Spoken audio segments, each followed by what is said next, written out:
for everything to load up. Where am I? I'm in the harbour.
Right, let's see what jobs shall we take on.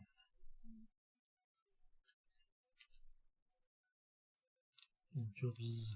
I can take on more than one apparently.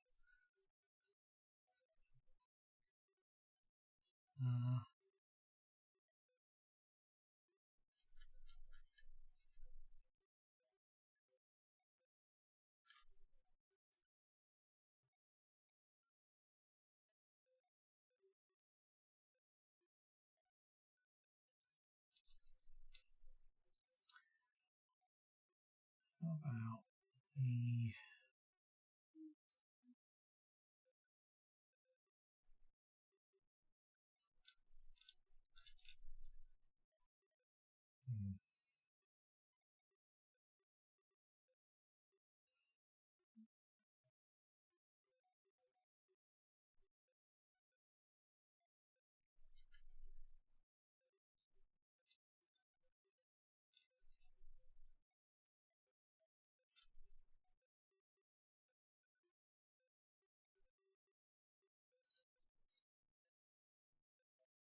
oh wait, that's a different one. That's food factory 10. Goods factory 10? Yeah. Alright, I'll take it on then. Leave that. Could take both of these, I guess. Do I have hazmat too?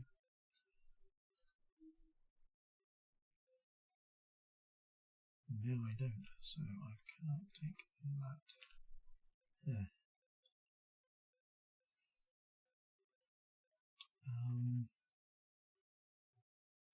Can't take that one up there either.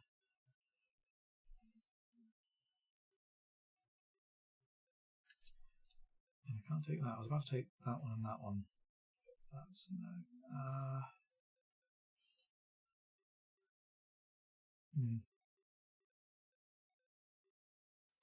Could take that, that, and that.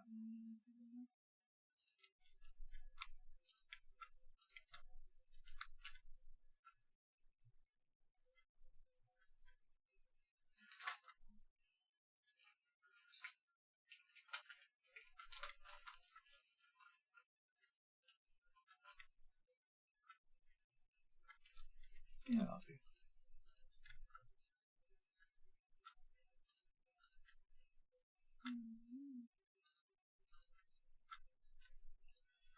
Right, so that one from E5, that one from E4, and this lot from E2.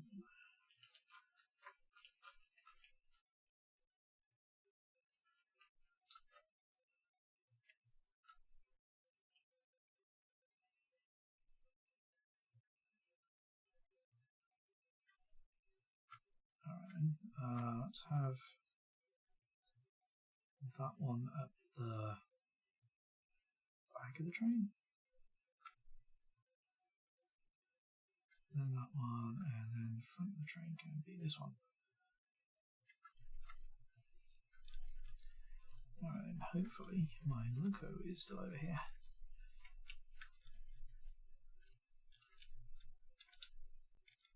I don't see my loco over here. Oh, did I put it back in the shed? Well, I might have put my loco back in the shed.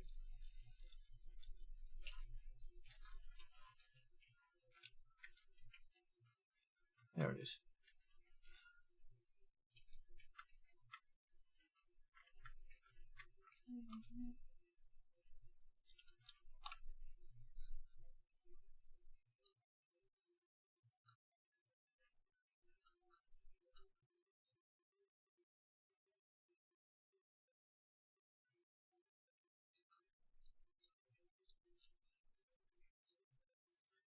Turn it around now?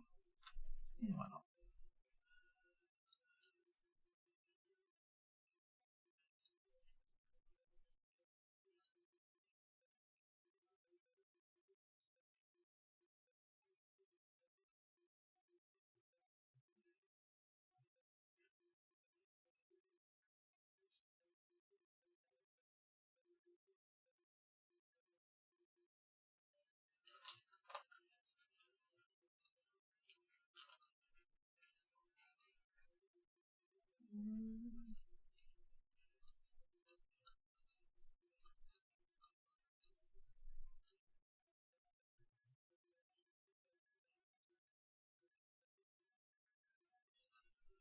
Help if I took the rake off.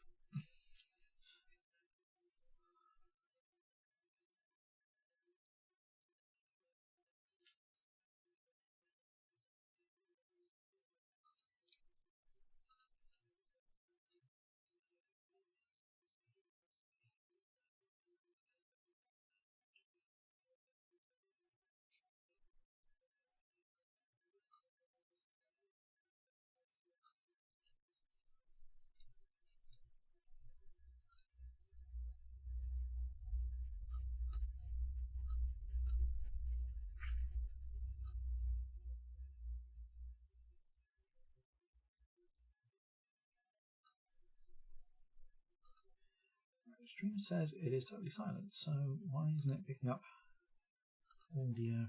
Now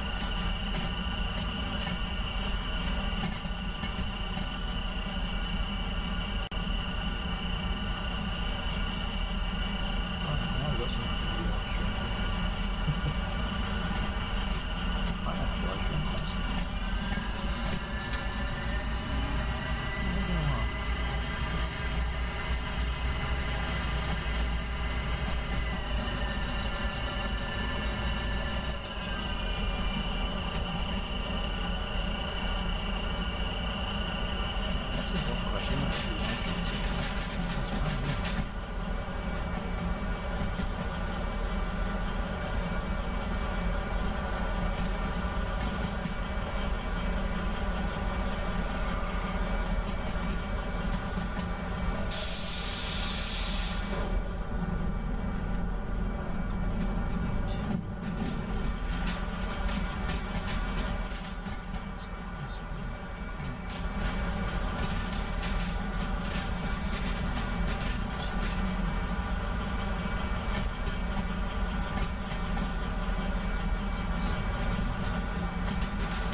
doing the one back. All the way at the end of the train. Right, this one. That one's on. That's it off. Just check I've taken the right train. Get to the other side of the map and realise I've taken the wrong train. Is it? I think we should. I want 3 cars from E4 and 3 cars from E5.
Crickets in this game are really good now.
Stop if I do say so myself.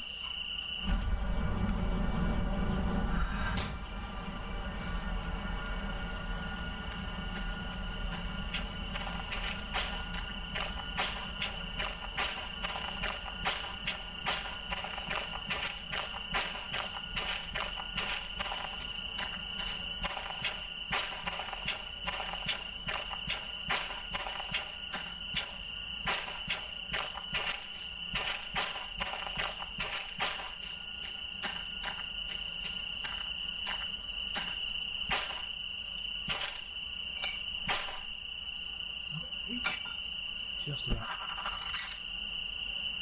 Yep, that's counted. Sure, why not?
can we? Let's do it.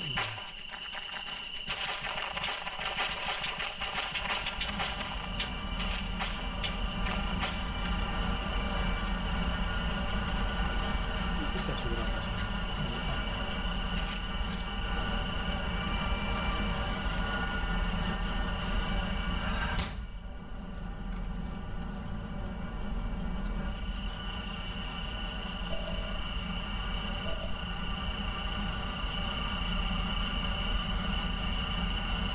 Boats to disengage. Takes longer with a really long train. So really long train. I suppose it's not that long.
here anyway, so.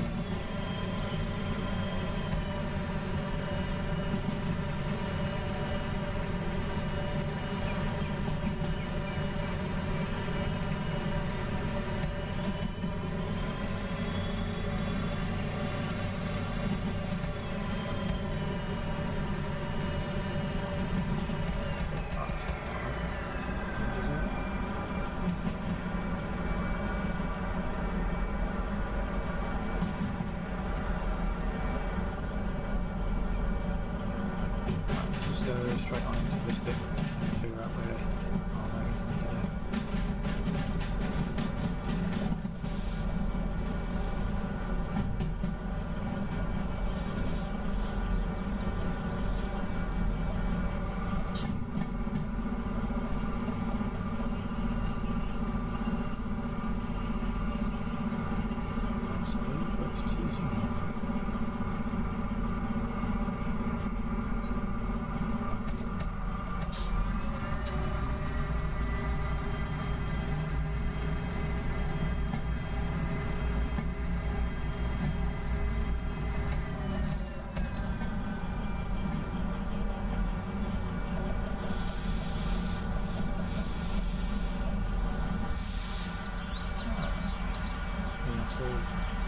Sticking my tail into the tunnel, but never mind.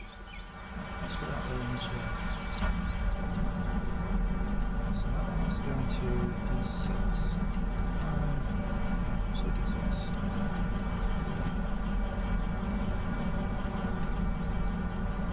Interesting. Still going to go into the same thing. That's that. Alright.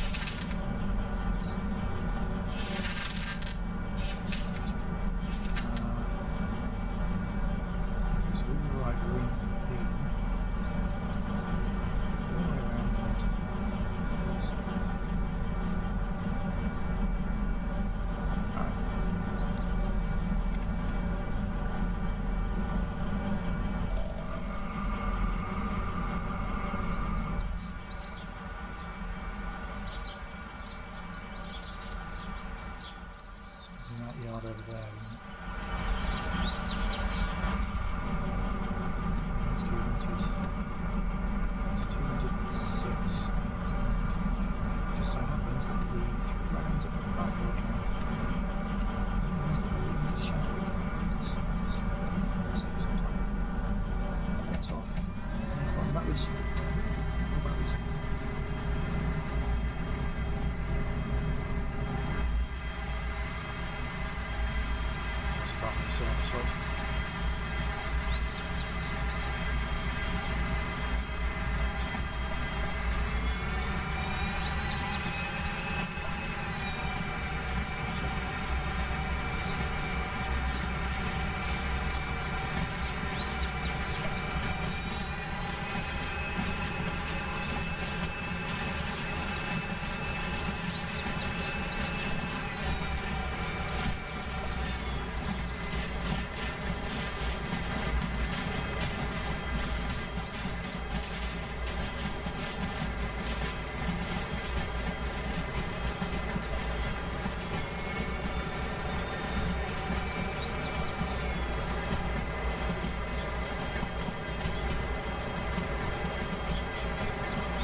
we're going to get around the back.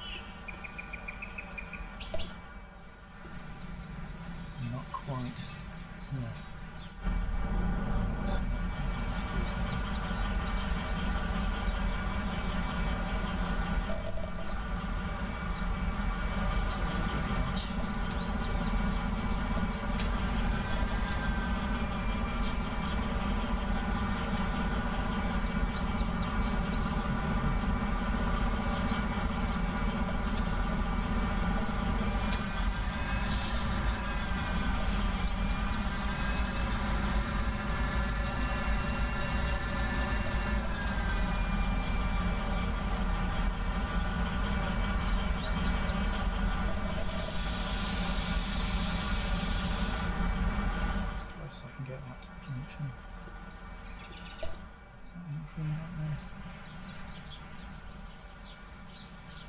I don't think so.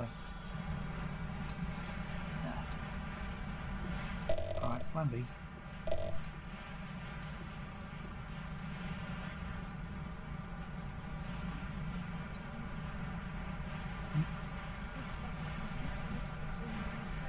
That is indeed the next lesson. I might not do it.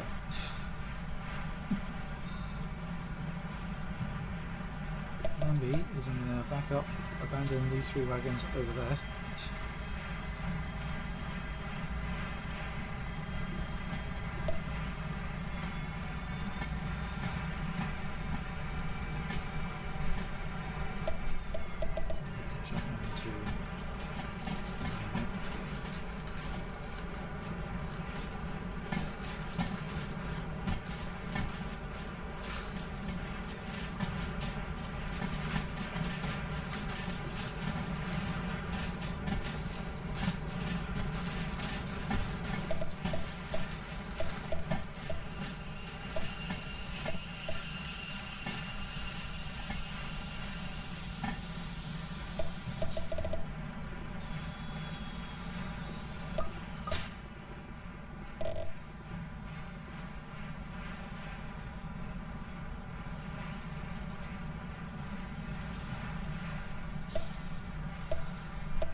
Chaos Runner.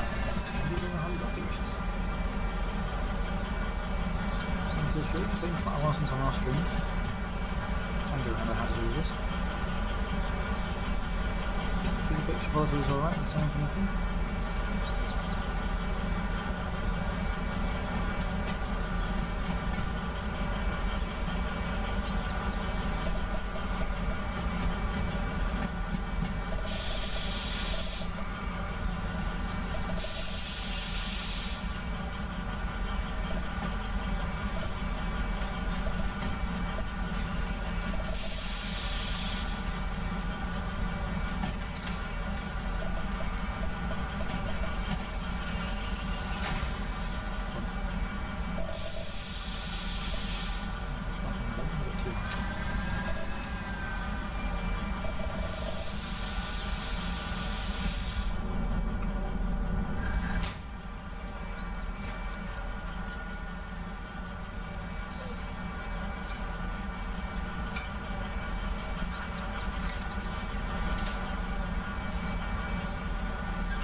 save fuel. And right back on. And grapple. And goes down. Right, where is the office? It's back over inside. Office. Ah, there we go. There we go. A little bit of teleporting. Right. That one's done. And we're going to get a time bonus. Oh well. Probably didn't get a time bonus for any of these three, but never mind. No time bonus there either.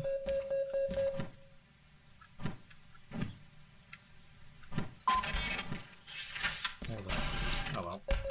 No time bonus, too slow.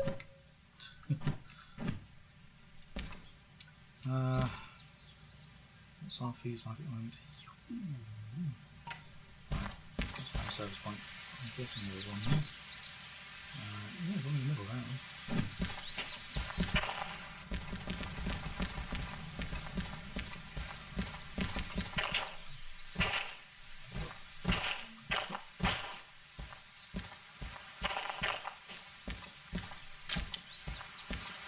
Let's go service all okay.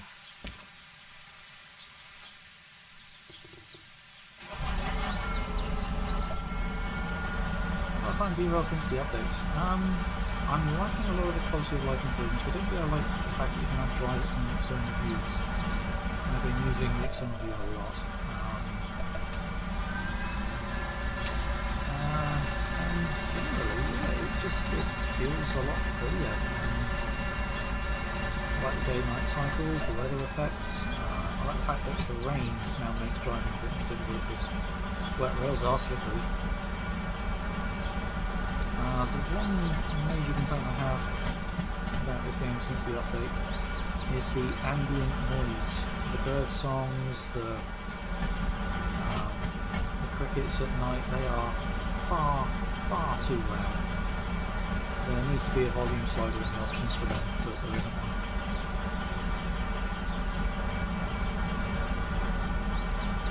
And the background noise is just way, way too loud. Really love things up there. I'm playing solidly. Much of me.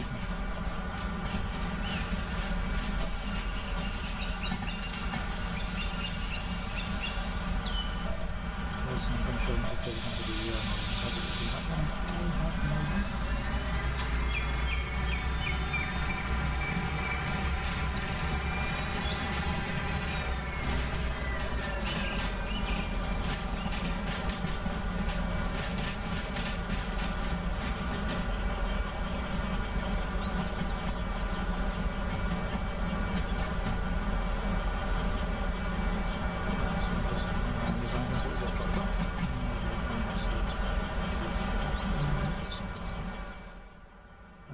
Go up here very often.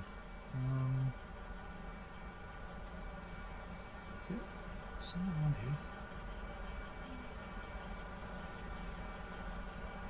Or is it actually in there?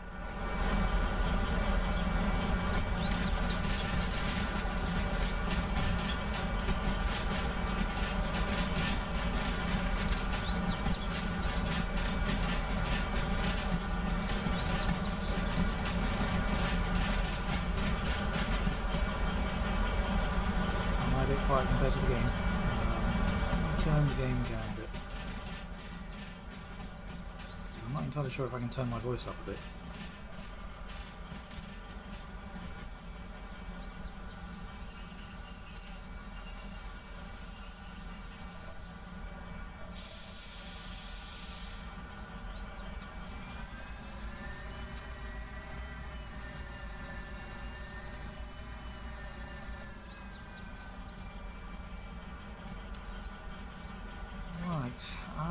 If we can find a job that takes us back down to the harbour, I think I might swap this loco for the DH4s that I was playing with the other day because they were quite fun actually.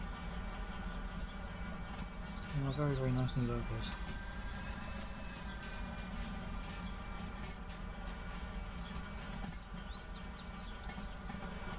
I thought the service point was here, wasn't it?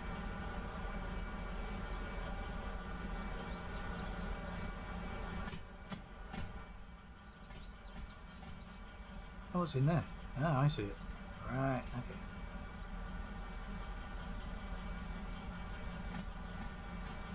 Map is confusing.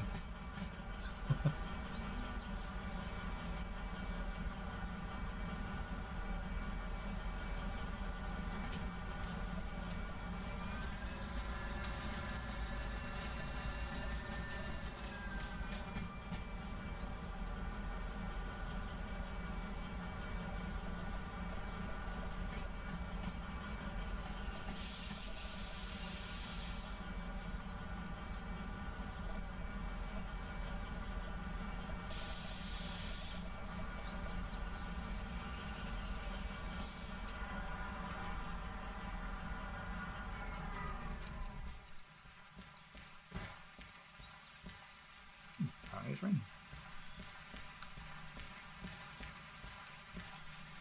Oh, I didn't park this close enough, did I?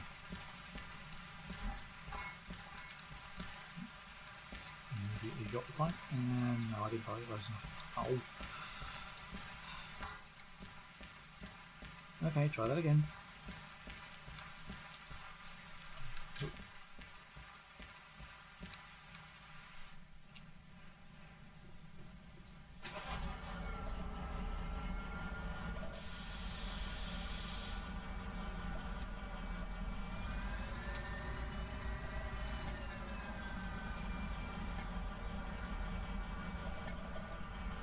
Should do.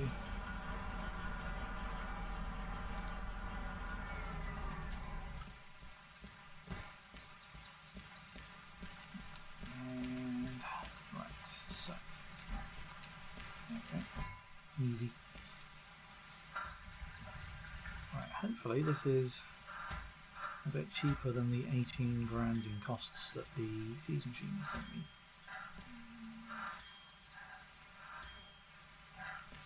How much is that total to? 9 grand. Yeah, that's not bad. 9 grand is indeed a fair bit less than 18 grand. Right, let's go see. Oh, hang on a minute. I always forget this. Let's take the pipe out. Alright, office.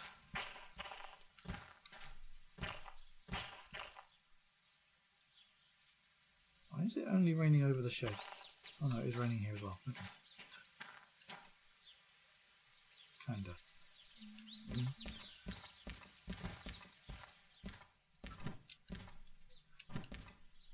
Right, chuck that in there. Right, fees. That's a bit more like it.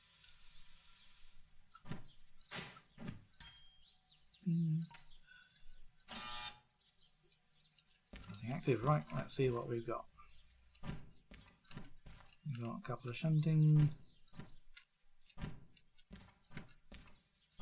Don't really want to do shunting jobs with a DM6. It does seem a little bit overkill just for shunting work.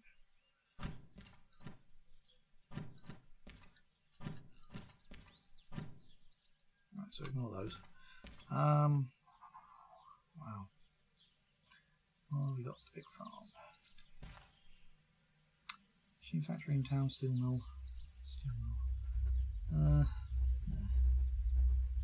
was hoping to go back to the harbour, but apparently not. Alright, what if we took these two to the steel mill? There'll probably be something there that we can take to the harbour.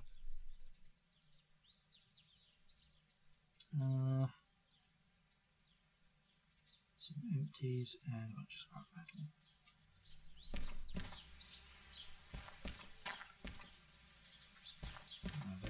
Not over this end of the day. That would be too convenient. Yep, manual service is much, much cheaper. This is something I learned very, very quickly in this game. If you manual service it, you're paying almost half the price than if you go to this fees machine here. This must be fed money. That's its sole purpose in this game. Feed it money. Alright, okay, let's take these two for the steel mill then. We'll see where we go from there. If we can get back to the harbour, that'll be awesome. But this is as far as we go from now. So D4 and oh no, we do want that one. Right. Have that. And this one is in B2. Oh, so it is off this end. No, is it these four? It's these four here, right on the end here, isn't it? 736, yeah, it's these four. Alright, so if we pick up the scrap metal from the other side and then pick up those on the way out, sounds like a plan. Right, which one is the scrap metal? It's over here somewhere. It'll be these ones. 728. 728, there it is, bottom row. Yep, it's these ones. Okay.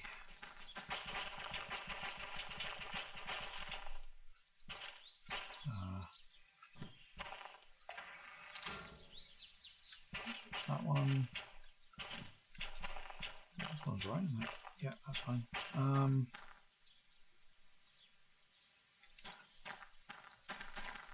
Let's go back to our loco rather than snatch that one.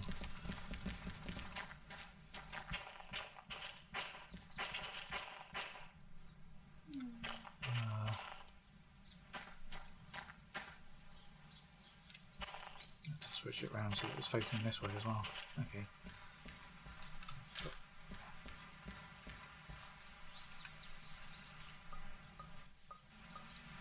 Bing, bing, bing, bing.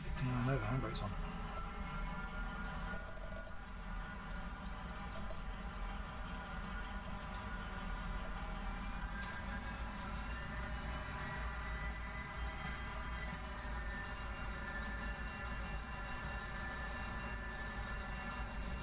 Through the wall.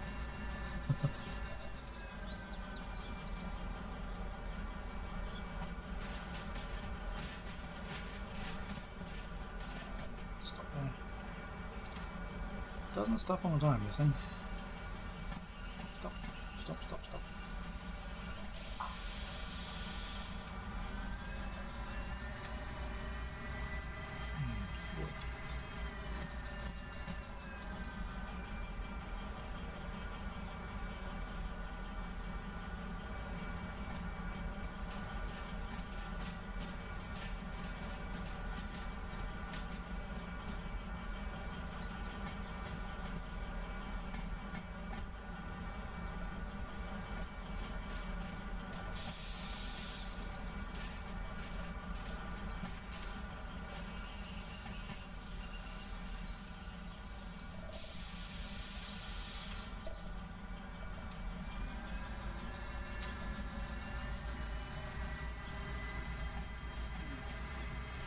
Yeah, external view when driving, I am really, really enjoying it.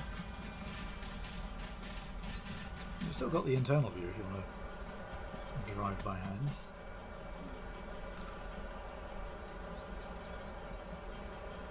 It does look pretty... I was about to say it does look pretty nice in here, but actually no, it looks rusted and decrepit actually, doesn't it? Oh dear. Someone has not been taking very good care of this logo.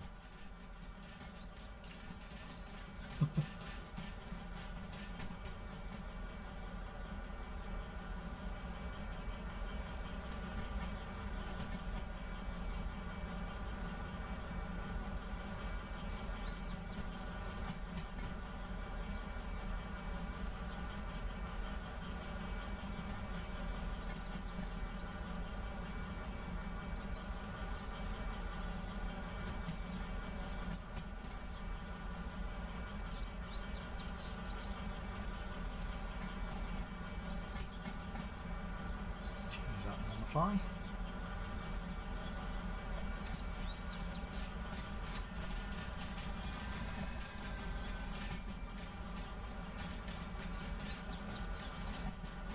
Set this one earlier, so we should just back straight onto the scrap metal wagons.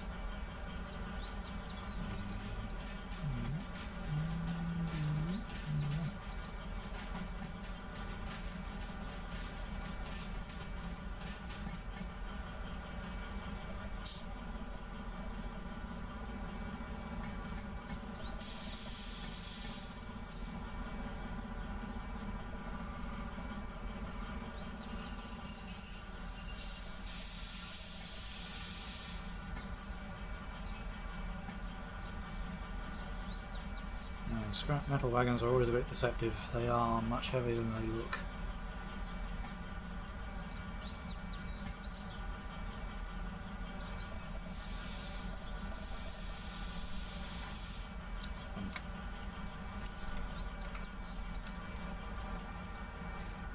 See how I backed into these and they barely moved? Yeah, these scrap metal wagons are heavy actually.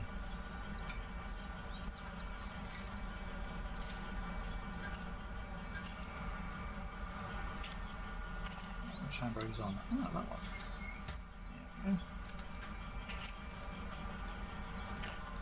we go. Oh. Ah.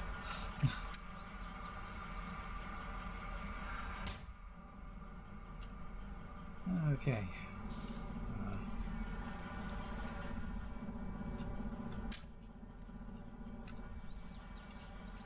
Okay.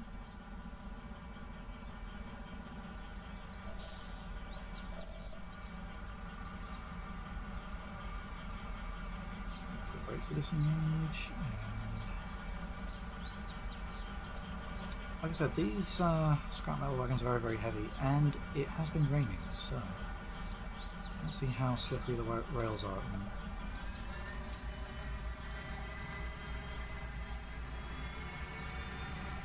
Oh, not too bad. I guess it hasn't been raining that hard.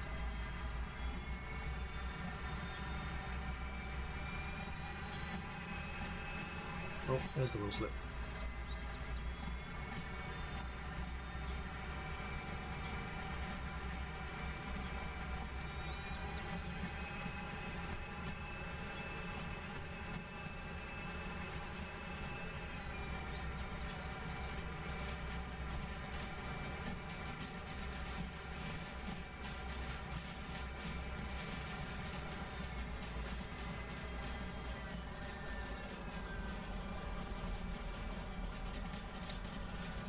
Right, 30 should be fast enough. We have 180-degree corner right here. Just go around it nice and gentle.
So how have you been enjoying the update?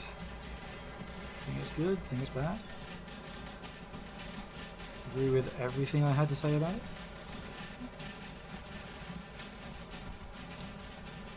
Hang on a minute, weren't we only supposed to pick up 4 wagons from there? Why is there 6? Oh dear. Oh dear, oh dear. There's something not right here.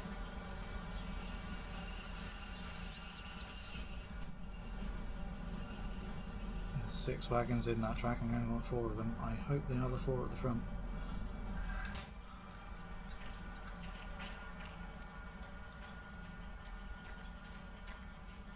Please be the 4 at the front. Timeline. It's not the ones at the front. Damn! Oh no. It's the 4 at the back, isn't it? Yep, 209, there it is.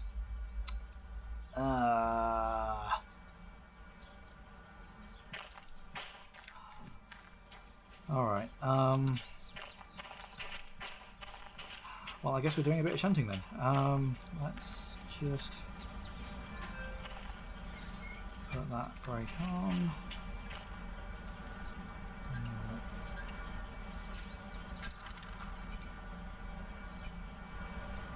Uncouple that.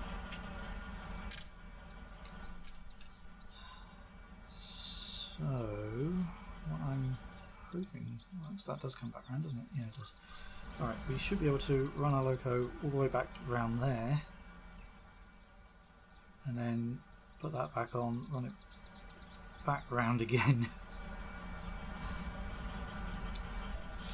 We are going to lose our time bonus on this, but oh well.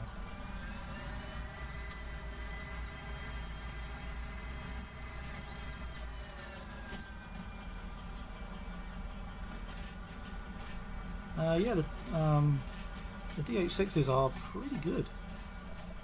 Sorry, DH6s. DH4s. Mine's on DM6, I'm driving one of those. Yeah, the DH4s are very, very good. I've been really enjoying them. They run very nicely double-headed as well. They are an excellent yard shunter. It's like picking up a bunch of shunting jobs at the harbour. Yeah, I'll use the DH4 for that.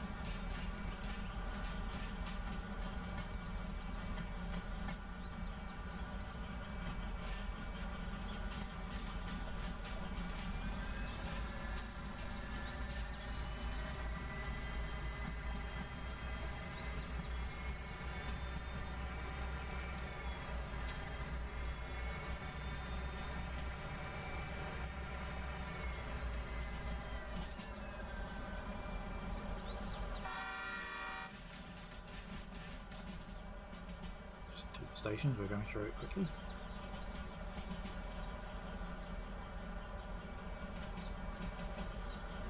Oh, you're using the new DM for the shunting because it has gears. I haven't actually tried using that loco yet. And is it just me, or does that really look like it's based on like the Class 4 shunters from British Rail?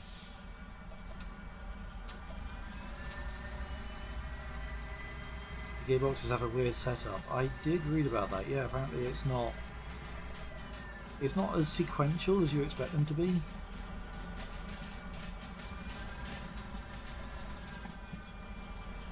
But your first thought was Class 4s as well.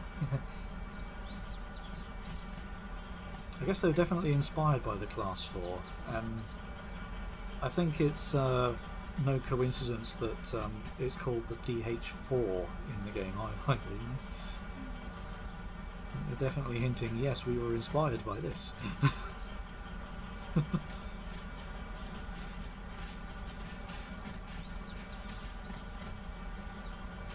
Similar to how the DM6 here that I'm driving, that's what, a GP6, I think, the American logo is based on.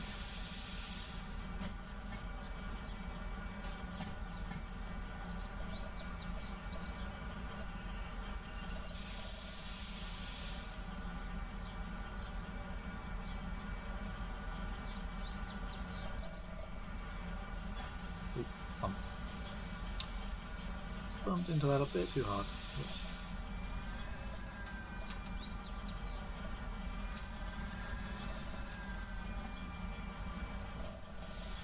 So I'm going to end up reading chat.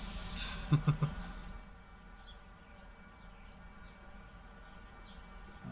I was going to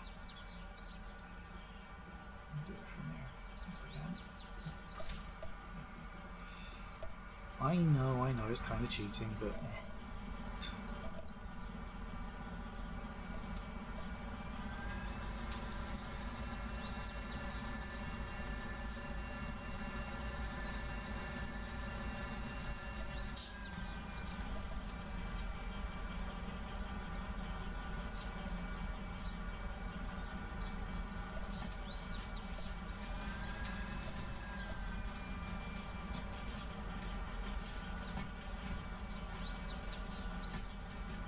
it's DM3, but it's longer than 3.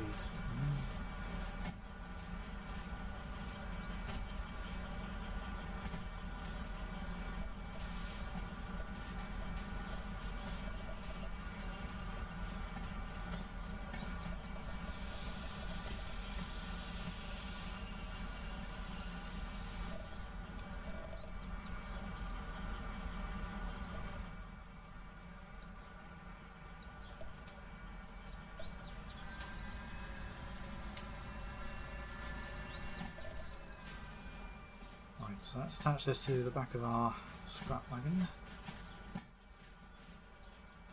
And let's couple it up nice and gently, don't want to damage them. Have to pay even more in fees.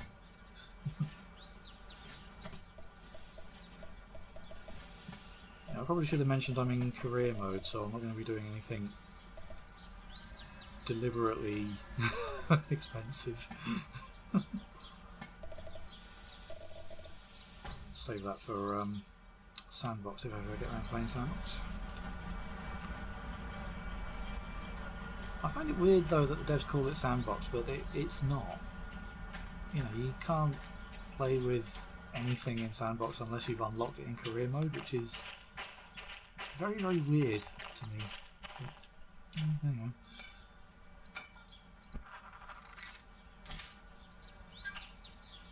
I guess they have some kind of plan. Maybe just screen open map or something. You know, to a different sort of game. I guess Sandbox is under the industry standard. Pretty much, yeah. I'll uncouple this one. So you figured out the class names pretty quickly. DE is diesel, electric, DM diesel mechanical, DH diesel hydraulic. No idea what the D2 is based off, but it looks like a narrow gauge shunter made for standard gauge. I used to know what the D2 was based on, but I have forgotten.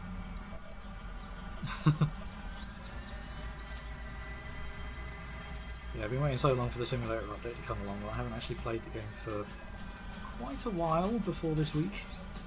In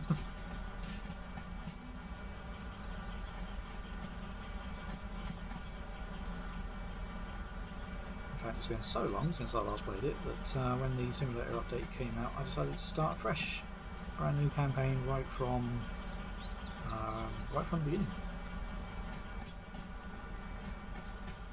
Mainly because the tutorial was handy to remind me how to play the game as well. Even doing Career 2, once you unlock all the licenses, you can change the settings of the new game and make it as hard or as easy as you want. Indeed you can. I have yet to unlock everything in my career mode, so I'm still grinding missions for money, shall we say. I said the DH4 and the DM6 are the only locos that I've unlocked at the moment. So I might go with a DH4 next and see how that drives. I haven't actually tried driving a steam loco yet, so I have no idea how to make them work.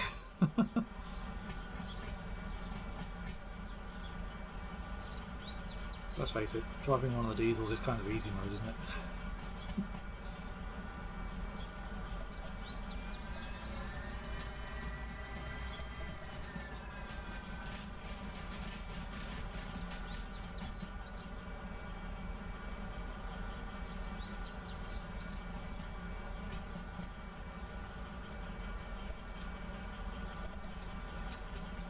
I think this additional bit of shunting over here to get those wagons on the back has probably cost us our time bonus. And I did whack these out of their siding, didn't I? Whoops. Never mind.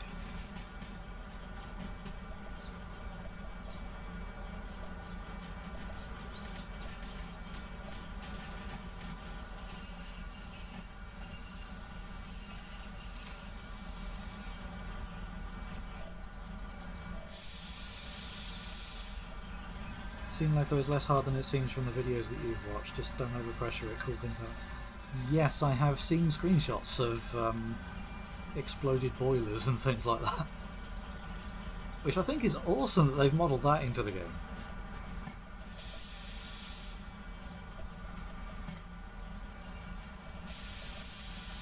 Things like failed crown plates and stuff like that. That's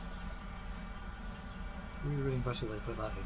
And also I've noticed that weather is happening in my current game as well. The visibility has dropped somewhat drastically in the time it's taken to run my loco around.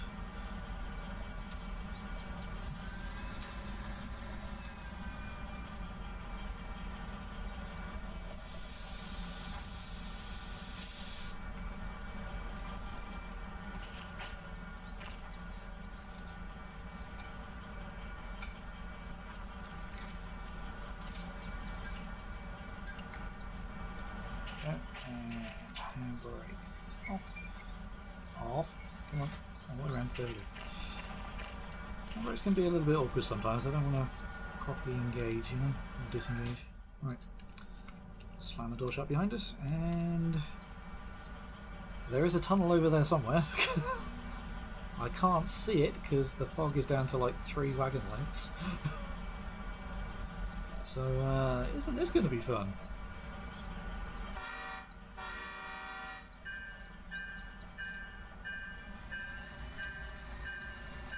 Hang on, I'm still waiting for the brake bike to empty. Well, I say empty. Fill. Okay, you know what, I'm turning the bell off because that's annoying already. Alright, brakes disengaged, off we go.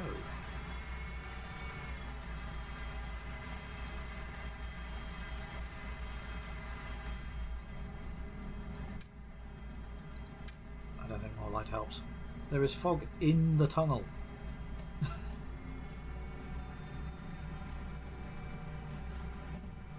The mist has gone into the tunnel. The bell on the DH4 is appropriately annoying. The DE6 bell is at least a bell. What does the one on the DH4 sound like then? I didn't even try that one. I did notice that the horn on the DH4 sounds a bit weird.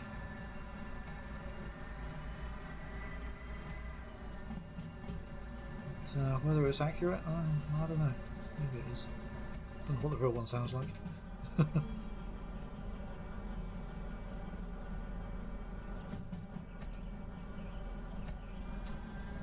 The horn is very German. I'll have to check a YouTube video later to see what German train horns sound like. So I'm not entirely sure I've heard one before.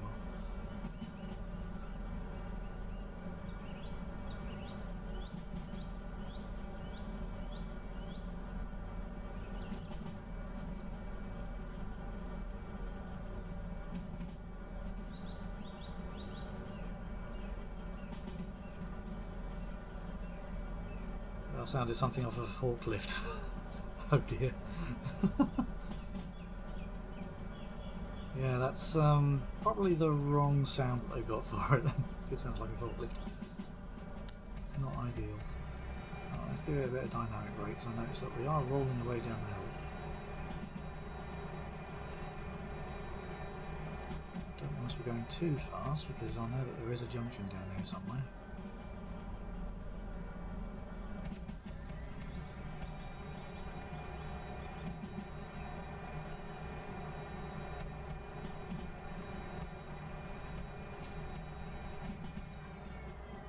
Probably be alright with a little bit more speed, maybe.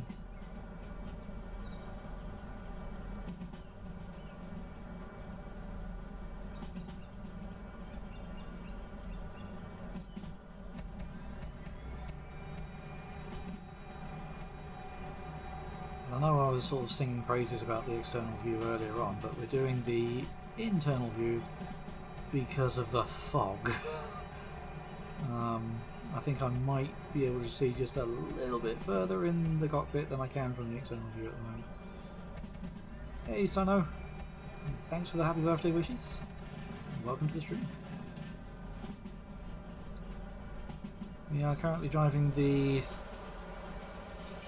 Yeah, I think I can see even less on the external view than I can from the cockpit. We are driving this. We have a train full of scrap metal we are taking to the steel mill, which is out there in the grey somewhere.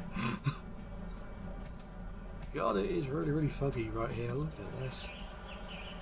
I can't even see how many wagons I've got. Visibility only goes back about 3.5 wagons. But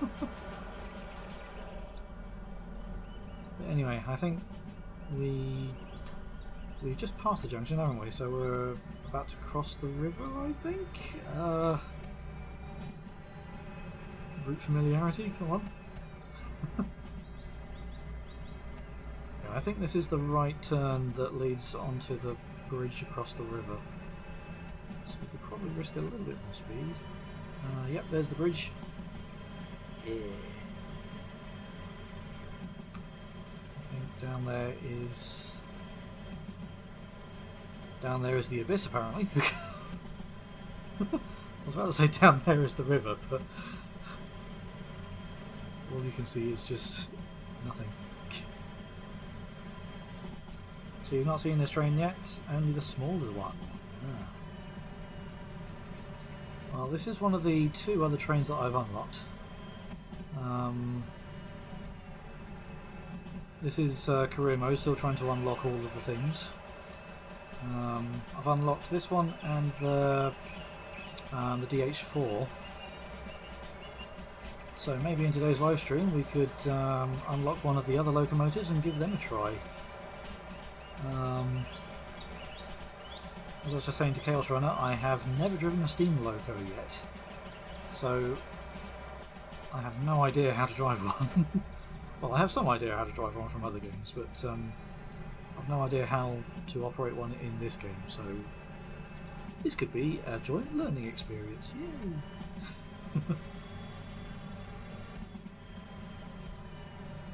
But first I was thinking maybe find our way down to the harbour, maybe jump in a DH4 and do a little bit of shunting for a bit.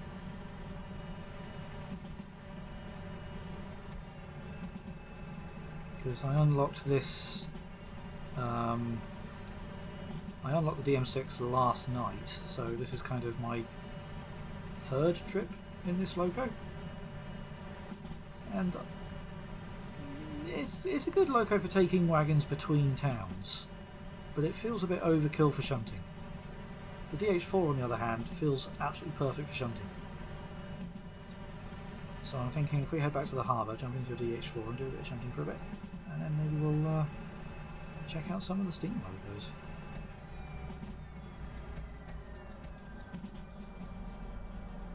Eltrunner says he's going to do a dumb thing and see if 2 DH4s can move nearly 1,000 tons of coal cars. They can!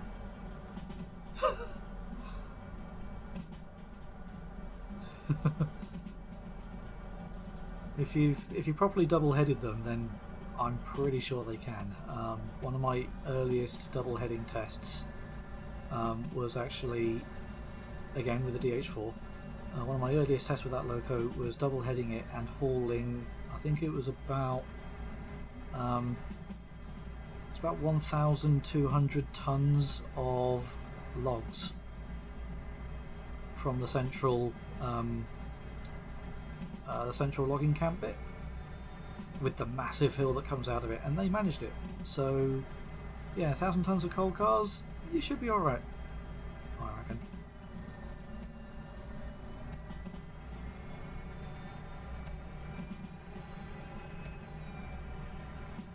Yes, the DH4 is a very, very nice loco.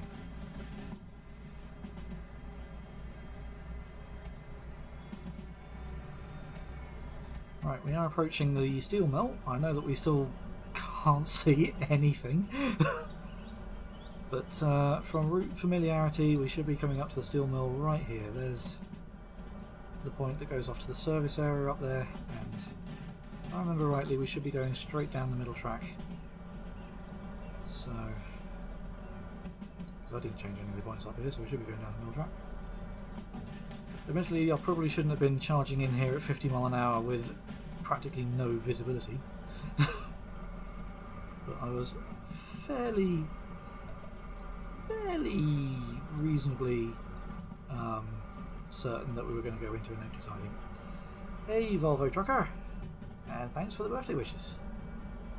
Welcome to the stream. We are playing some Derail Valley today.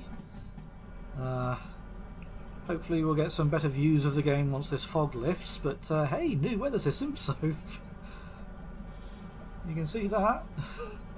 Not that you can see much else, but you can see that. Alright, let's bring it to a stop and we'll find out where these wagons wanted to go. So all of the scrap wagons wanted to go into B3, and the 4 at the back wanted A3. We will probably jump the ones at the back first. How empty is B3? Ah, damn fog, I can't see. Alright, let's jump out of the train. See how empty B3 is. E3, this one. How empty is this siding? It is totally empty. Oh, sweet. Alright. In that case then, if we take these 4 empties off the back, what we're going to do is we're going to handbrake on, thank you. They always fight back for some reason. And that one, and that one. Under there. And suddenly it is sunshine. Oh wow, the fog has just disappeared. Blink and you miss it, and the fog is gone.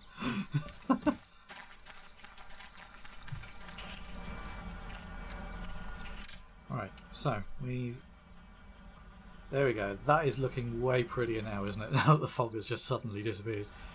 Right, so we've taken the 4 empties off the back, so we're going to put the scrap metal wagons into that siding there. Now we can see it is nice and empty.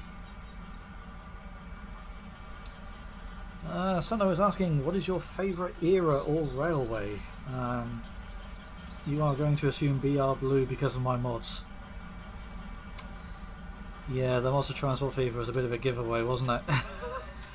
Yes, my favourite railway in era is indeed British Rail, the BR Blue era. I do in fact have an Engage model railway, which I've been showing off on my Discord. And yeah, the vast majority of the stock that I've got on my model railway is BR Blue.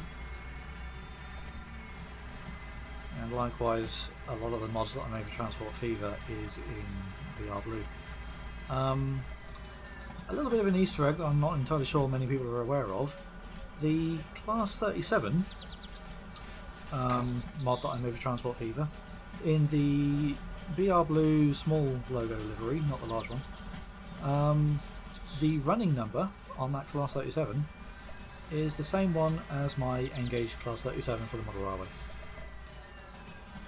Don't know how many people know that little Easter egg, but it's there. And I do believe the EWS livery for the Class 37 is the same number as the EWS Class 37 I've got for my model railway as well. So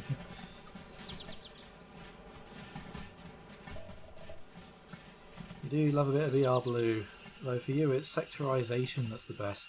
Yeah, admittedly sectorisation does add a little bit more variety in, doesn't it? Because this is something that I'm starting to do with my model railway. Because I've got so many things in blue already, I've decided to sort of branch out a little bit, and the more recent acquisitions that I've been getting for the model railway has been like sectorisation and post-privatisation, so I am starting to see a little bit of livery variety on my model railway. Just starting to. But yes, my most recent acquisition for the model railway, and I'm yet to show this off on the Discord actually, so I need to do that at some point, are 3 brand new Mark 1 coaches that was a birthday present from my dad. But before that, earlier this year, I bought a Class 57 logo, which is in Rail Freight Green. I'm yet to show that one off because technically it wasn't a DCC ready logo. I need to convert it, so that will happen soon. I might even live stream that like I did with the Class 37 conversion I did a little while back. Am I going into the right siding? I am, B3, yep. Discuss this last one, you're probably better off recording it in the east. Yeah. Because to do the work on it, you have to face away from the screen. That is true. So yeah, what do you guys think about this? Should I live stream converting the Class 57 to DCC? Or rather than, or should I pre-record it? Because I guess if we're live streaming, because I mean, as Mrs. Killican's just said just now, if we're going to live stream it, the problem is I'm facing away from the screen most of the time, so I won't be able to catch chats. Unless we convince Mrs. Killicans to be our moderator and read out the comments for me. We might need to pay her in chocolate, I don't know.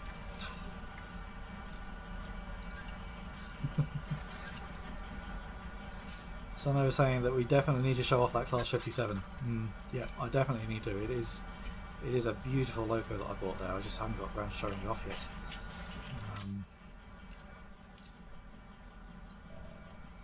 But I do need to get around to doing that at some point.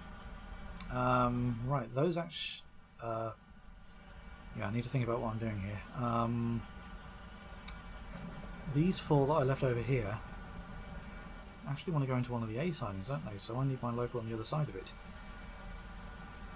I should have thought about this before I started shunting, because now I don't have an empty runaround lane. Oh dear. Oh, never mind.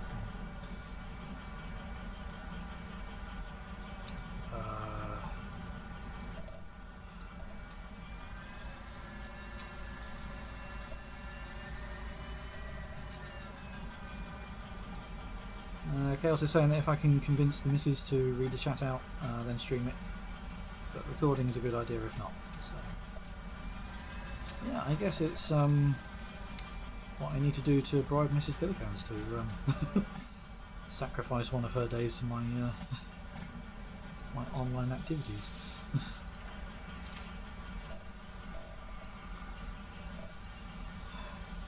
Mrs. Killicans is giggling in the background, which is making me worried.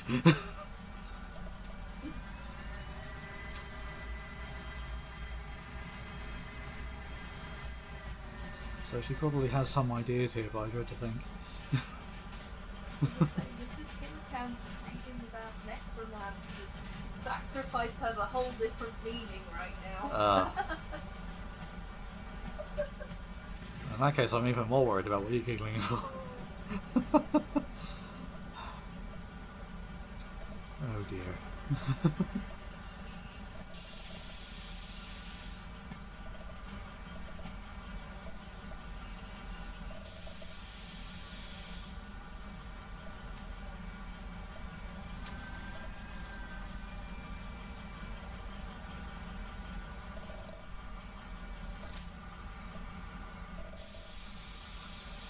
Yeah, I know, I didn't jump out the loco to couple those up, but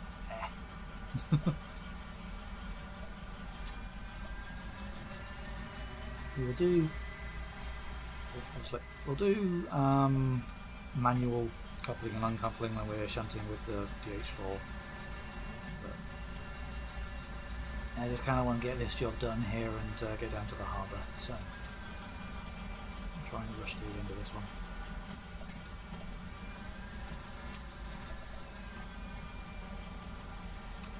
Don't know if people have ever seen it, but the Pacific National Blue and Yellow scheme here in Oz has to be a favourite. The EWS Yellow and Brown is a close second though. I remember seeing the EWS Brown because I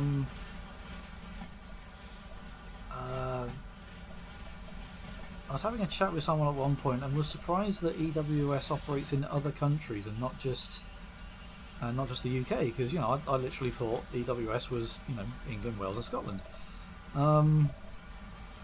But yeah, it turns out they were owned by the people that own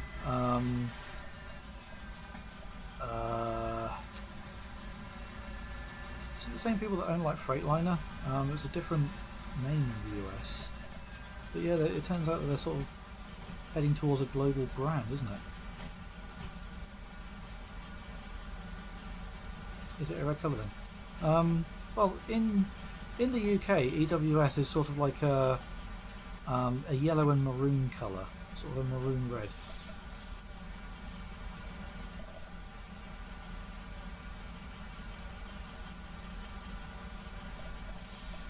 But again, because it's owned by the same company that owns Freightliner, yeah, I think their like official company colour was orange or something like that. So I think they do have like a variation on the livery depending on which country they're operating in. Yeah, DB Schenker's everywhere. Yeah. Got DB warehouses over in Oz. Yeah.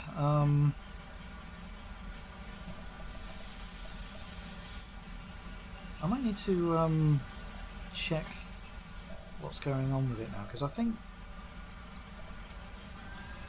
I think I remember at some point that EWS was like sold to, I think it was Freightliner in the end, or maybe that was Colas Rail. And now that you say it, yeah, a lot of EWS liveried locos here in the UK kept the old livery, but then just had DB painted on them. You know.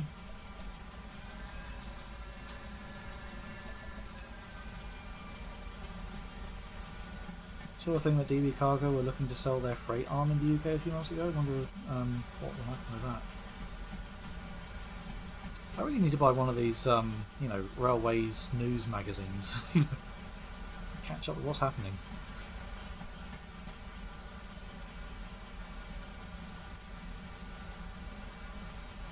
Because apparently my mind is all over the place with what's going on. I'm probably completely wrong in what I think happened to all these different companies.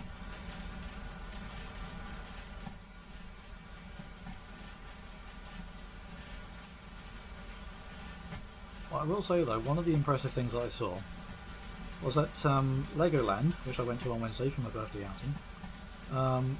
In the Miniatureland London Waterloo bit, the Lego trains they got down there, they changed the livery on them. So now it is the modern South Western Railway livery rather than the old South West trains that they used to have running around down there. And I was absolutely geeking out at that when I was wandering around Miniatureland at Legoland the other day. I was just so impressed that they've gone and remodeled these trains to update them with the newer liveries.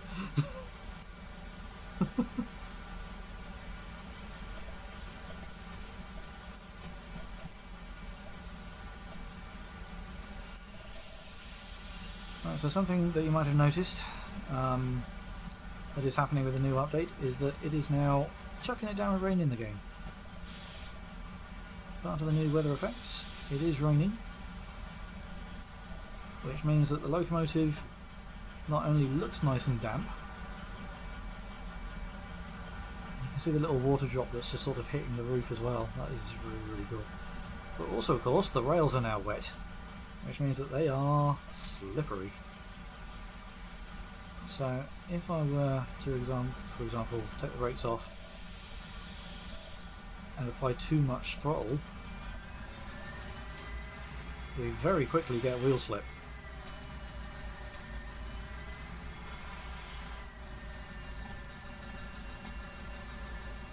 And that's just with 4 empty wagons. Just a tiny bit too much throttle and we're already getting wheel slip because these rails are now so slippery. And if I just whack this up to 100%, as that goes down, we start skidding. The wheels have locked up, we are sliding. I think that is such a cool addition to the game.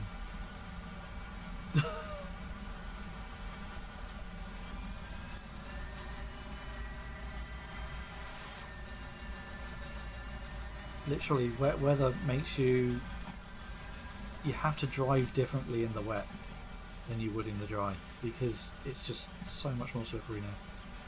And wheel slip does indeed do damage as well. That's something you need to be really careful of. That's why I've been driving so careful, because this is on career mode. I don't want to be wasting too much money, so I tried to keep those little demonstrations as brief and as quick as I could.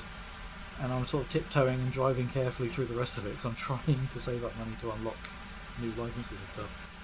But yeah, it is a really cool new addition to the game.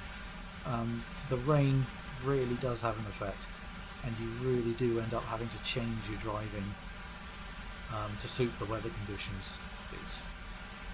It's a really nice addition. Like I said, to avoid skidding, you need to be really gentle on the brakes and not just slam on maximum brakes. You have to be gentle on them so that they don't skid. Right, these wanted to go into A3. So you just need to remind yourself there.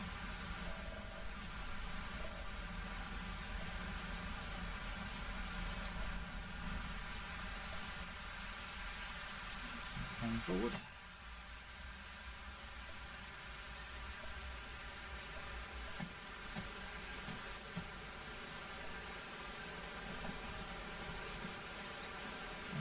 E3 was over there, I think. That one is okay. That one's okay. It's this side.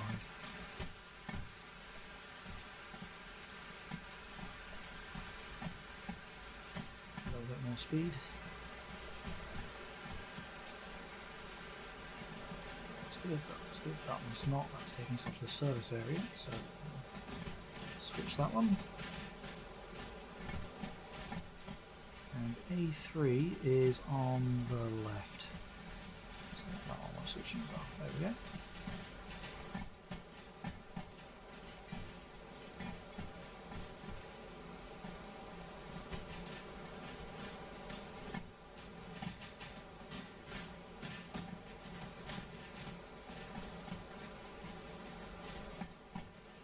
The radio control is great for first-person shunting. Yeah, you kind of need the radio control for first-person shunting because you can't just click on these when you're in first person unless you're outside of the loco. So yeah, not only is the radio control great, but it's kind of required. Or do you mean the radio control for the loco? I haven't even tried using that yet.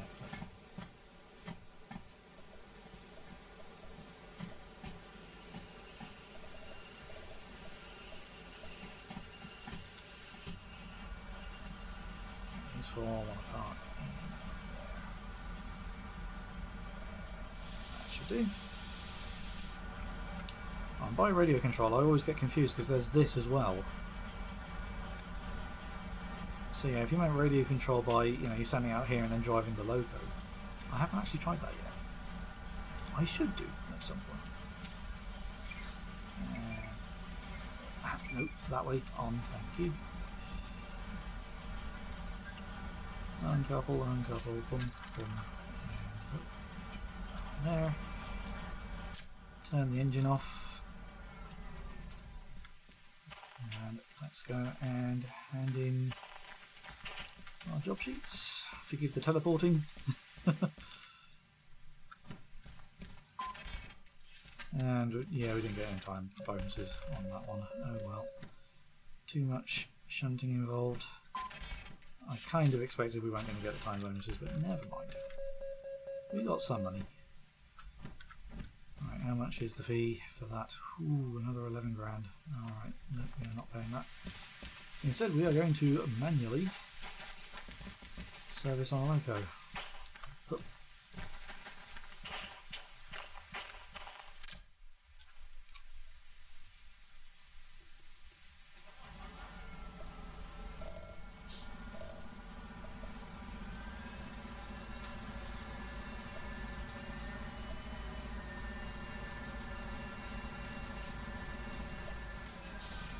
Oh, you did mean the one for the loco. You buy it for 25 grand at the Machine Factory store.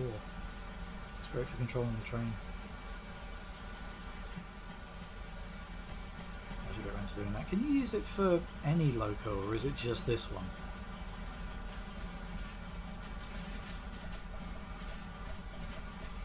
I still think that this loco is a little bit overkill for shunting.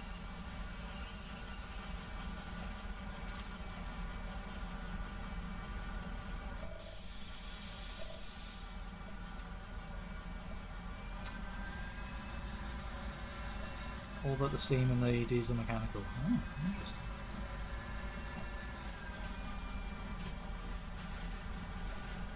So it works with the DH4.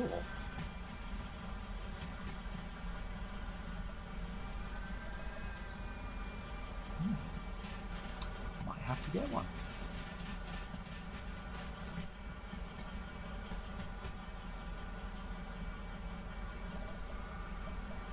Okay, Fox says Derail Valley has a controlled UI. It does now. The simulator update that just released came with a brand new external drive UI for, well, all the logos really. You can still do the internal driving if you want, but it does now come with an external driving UI, which I absolutely love. It's brilliant. And I've been using it pretty much non-stop for the whole week.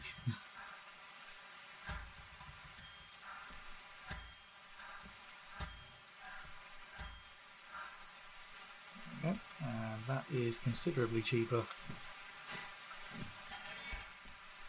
fees office was trying to take from me, so I'll just chuck that back on there. And forgive the teleporting again, but zoom over here. And receipt. I like to keep the place nice and tidy. And our fees should be a lot less now. There we go. That saved us about $5 grand doing that. Bing. Alright then. What have I got? I've got 227,000. Ooh, I think I can buy a new license for that. In fact, before I do that, what's my copay like?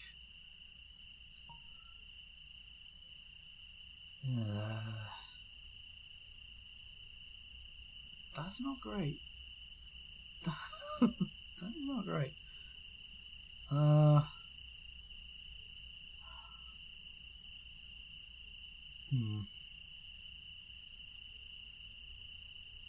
Should I buy a new license now or save it for later? Yeah, I think I'll save it for later because it's not like I can drive any of the new locos here. Because apart from that which I brought here, there's it's the same one. So never mind. Okay. Alright, do we have any jobs that take us down to the harbour? Because there are plenty of things to do down at the harbour. Alright, let's just dump all the shunting ones over here. Don't want to do shunting up here.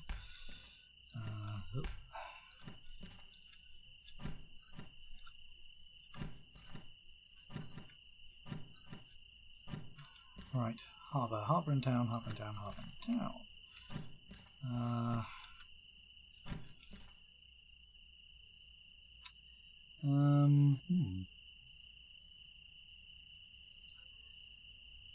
$850, about 1,200.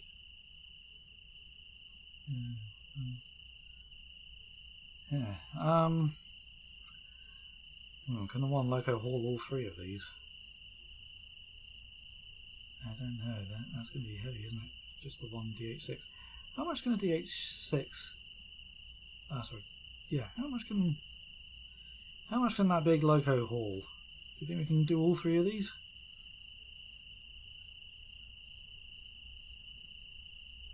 I want to say yeah, it can. I might be biting off more than I can chew.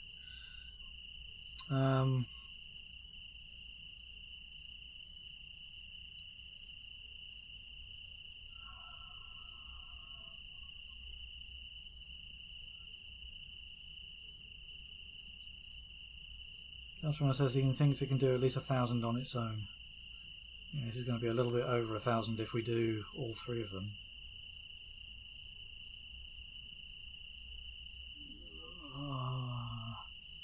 It is only 6 more wagons added to the massive consist. But yeah, the massive consist is, 855 tons on its own. And these both add another 170 tons to it. You know what, let's try it. For science!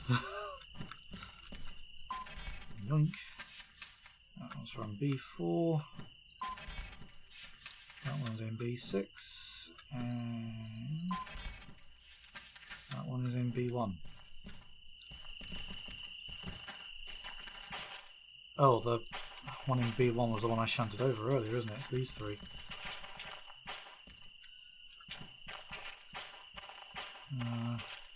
Yeah, it's those three. I think this is the long train. 519. 519, top row. So yeah, that's the long train, and then the other one was in B6. Is this one? 580, yep, that one. So, alright, let's go get our loco.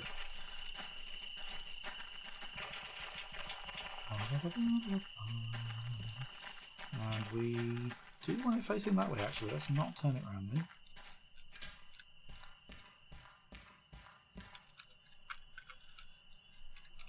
Right, star up.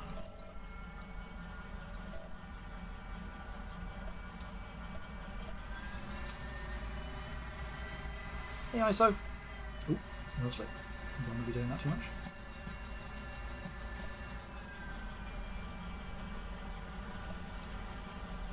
Alright, so full science. Let's see if one of these can haul all of that.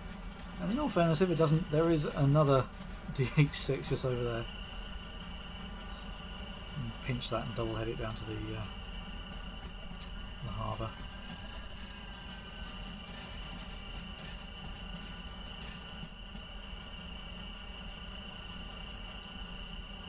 Despawn Pro, hey there, how's it going? Welcome to the stream everybody. We are playing Derail Valley, the new simulator update, which I am absolutely loving. I've been playing this solidly all week now. I must admit, before the simulator update came along, I wasn't terribly fond of the game. I mean, it was alright, but the fact that you were sort of permanently locked to first person driving controls all the time wasn't really ideal when you don't have VR, because I don't have VR. But the simulator update brought this external camera view, third person driving controls, and it just makes the game so much better.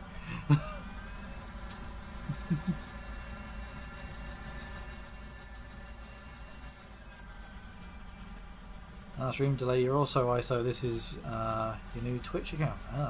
So you're watching on both Twitch and YouTube. That's very meta, isn't it?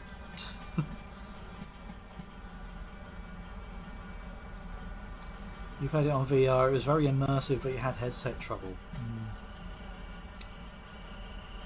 I mean, I could see how this game could be very immersive with VR, and I wish I had VR, but unfortunately I don't.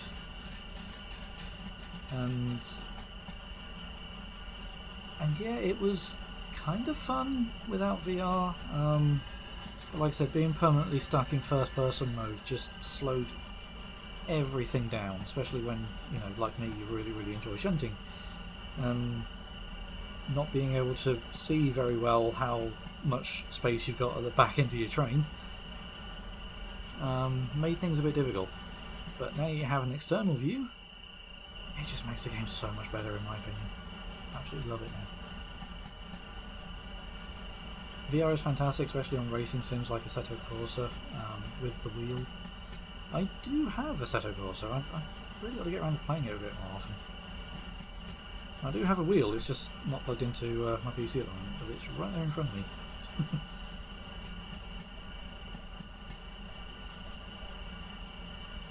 I think VR would also be really nice in Elite Dangerous. That's another one of the games that I have that I really want to try VR in. And one day, I might get a VR headset.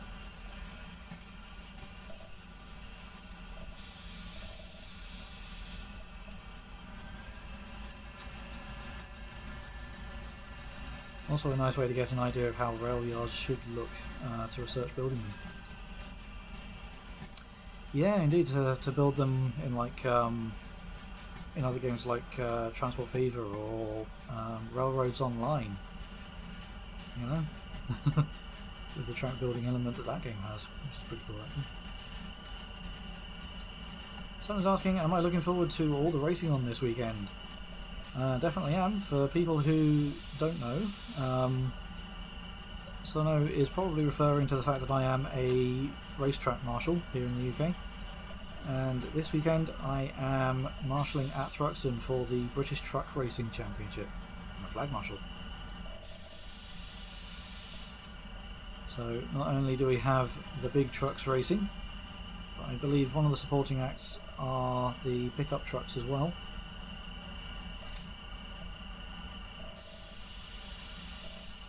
And I think we might be getting the Rascals, or did they shift to different series? I can't remember Might have to check the timetable to see what else is on. How long have I been marshalling for? I've been marshalling for about 3 years now. I kind of started up during, well, just as the, yeah, I was putting in my application to start being a marshal just as the pandemic hit, which kind of slowed down my starting at marshalling, but I did manage to do some in 2000, and I've been doing it quite solidly ever since, so yeah, it's been fun. I really, really enjoy it.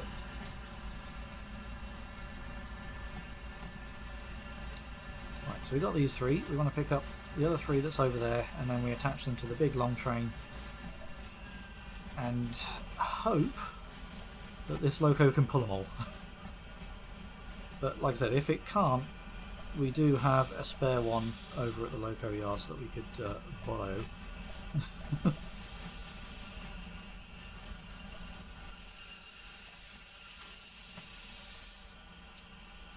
That's the right one, isn't it? Yes, that is. So, brakes off and reverse.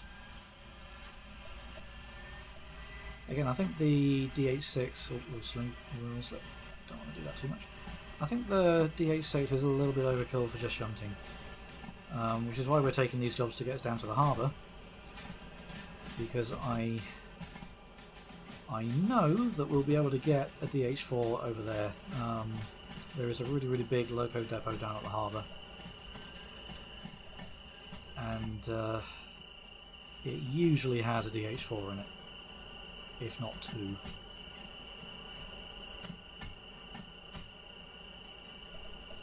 This is of course where I've cursed myself when we get down there and there aren't any. But we'll see when we get there. Quite looking forward to watching the IMSA and the WEC this weekend, hoping to see the Cadillac win. Well, here's hoping.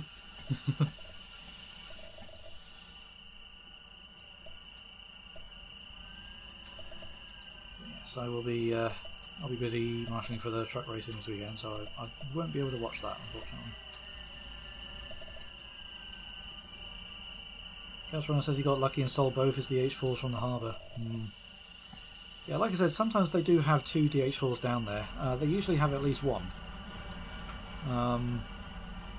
But yeah, last time I was down on the harbour there was 2. My first DH4 I actually picked up from here. It was over there. I started using just the one for a little while, and then I picked up a second one from... I found the other one over at the oil... Is it the... Yeah, the oil well. Because I was in the... Oh, where's it go? I was up here, picking off more than the DH4 could chew. It was like 1,200 tons of logs, and it got stuck on the hill climb up here. So I went down here, found a second DH4, coupled it up, double-headed it, and it managed to pull it all the way down to the sawmill. And there was another sneaky hill climb right down here as well. But yeah, double-heading DH4s managed to do about 1,200 tons of logs. It was quite impressive. It is a really, really good loco, the DH4s. Right, I'll just couple that one and brake off. There we go.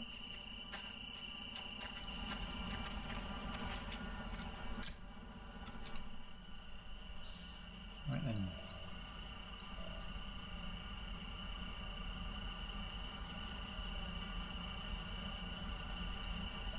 I also saw 3D6 for some reason. 3D6, I mean that's a bit overkill, isn't it?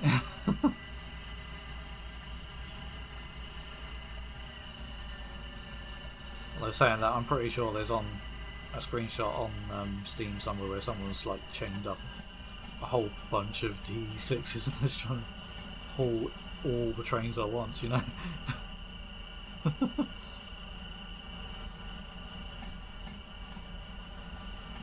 Well, saying that, you know, if you build like a massively long train like they do in some of those screenshots, surely it takes like half an hour to deactivate the brakes. The other side of the M3s can't be double-headed or radio controlled. I was at the yeah, that was the diesel mechanical one, wasn't it? Yeah, so they can't be double-headed. That's a shame. It's slow gearing, but it will haul 700 tons on its own. It's very slow, mind you. Well, I mean, we all know what loco it's based on, so yeah, it doesn't surprise me that it's pretty strong. Slow but strong.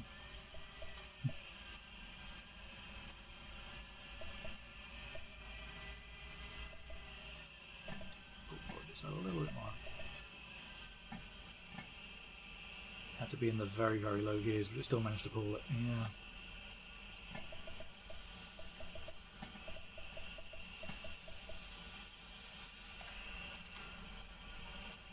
Yeah, the one complaint I have about this game though is the ambient noise. The crickets and things that are just terrorising your ears at night, and then the birds in the daytime, it's just way too loud. They really, really need to have like an ambient volume slider in the options. I know there is a mod on the modding Nexus that allows you to sort of try and control that, and I tried to install it. It's here, but it doesn't seem to work. Whatever that is set on, it makes absolutely no difference, so I don't know, I think I've gone wrong somewhere on the installation, but that doesn't work.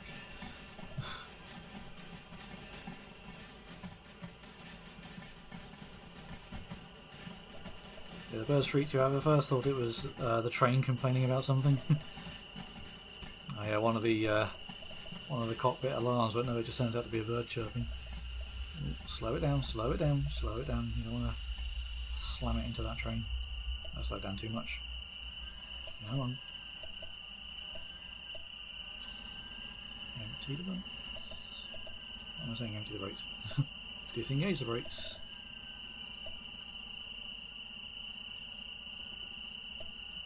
Just nice and gently.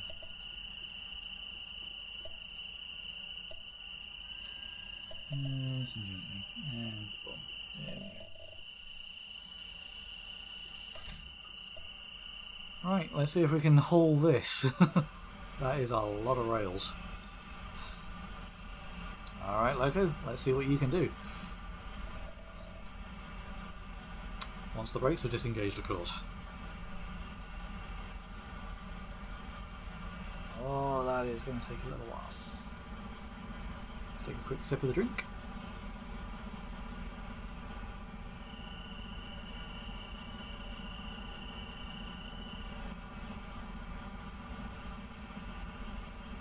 See, the thing that I'm worried about is that I know that over there is quite a steep hill climb, going through that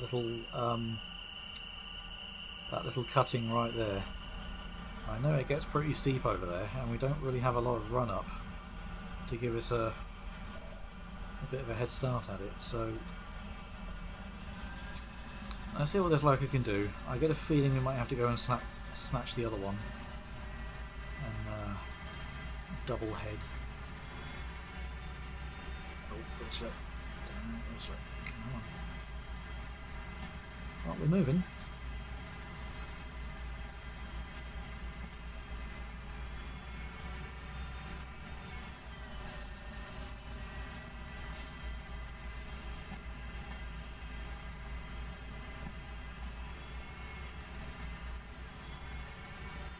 We are moving.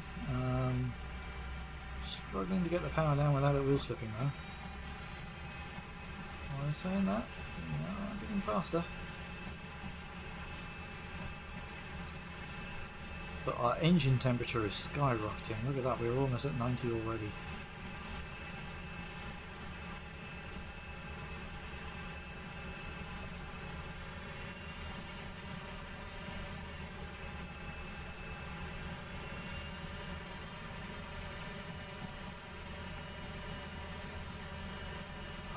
So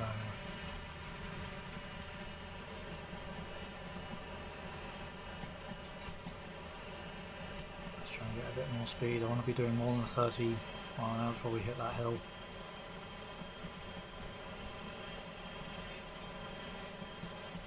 Just a bit more throttle. Engine temperature says maybe. Oh, traction motor temperature says maybe. 99, 90, that's getting too warm.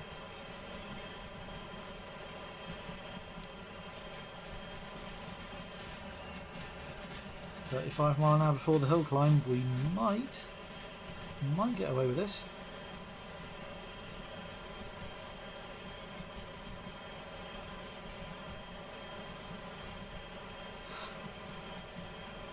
Keltron is saying, "I did not need a thunderstorm with your train at night."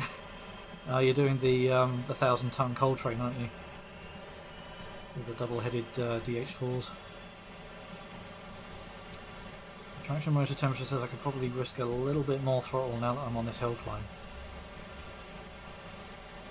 We are losing a bit of speed. The temperatures are going up, but we are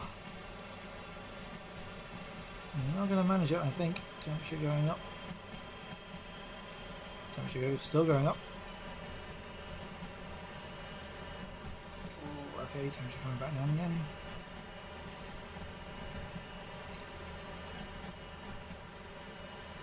It's a tense balancing act, this, isn't it? Throttle, engine temperatures, although we are losing speed on the hill climb and the temperature is still going up. Down to 25 kilometers an hour now.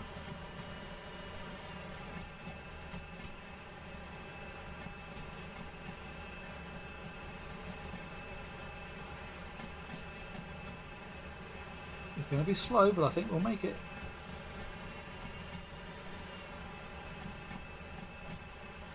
Just a little bit more throttle here and there, just to.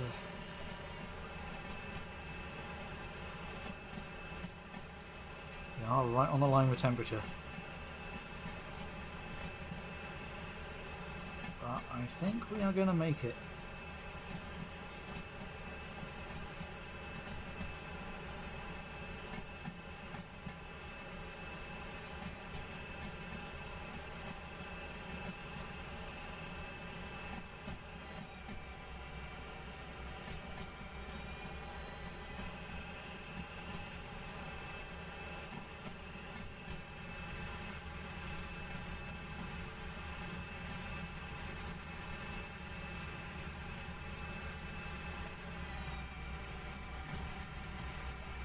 Still losing speed though, and throttle is having to come down because we are warming up those traction motors.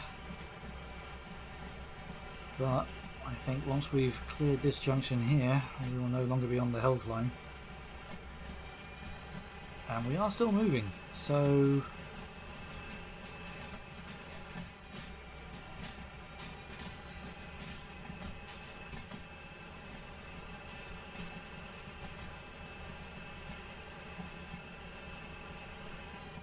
I do believe the loco is over the crest of the hill now.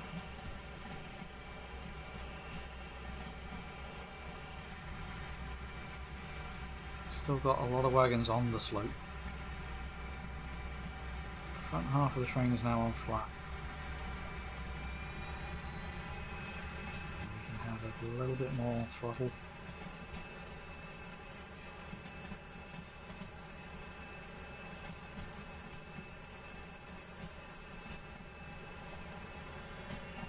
I think we are starting to gain some speed again.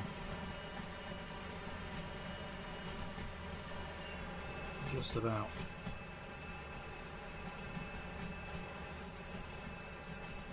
But you know what? Colour me impressed. I was severely underestimating this loco. I did not think it was going to manage it on its own. But hey, what do I know? It did manage it on its own. What a beast.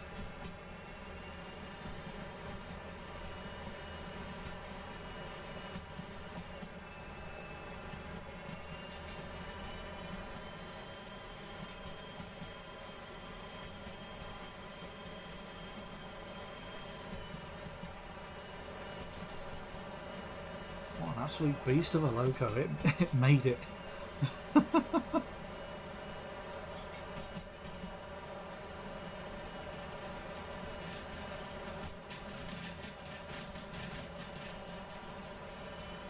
I'm so sorry that I underestimated you, Loco.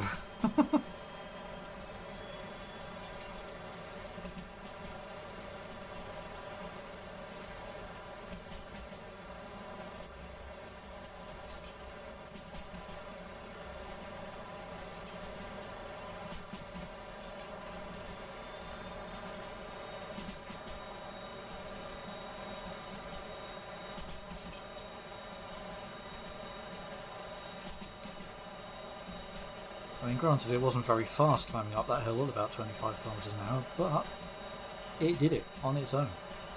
It still managed to get up that hill. I am very, very impressed at that.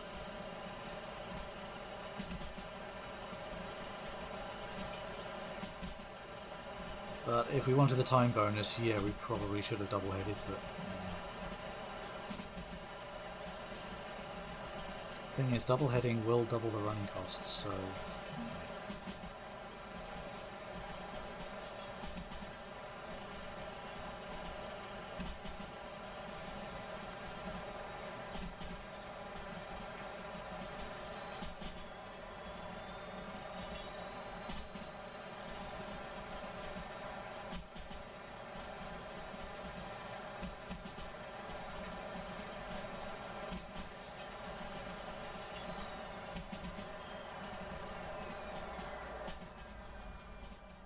As much as I wanted this to be a nice, pretty scenic run, unfortunately, I have once again managed to time my intercity runs to happen at night. So while this is a very, very pretty route, we're kind of looking at it in the dark. Oh well. I seem to have a habit of doing that, don't I?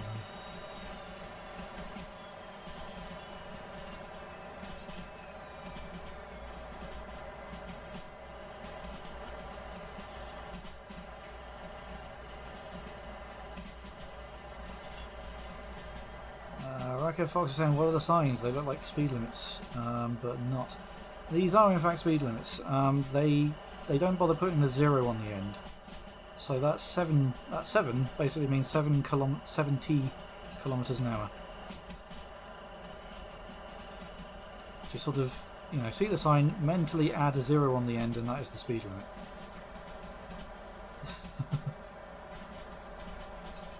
So like this one here, for example, that's 80 kilometers an hour.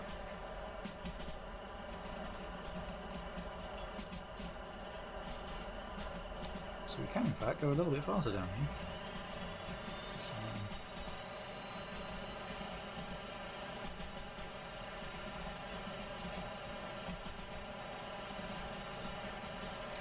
But I have been up and down this route a few times already, and I know for a fact that we are approaching bits that we'll want to do at about 40 kilometers an hour, and not 60 or 70. Certainly not 70. You'll go flying off the cliff.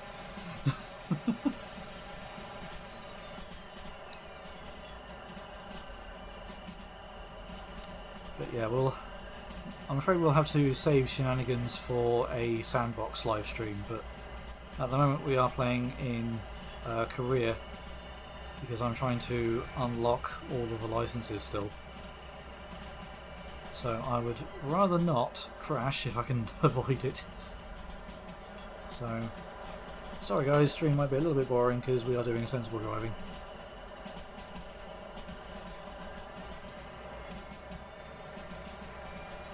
And quite possibly maybe a little bit of save scanning if I absolutely catastrophically mess it up.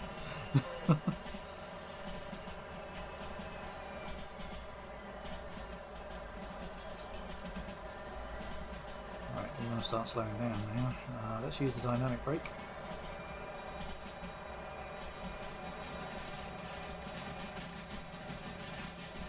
On the other end of this tunnel, we want to be doing about 40.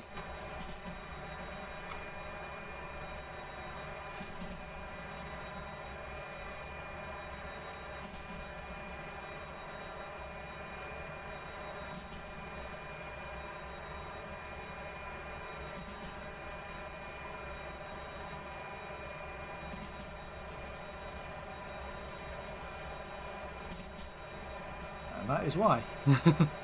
Speed limit 40, right here. You might want to use a little bit of brake pipiness because we are not scrubbing off that extra 5 mile an hour.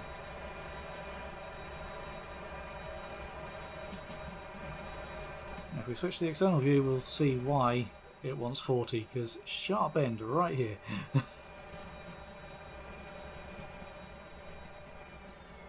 Actually, take the dynamic brakes off for a moment. I'm down to 37.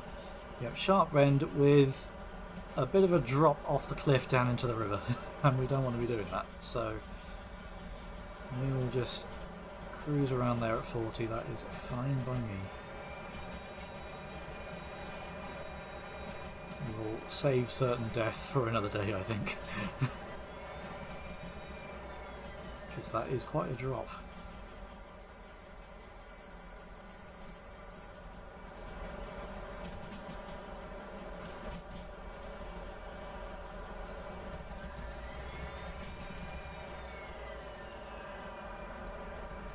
Dynamic brake just to keep us at 40.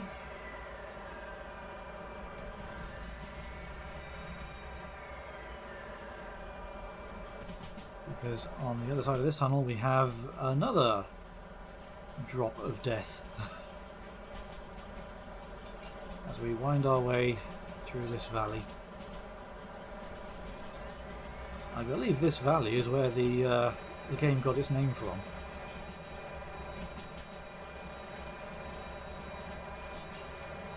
Yeah, we would have been off that curve like a missile at 70. Environmental costs are apparently pretty punishing. Yeah, this is another thing that you need to take into consideration if you are double heading and things like that. Because if you're double heading, then the emissions would have been higher.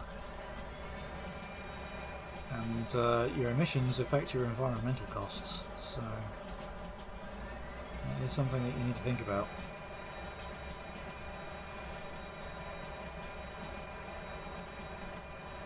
I've heard that can also be pretty punishing for people who love to drive the steam locos as well, because apparently steam locos make a lot of emission.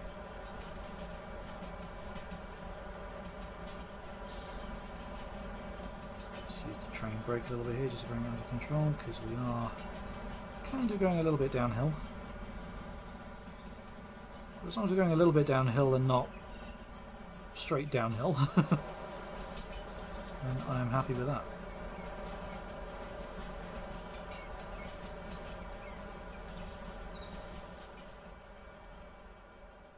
Not scenic was that valley though.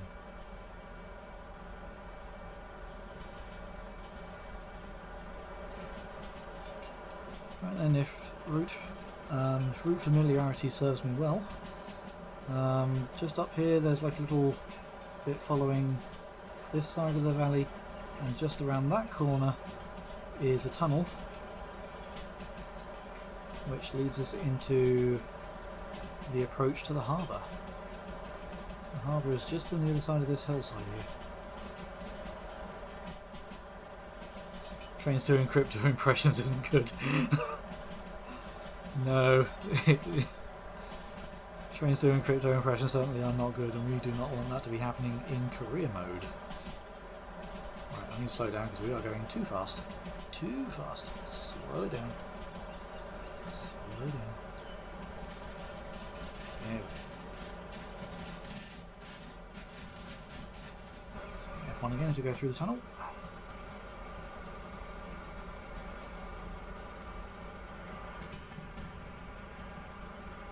And there is the harbour.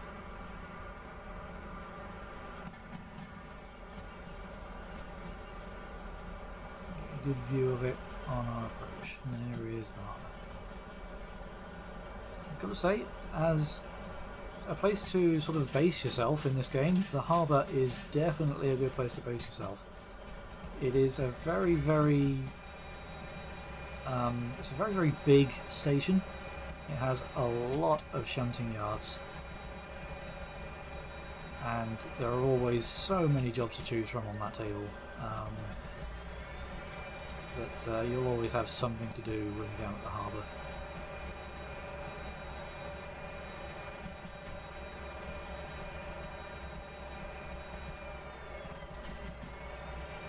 I don't think the dynamic brake is really holding us down this hill, is it? No, we are accelerating still. So let's put a bit of these on. We don't really want to be going more than 40 over this corner. Your wagons full of Bitcoin have arrived. They're at the bottom of the valley.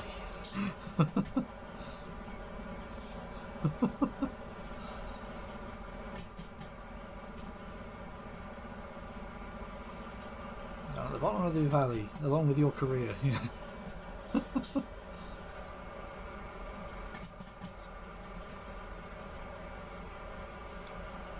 Right, so the next good question would be,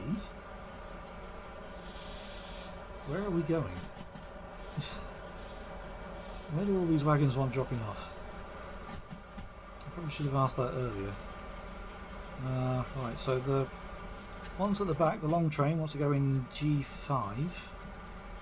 The ones towards the front, D4 and E8. E? Where's E?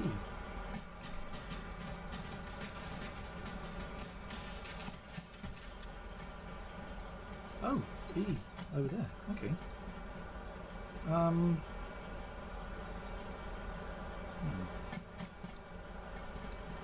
So what's it about when I go in G?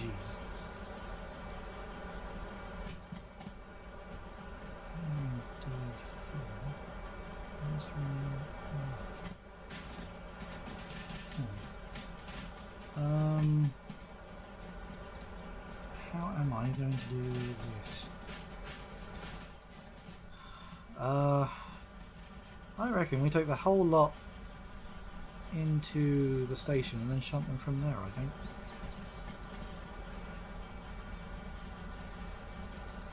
Because I can't remember.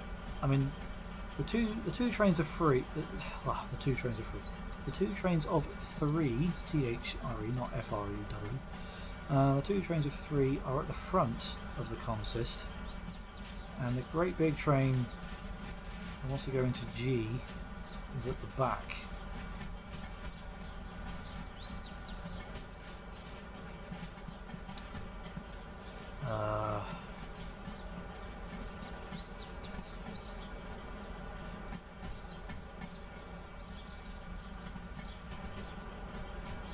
You know what, never mind the time bonus, we probably lost that anyway. So let's do things sensibly, and from here we're just going to go straight into the middle siding, the reception siding, and we'll shunt it from there.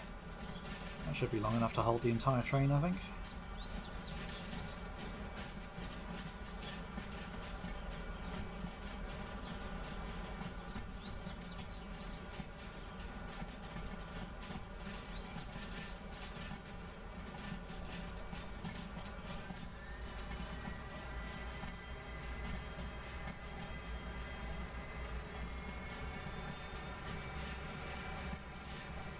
I think we have arrived in the morning.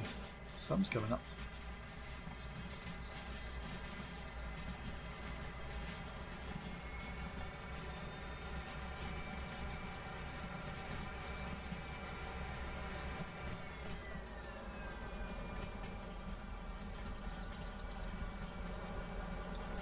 But yes, the harbour is a massive, massive yard. I love this place. I mean, look at this place. You got the main reception bit that we were in down here. We got a set of sidings there, another set over here. I think that's actually the passenger station when they're going to introduce passenger trains. We've got another siding there with a loading dock. There's another siding there with a loading dock, and there's actually another one over there with a siding dock. And then you've got the traction depot in the middle there. This place is enormous.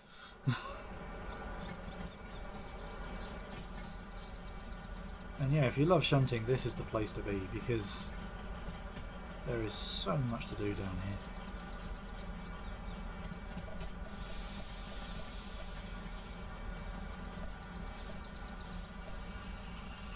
Right, so we will stop the train here, like so. Now then, the first three here are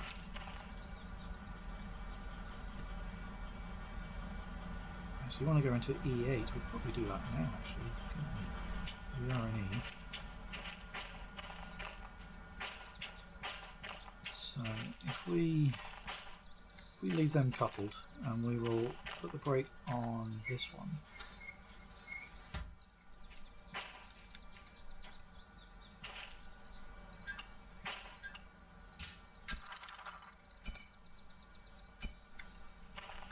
Okay, and now this one is this train, which wants to go into D4. 1, 2, 3 wagons. That was 3. 380, yep, okay, so we will put the handbrake on this one.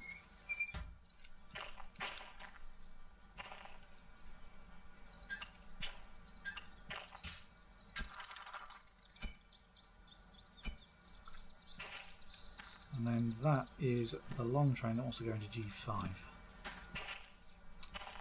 So that's our train broken down. This first one, just remind myself, wants to go into E8. So let's go do that now.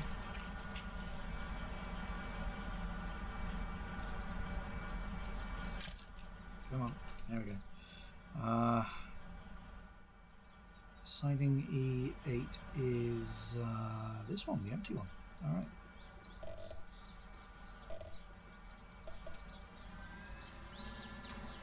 Just put it in on this side. Come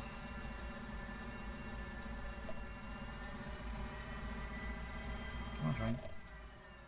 Oh wait, I'm pushing backwards, aren't I? Wrong.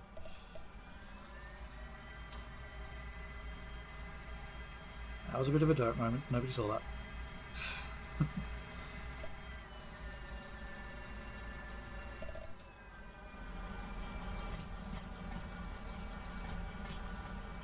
Right, that's signing there, so yeah, actually that one's set correct already, yes.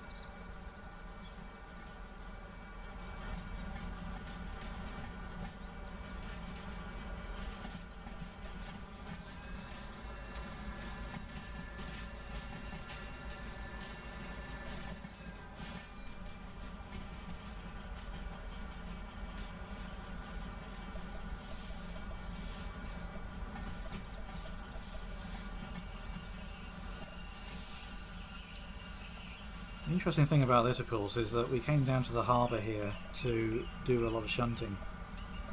What's the bet that these wagons that we brought with us are going to end up on the jobs table because I need to shunt them somewhere and unload them?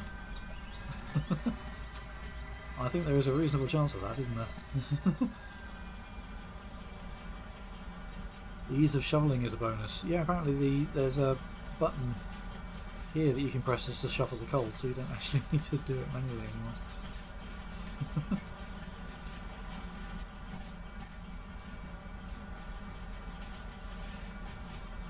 Any delivery you make also has shunting needs, yes, so we are going to probably see these wagons again in the near future.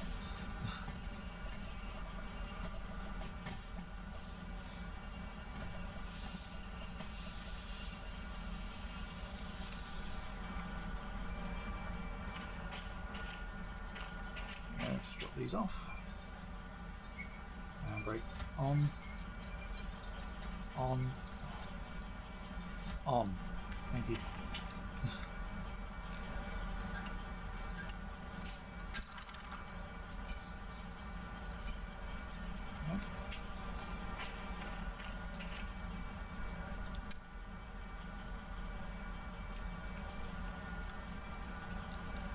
Come on. Right, there we go. Sometimes training needs to recognise that you're on it. You also make delivery jobs by doing loading jobs. Yes, I noticed that as well.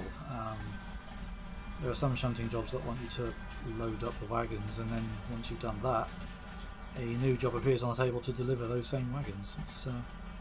It's really cool, the job system in this game. I like it a lot. The way how it's dynamic. You know, that was the word I was looking for, dynamic.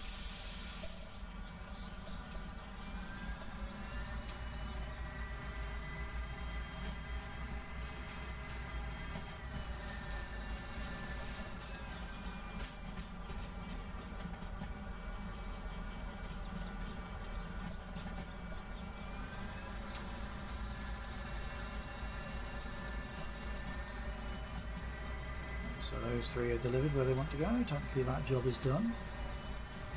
And if we run around the other wagons, attach ourselves to the back bunch, which is the big train that wants to go into G5. Hopefully there is room in G5. G5 is over there, isn't it? It's one of these ones.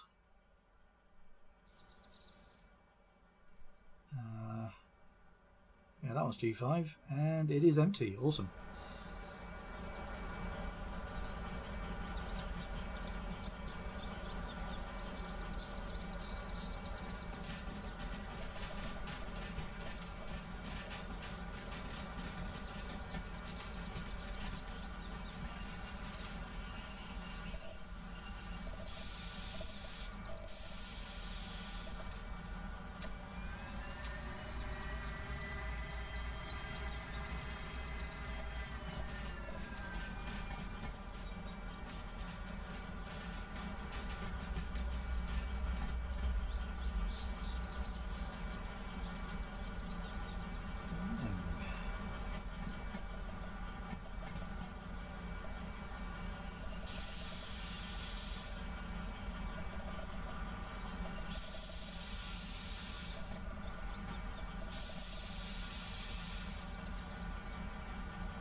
Nice and gently does it.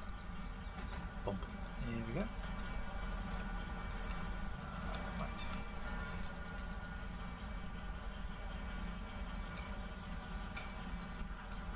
Like that, and a brake plate. Okay.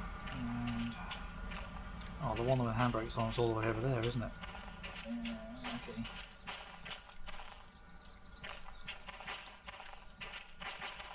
Use the teleport powers a little bit. That one is alright.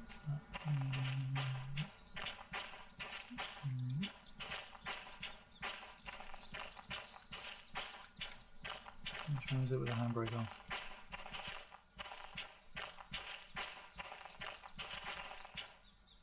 You know what? 1, 2, 3. It should be this one actually. This one here behind the lamppost, and it isn't. Right, there we go. Handbrake off.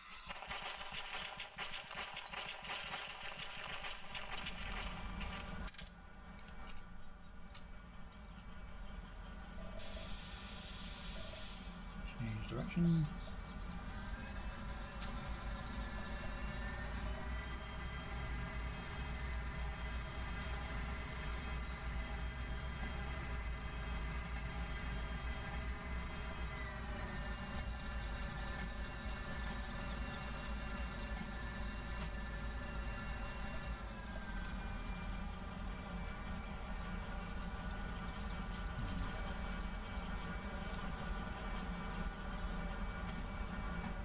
You know what, I should have brought those three as well. Drop them into D4 and then drop these off. Ah, well, never mind. Never mind, I'm not expecting the time bonus anyway. Oh, and it's starting to rain. Oh joy. So, things are going to get damp. See the rain effects on the roof yet? Not yet, apparently. Tracks are going to get a bit damp and slippery soon, won't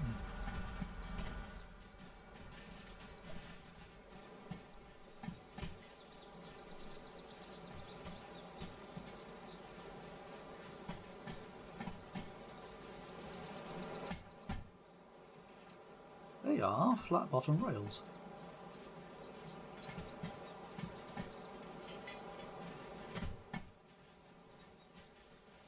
More you know. Hey, big trucker. We'll be sending your hugs to Mrs. Gilligan. She was in the background earlier on, but she has wandered off, so I'll send her your regards next time I see her.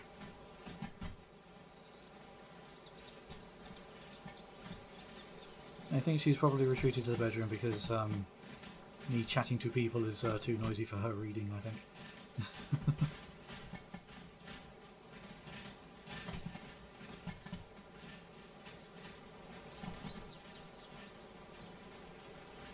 how you doing? It's been a long time. Yeah, it's been a very long time since I last streamed.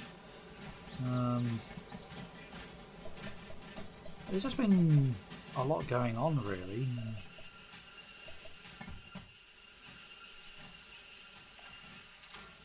Because, yeah, a few years back I started up doing racetrack marshalling, and that takes up a lot of my weekends nowadays. It'll take a little while for the brake pipe to disengage. Right, and now we should be able to move again.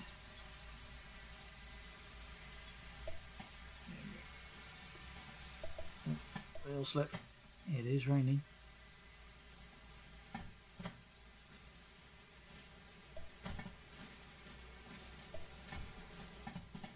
Too much power. Too much power.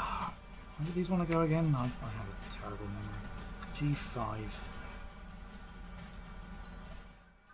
My memory is awful. Right, so we're going into G5.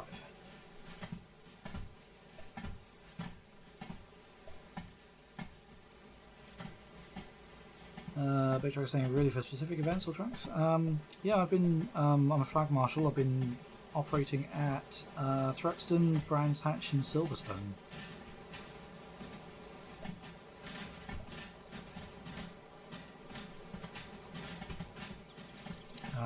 And this weekend, in fact, Saturday and Sunday, I am flag marshing for the British Truck Racing Championship at Thruxton. I've been kind of looking forward to that, actually. It's one of the big events on my calendar. It just so happens to fall on my birthday weekend as well, so that's pretty cool. Chaos Runner said, have you been around when Jimmy Broadbent has been out? Not only have I been around when Jimmy Broadbent has been out, I have pushed Goldie.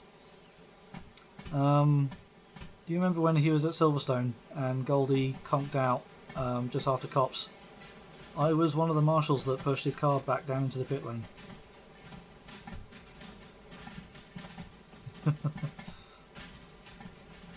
I'm actually in his video.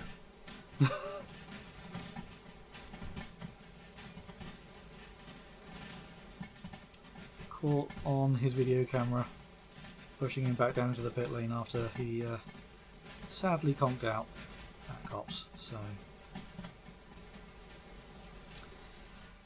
So yeah, not only have I been out there marshalling when Jimmy Broadbent has been out, I've pushed his car and I've met him. So yeah.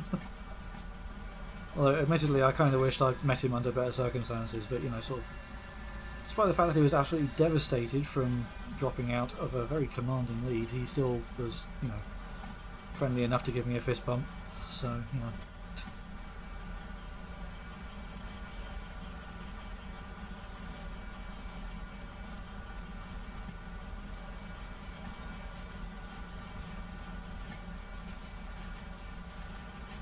So yeah, Jimmy's a good guy.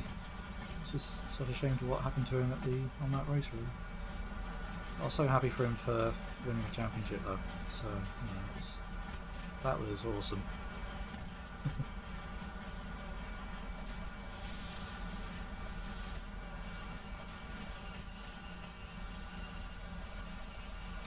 Right, is this siding long enough for all of these? Because that looks like the back end is about to come out the other end of the siding. I've got a little bit of space left. I think that is just about going to fit.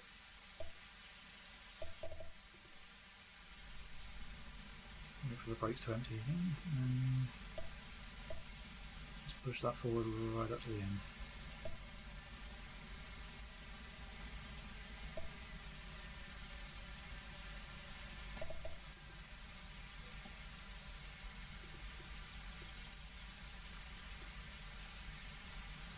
So yeah, truck racing is very interesting because, I mean, while they are still limited to 100 mile an hour, such enormous vehicles running at 100 mile an hour is quite frankly a terrifying sight to behold. And it's the only race series that has marshals abandoning their posts for the actual race. So we're not actually allowed to stay on the actual marshal's post during the truck racing. we have to evacuate to safer locations. I don't really blame them, but it's pretty cool because as a flag marshal I get like a remote control to my light box if we switch from using flags to signal lights.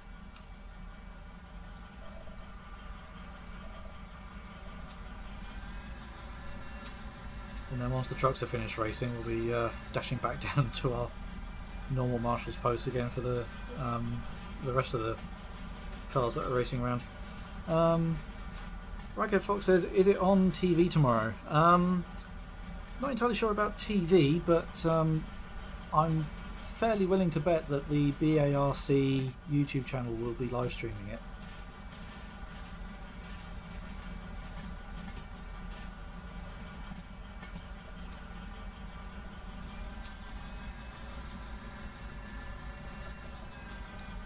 So yeah, if you guys want to be watching it on the Bark live stream channel, Bark Live, I'm pretty sure it's going to be on there. It usually is.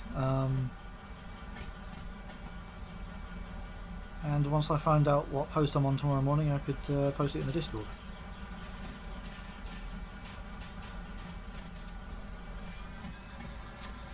Because, you know, if I knew what post I was going to be on now, then I would obviously tell you guys now exactly which post I'm going to be on, but we don't find out what post we're on until the marshal's briefing first thing in the morning, and it's usually a bit of a, you know, lucky dip from the hat, really.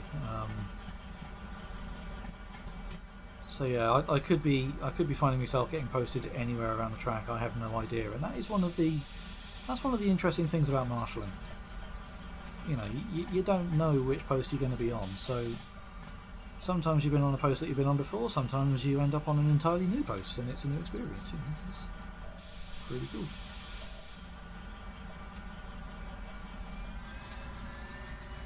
I already have some posts that I consider my favourite at Thruxton, and I have some posts that I'm not all that fond of. I tend to find them rather boring. Ooh. Restream.io now says that we've received 100 messages in today's stream. Yeah! We'll count that as a mini win, I guess. Big Truck is saying, wait, 3 ton? You're talking about pickup trucks or lorries? Lorries. Truck Racing Championships. It's the actual tractor units. They grab a bunch of those and they race them at 100 mile an hour.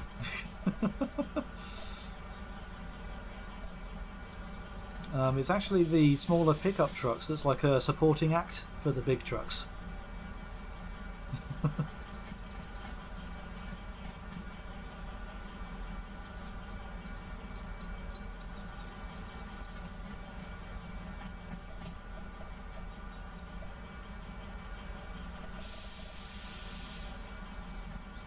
Haven't they got enough torque to move small moons? Absolutely they do.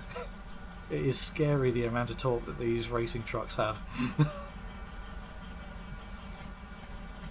You literally feel the world move as, you know, as they get started. I mean, usually it's a rolling start, but could you imagine if the entire field had a standing start? Yeah, it would change the rotation of the Earth.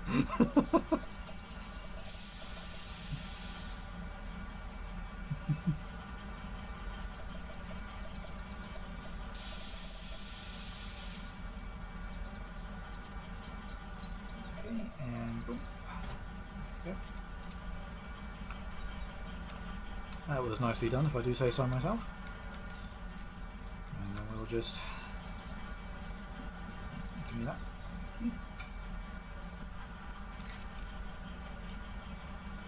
That one, plug it in there. And we will want to switch off the handbrake, and again I put on the handbrake at the back, didn't I? So march all the way back here, turn this off. There we go. And then these 3 we need to go in D4.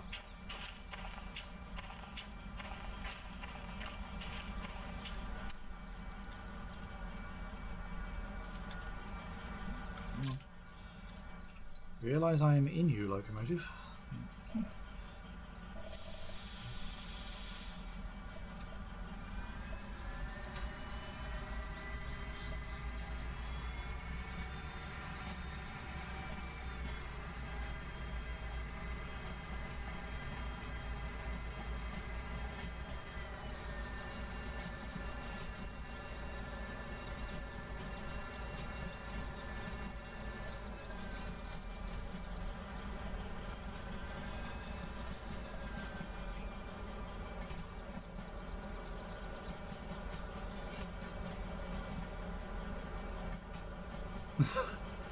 Big Trucker says, I'm not really joking to people when I tell them that I could put a lorry in Granny, get out and let it idle through a building.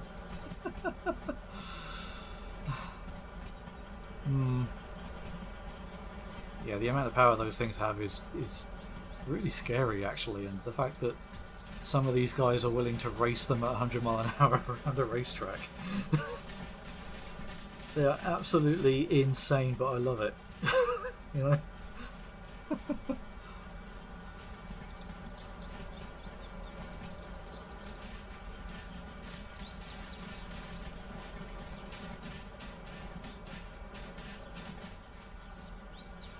Right, so we're going to D4, which switch that one.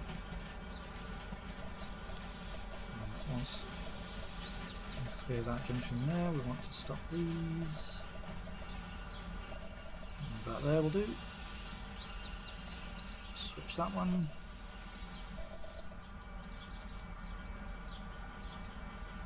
Wait for the brakes to disengage, and off we go.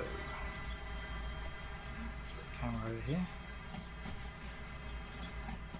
Right, D4 wasn't it, guys? Sorry, I've got a memory like a sieve. D4 is where we want to go. Hopefully it's empty. I never check these things beforehand. Probably ought to more often.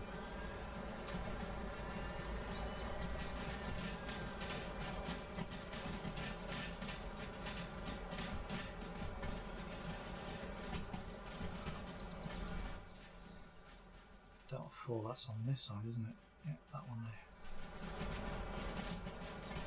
Right, so that one is pointing the right way.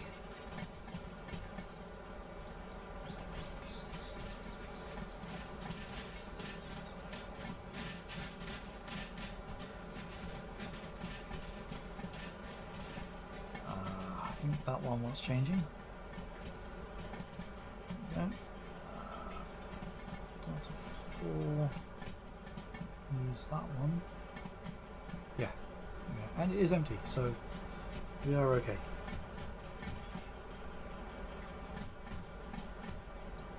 Anytime I ever see or hear of lorry racing is rare video clips in movies, documentaries and all that. Yeah, over here we just have that right level of madness to actually race them. And they do race them at actual full-fledged racetracks. You know, I think the only place that the British Lorry Driving Championship doesn't go to in the UK is Silverstone. Silverstone won't let them drive around there. But they do race at Brands Hatch, they race at Thruxton, they race at Snetterton. Goodness knows how they manage that. They race at Donington.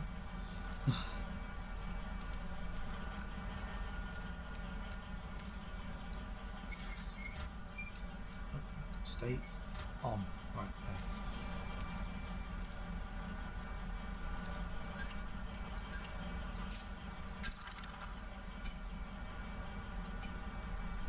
there. Yeah. And that is the job done. So let's head back to the office, and then once we've filed in those jobs and got paid for them, we will service this locomotive and then sort of abandon it in the track and motor depot and switch out to a DH4, and we'll do a bit of shunting with a DH4. I think that is next up on the order of this live stream. Let me see, well, where was I? Too bad I don't have 4 DH4s. There are 2,000 plus tons of steel rails I could move from the steel mill to the harbour. Yeah, I think you're going to need 4 DH4s for that. The 2 DH4s were able to pull like 1,200 tons of logs earlier, but 2,000 tons, more than 2,000 tons, I don't think 2 DH4s are going to cope with that. At least not when you find a hill. I'm suddenly going to go, oh no, this is too much. Right then, let's hand in these. Ba-bum. Did we get time bonus? No, of course we didn't. Wasn't expecting it. Take the money though. Yoink. And we'll hand that one in. No time bonus. Money. And we'll hand that one in. No time bonus. Money. Yoink. Alright then, so we got paid. Right. Let's service the vehicle and put it away in the shed.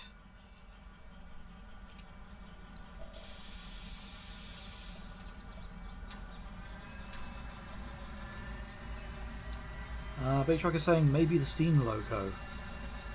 I am tempted to have a go at the Steam Loco this stream. I haven't bought any of the licenses for them yet. Though I do have the money for it. So maybe I could go and buy the license for the Steam Loco and see how to drive one of those. But like I said, it's going to be a learning experience because I have never driven a Steam Loco in this game before, so I don't know how easy they are to drive in this game.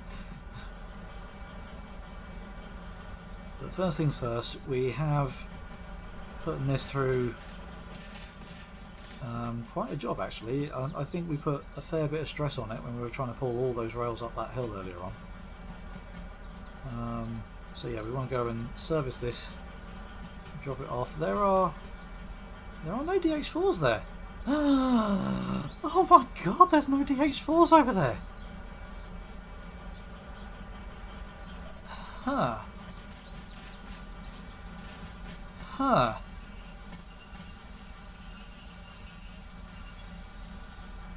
Oh.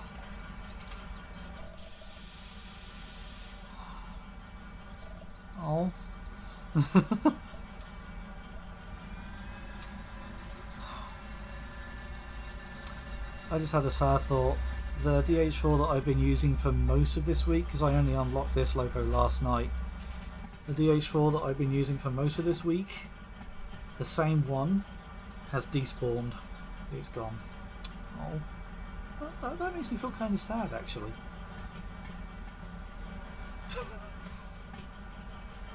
Using the same one locomotive for about a solid week, and then I left it on its own here for a little while and it despawned. I'm a little sad. But yeah, there's no DH4s here. What? This is the first time I have not found DH4 here. There are two Steam Locos though.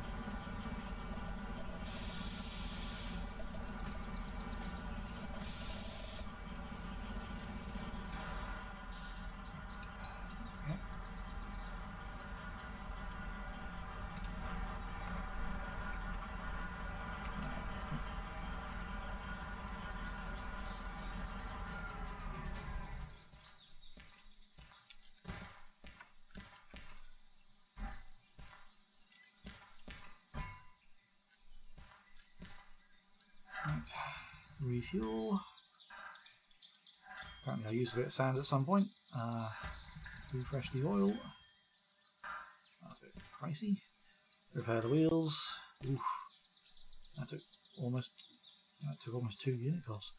Mechanical powertrain. That wasn't too bad. Electrical powertrain. Not too bad. 8 grand. 1,700. Way cheaper than it would have been in the office.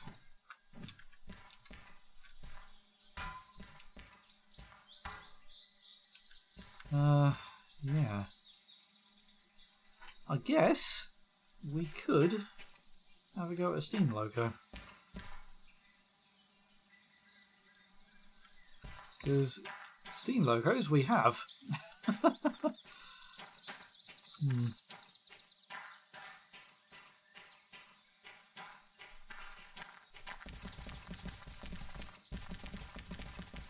Alright, back to the office.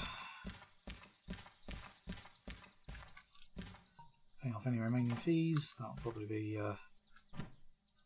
emissions for environment. There we go. No more fees. So, how much money do we have? 260 thou. That is more than we had. Yeah, because we had 227 thou when we left the steel mill. So yeah, that we have made a profit. Honest. Right, licenses. Oh, yeah, I don't have the DM3 license. SO60, the S282. The two locos that are in the show are the S282s, aren't they? Do I need any prerequisites for that? Concurrent 2. I think I've already got that. Yeah, I've already got that. Okay, so I could get the big steam loco and give that a run.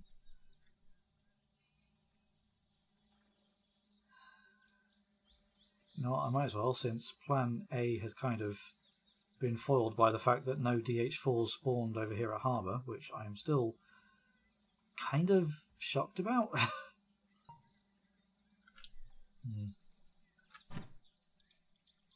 I'm always... The whole insert wallet to pay thing, I'm always a bit... Yeah, that just hits too close to real life on some things, doesn't it? Want to pay for this? Hand over your entire wallet. We'll have all of it, thank you. Right, this is where I keep all of my certificates, by the way.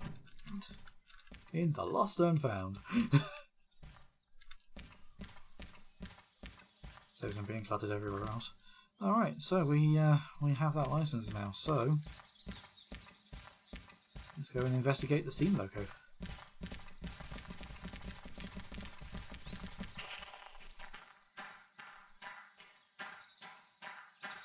So, who else wants to learn how to drive one of these? Because, I gotta admit, I have no idea. Right, let's turn the turntable.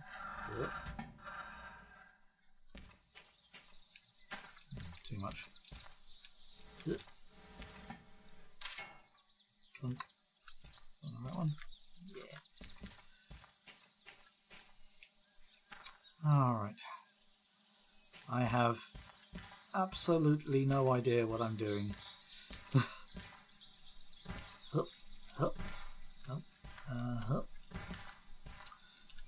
Okay, apparently we can't jump up that. It is stationary. Tutorial, it's not moving.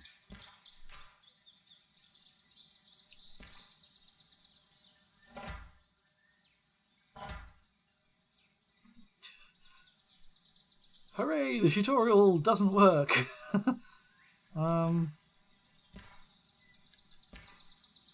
How?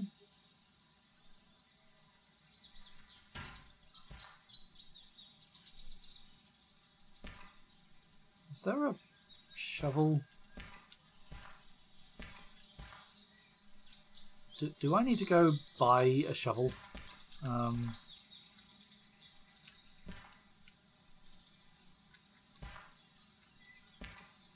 Okay, so I do need to go buy a shovel.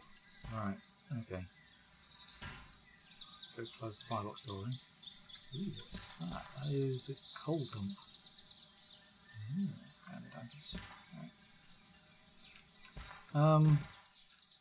Alright, so apparently I need to go buy a shovel. So, I think this has a shop. Yeah, it does. It's in between E and F. Alright, let's teleport over to the shop. Teleport. Did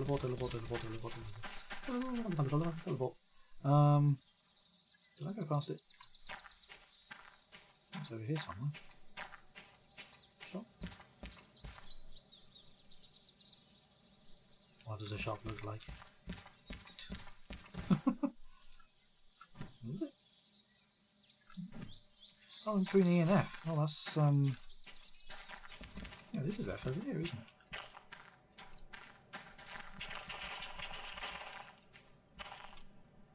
Yeah, these bits in here are F. So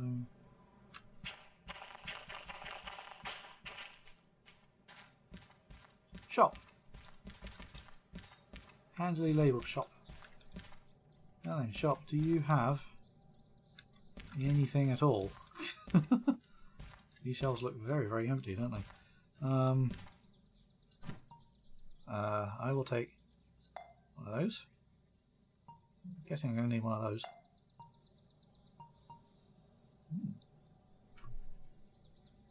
You know, I didn't know you could have one of those. Yeah. Oh, did I just steal that?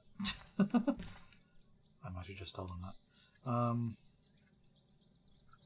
Insert your wallet to pay. Oh wow, okay, that's how that works. You can have that back, I don't want it.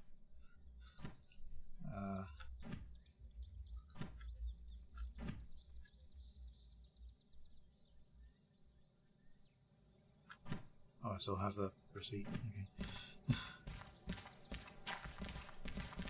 Teleport, teleport, teleport. You know, one wonders why they bother building trains when apparently this universe has teleportation. Hang on, don't need that. Alright then.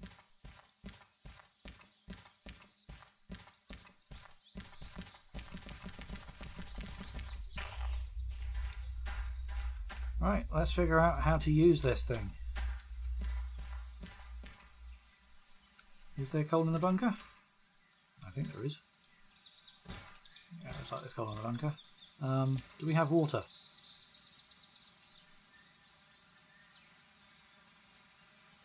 Probably. Well, I think first things first. Open up that. You want to yoink. Yep.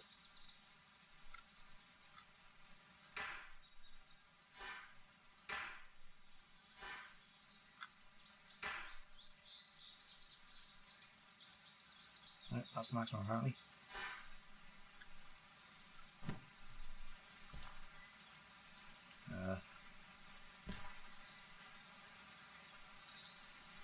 How to... Ah! Aha! Learn by doing.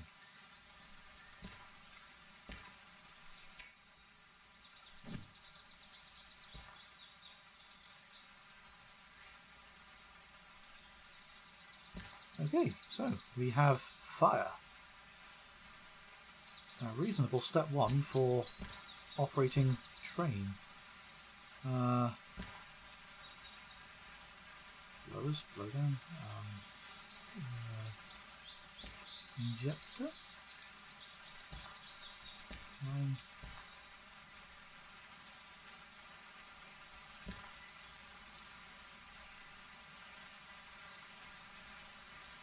Okay, water is going up. I assume that is a good thing. That's the handbrake.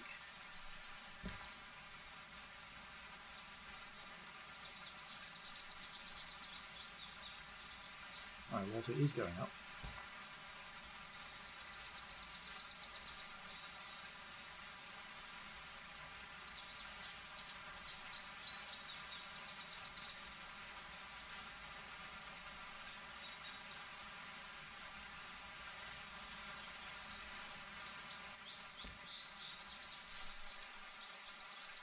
Ooh!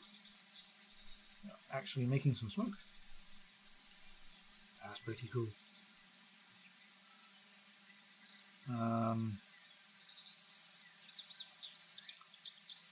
Okay, so we have steam pressure.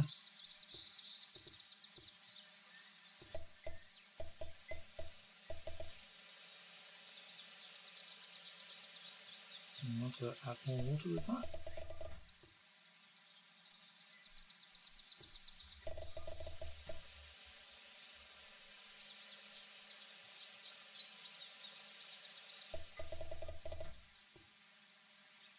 I am noticing that the colour of the smoke changed colour there.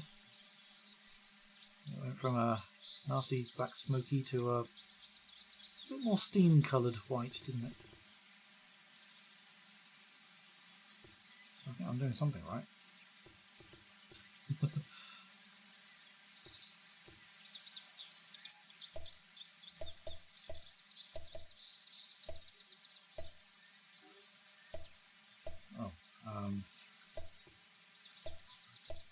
That stopped all the steam.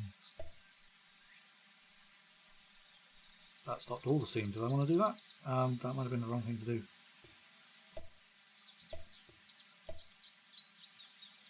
I thought that was like a reverser.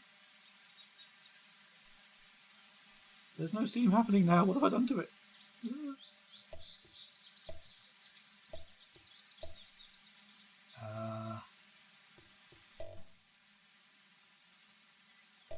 Okay, that probably means we have no steam pressure whatsoever.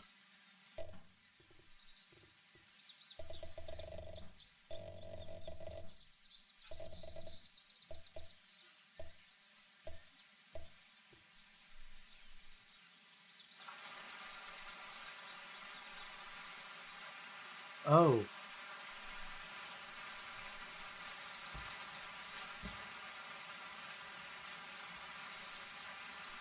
Oh. So that's why it stopped.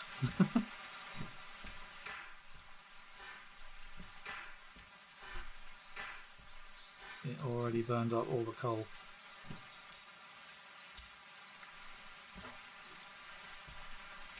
So probably not an ideal engine for shunting with if you've got to refill the coal constantly. Because it got through three shovels full that quickly. That was fast. That was very fast.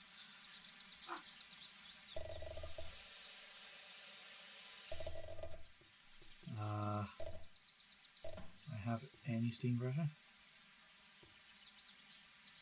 Oh, I see. Coal.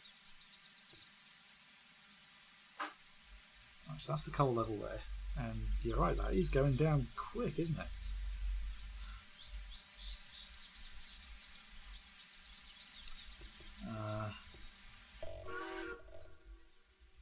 Okay, well apparently we have enough steam to do that.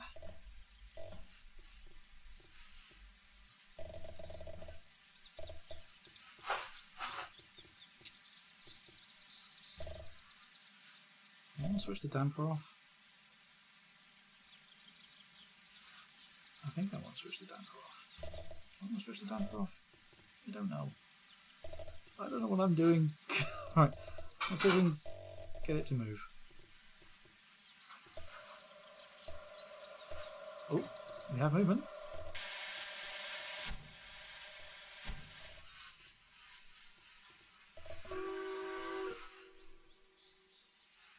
It moves!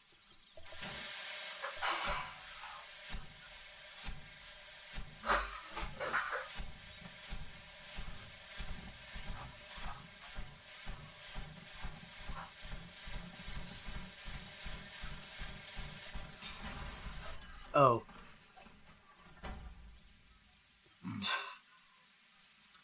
See, I might have forgotten about that. Oh.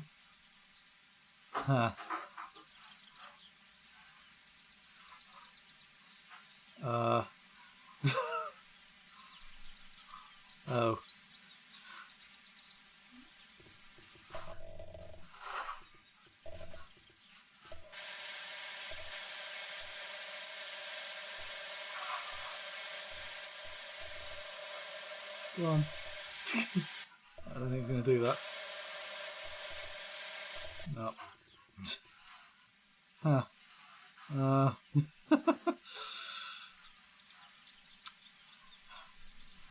Well, who could have anticipated that that would have gone so horribly wrong so incredibly quickly?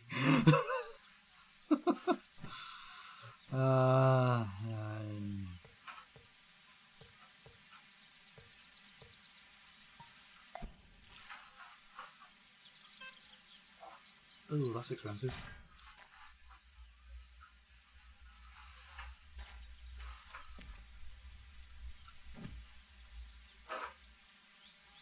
Right, I'm assuming this is going to be similar to Railroads Online, where I need to couple the tender to the loco. One assumes. Others.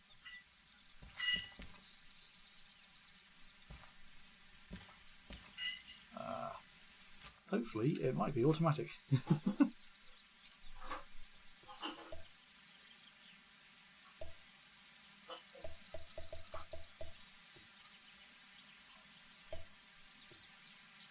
hold that down. That's not actually... Oh, well, it wouldn't be shoveling coal. Your tender's not attached. Nitwit. Alright, try. Some of that.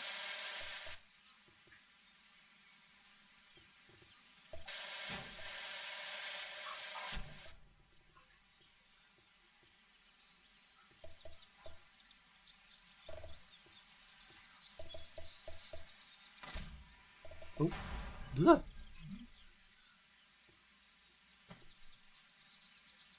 Well, I think that worked. That was kind of terrifying, but it worked.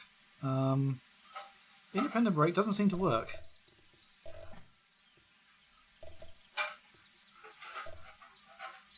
I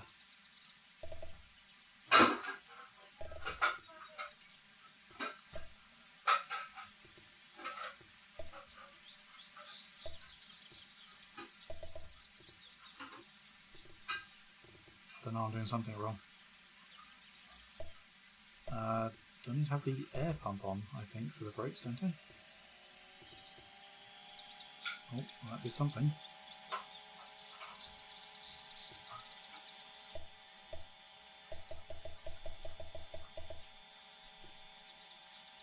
That button doesn't seem to do anything. The coal level is not going up.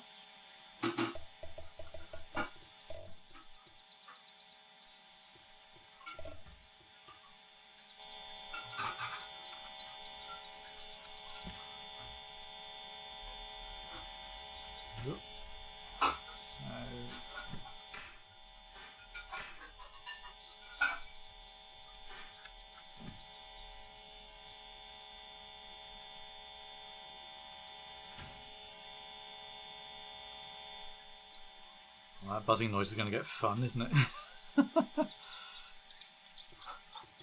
Alright, let's try all that again. I don't seem to have brakes, so I don't know. What about the dynamo? I need that one.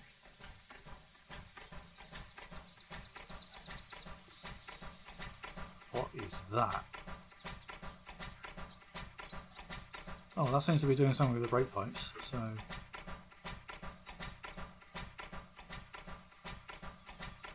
What a weird noise.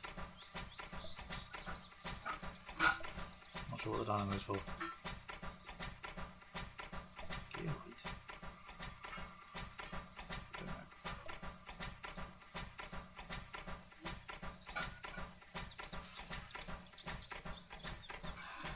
Right, steam-powered air pump.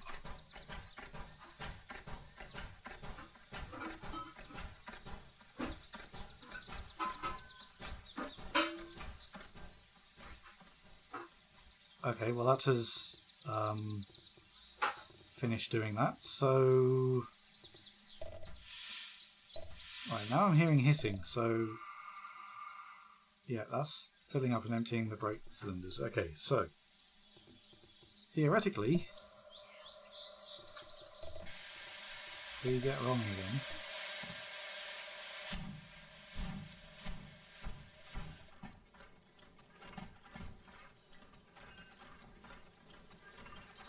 And if we whack on the brakes, yeah, the brakes now work. Okay, I am figuring this out.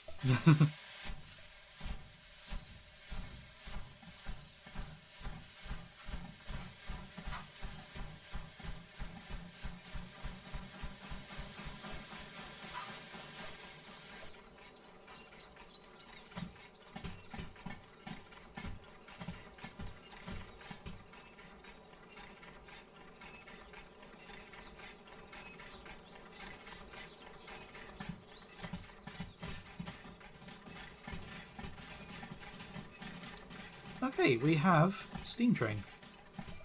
So I reckon next step we take steam train to the office, grab a job,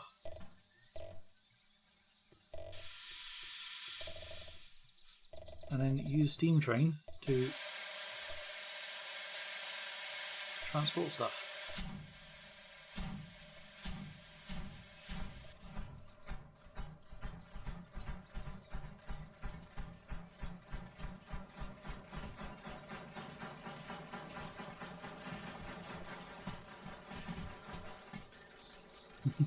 Imagine the increase in accidents of only one guy doing this in real life.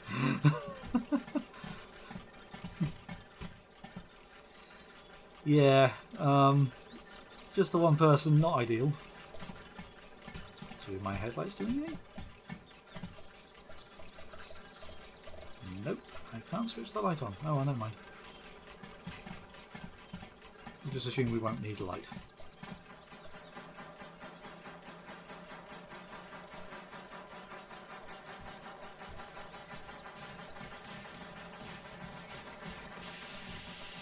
Oh, I think I blew a pressure valve.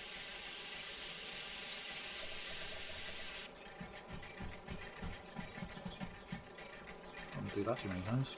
Right, we need to stop over there.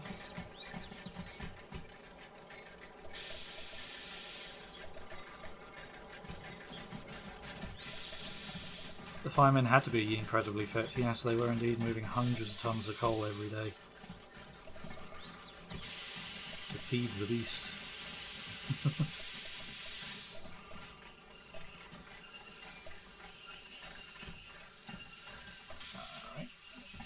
Train here. And we will. It sounds far too quiet when idle. It should be, you know, something needs to be hissing when it's idle. Yeah, we were going to take our whole job. Can't take one of those. That one's hazmat 2, don't have. Oh, we can take that. Shunting job, logistics hall.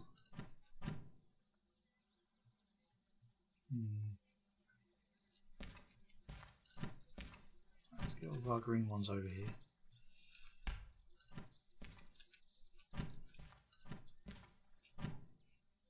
Actually, can't take that one as a hazmat 2. Don't have that license yet. Take that one. That one. No, hazmat 2, can't have that. Alright, I think we might be going. You know what, let's just take the one job to start off with, because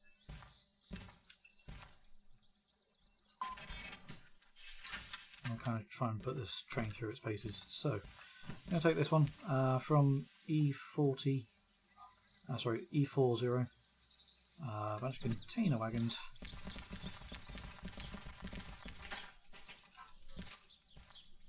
Alright.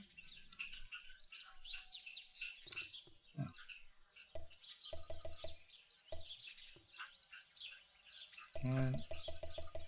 Why doesn't that button work? Oh, do I have to open that first and then... Ah, there we go. I'll just close that again. Right. E4 is that one. So I want that one to go that way, that one that way. Yeah, that should be alright. Okay.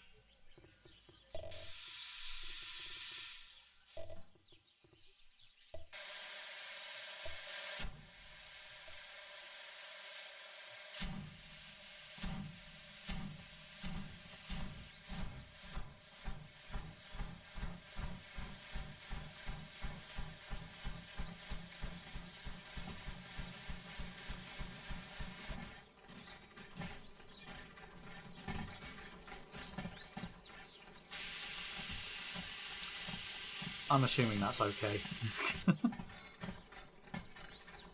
Every time that bit goes off.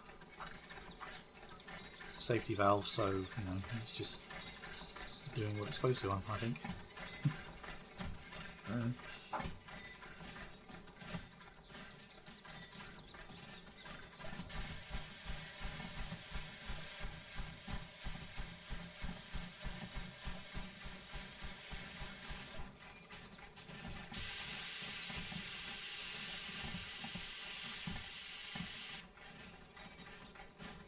This is when I get it to the wagons and find out it's got like a different coupler or something. There's a hook and bar as well, so that's fine.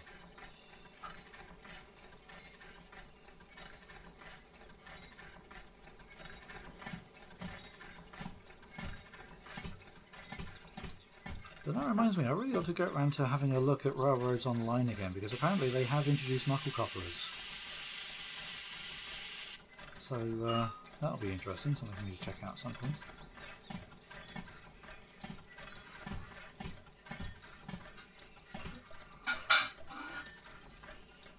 Pressure relief is necessary for safety, only primarily goes off when it's not under load. So when it's idling, I guess, building up a little bit too much pressure. And bonk! Oh, that was almost spot on.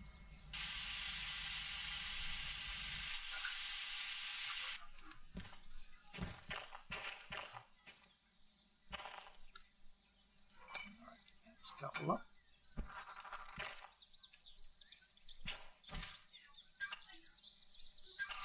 Coupled. And that handbrake is off, so the one at the other end will be on. Excuse the teleporting, but you know,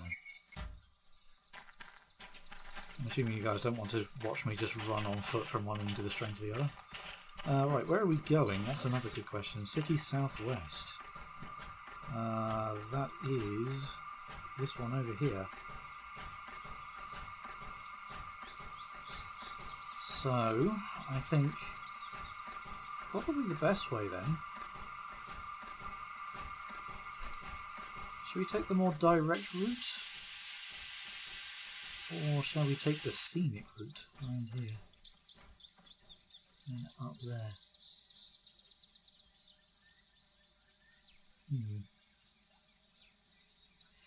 I'll tell you what, I'll leave that to the chat. Shall we go scenic route?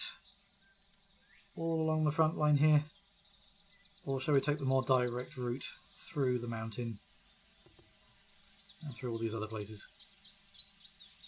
And more towards this actually. I'd like to see the scenic route. I haven't been on this line before.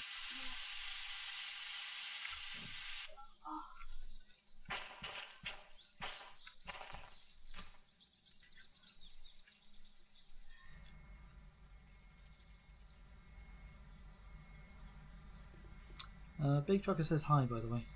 Hey, Big Trucker, how are you doing? Well, we've got to vote for a scenic route, so I think we are going the scenic route then.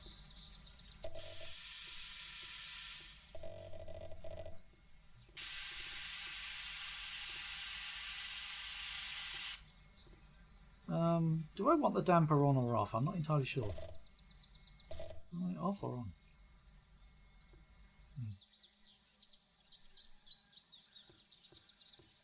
I don't know, but let's get going.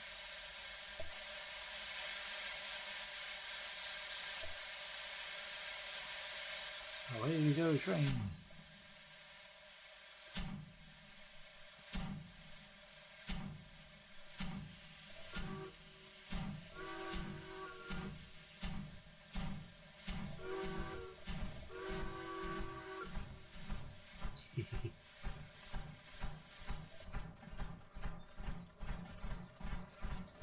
Oh, I'm guessing sparks coming out the top is bad? Yeah,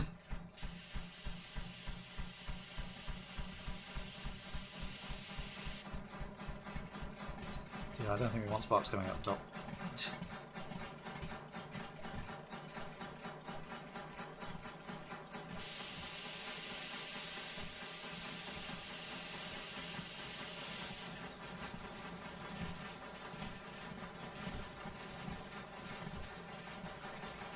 Seem to be going.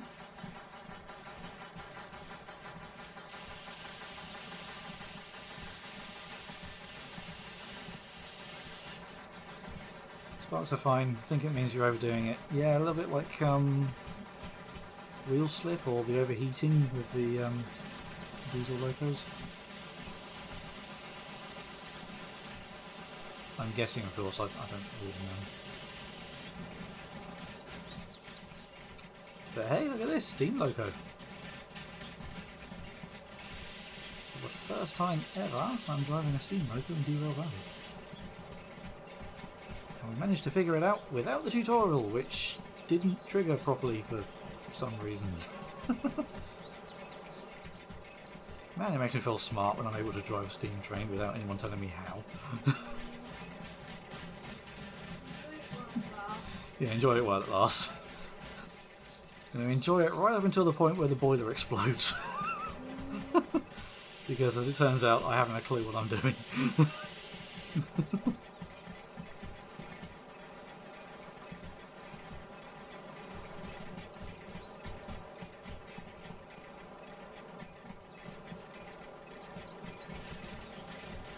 Do I have the firebox blower on? No, I don't think so. Do I need that on?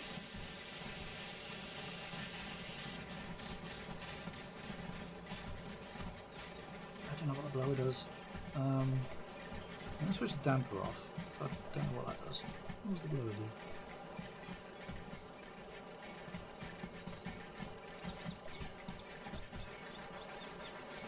I'll turn that on and see what it does.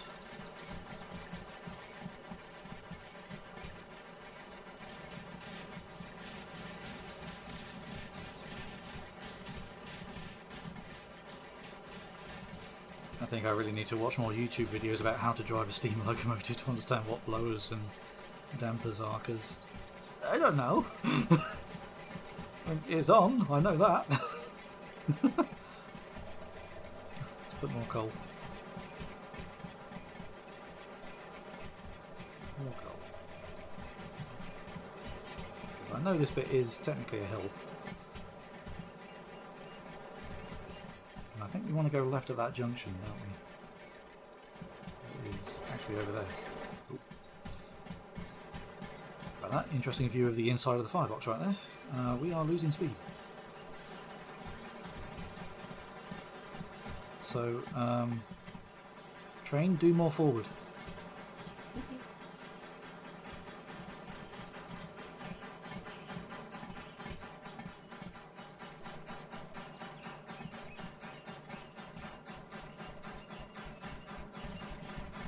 Oh.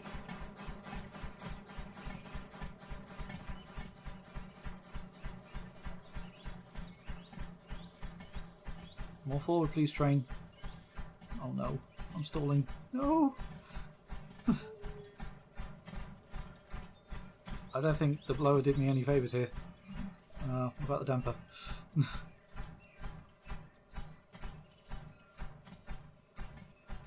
Oh, yeah, the heat is skyrocketing there. Is that a good thing? Because I don't have steam now.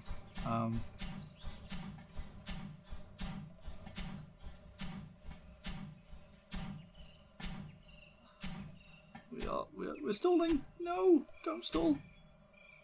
Come on, train. Come on. Come on.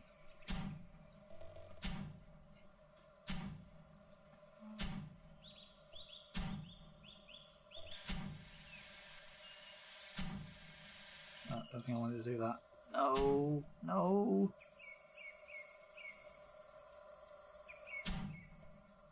Come on, train. Oh, wheel slip. I don't mean to alarm anybody, but I think we're being followed. Thanks for following an interweb person. Come on, train. Come on.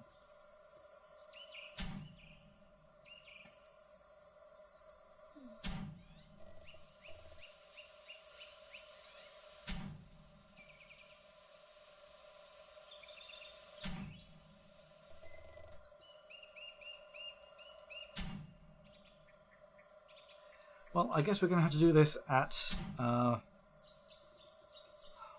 mile an hour, I think. Rico Fox is saying, what's the cutoff to? I believe it's the reverser.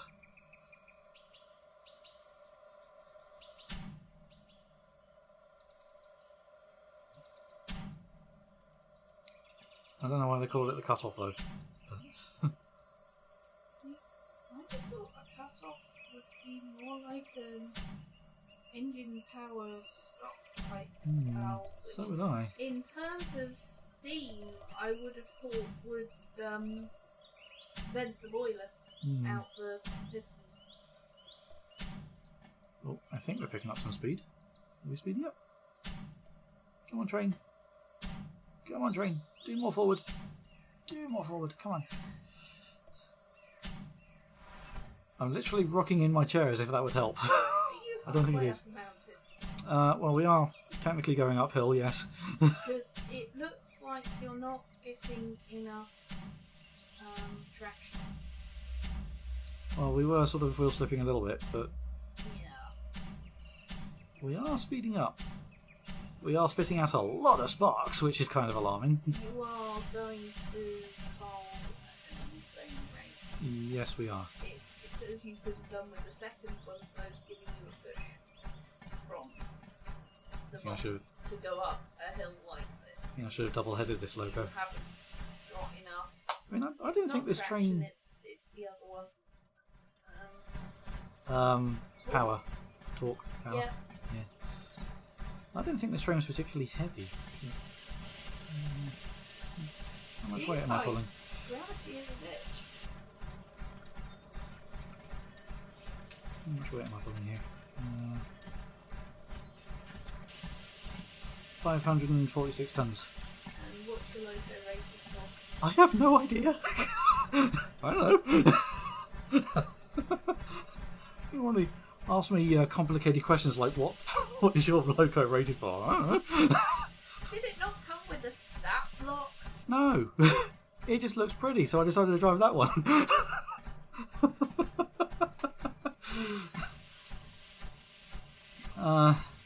An interweb person said cut off controls when steam is admitted through the travel of the cylinder. If 99 is equivalent to the reverser being wound all the way forward, steam is allowed into the cylinder for the whole stroke. As you wind it back, steam is only admitted when the piston is more central in the cylinder. You have to just decrease cut-off as speed increases so as not to consume excessive steam. Yeah, kind of how it works in other games, really. We are losing speed again. And we are wheel slipping a little bit. And we are also running out of coal. And we have stalled. And we are going backwards. No! No choo-choo, more forward! No choo-choo! This is not working! From the sound of it, you've taken something the size of either of the engine. We are going backwards! Do a job that you needed a James for. Whee! Okay, we go backwards and we do a run up. Give it another go.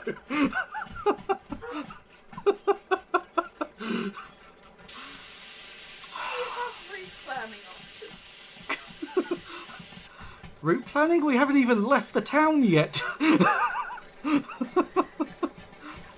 This is the way out of town. Oh. Well, then I hate to break it to you, but you're going to need a second loco. I seem to have no water in the thingy. Yeah. Where's all my water gone? Well, you burned it up. You literally oiled your tank. I think I need to switch the damper and the blower off if I'm just idling backwards. I don't know what that's doing. The water level is just bouncing up and down. Brakes? Yeah, maybe I should consider that. Yeah. No, we're only barrelling backwards at 46 kilometres an hour. I mean, what could go wrong? Okay, quite a few things could go wrong. We're about to... You're about to come to a bend, aren't you? We are about to come to a bend. You won't know about it because it's behind you. It's behind me, it doesn't matter. Oh wait, yeah, it does matter.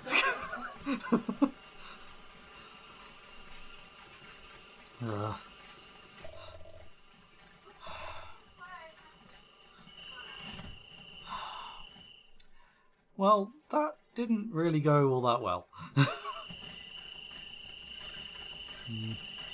I suggest either 2 locos or half the frame?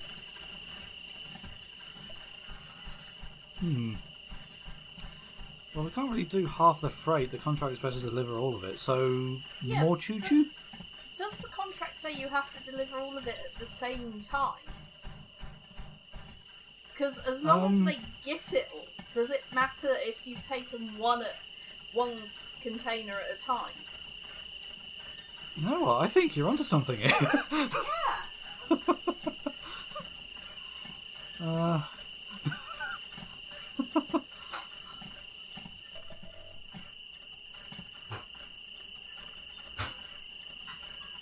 Hmm.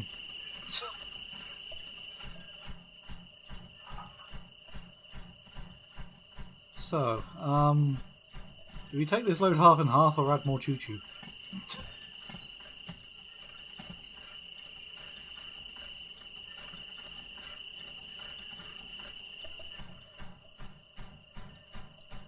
No, I think this time we just charged at the hill because I don't think we gave it enough speed.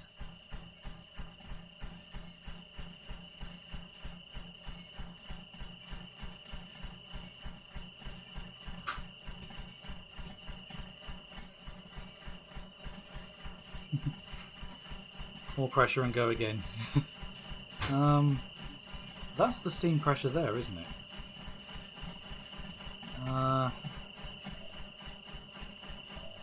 Do I increase that by increasing that? The fire temperature goes up, that makes more steam, right? I think.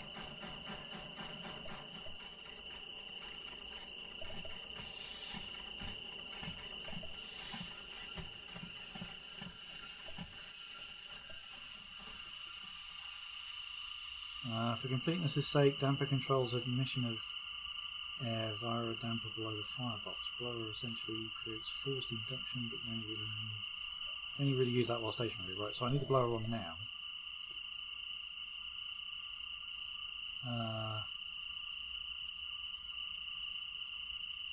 So I use the damper when we're moving, but the blower when we're stationary? Is that right?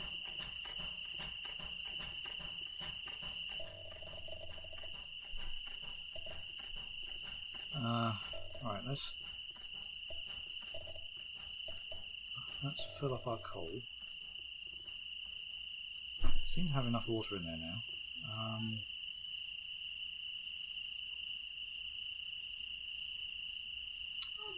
Alright then, let's gun it and give it a go. I am about to start cooking dinner. Oh, okay.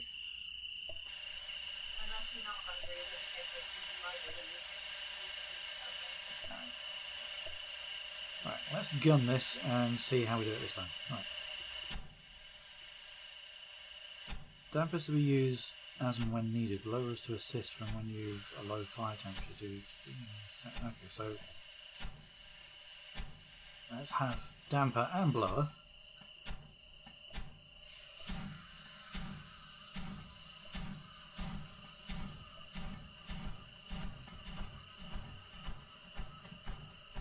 Start decreasing that.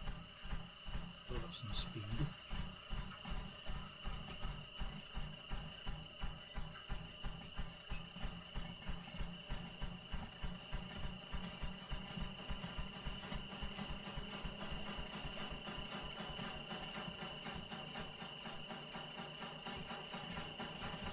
Just worried about how high that number's going, but you know what? It'll be alright.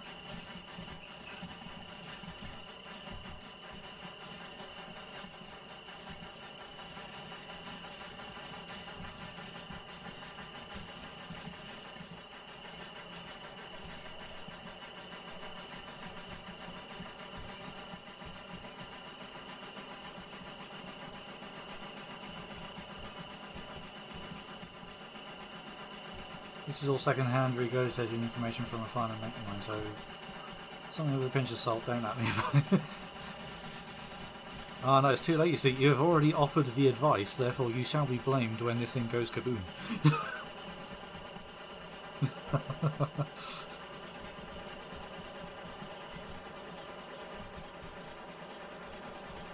You'll probably avoid shutting the damper, so just leave that on then.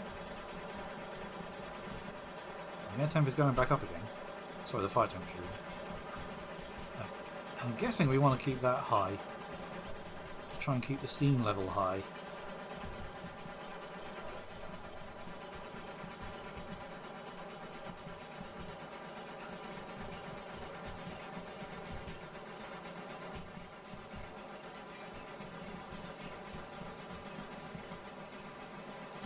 Okay.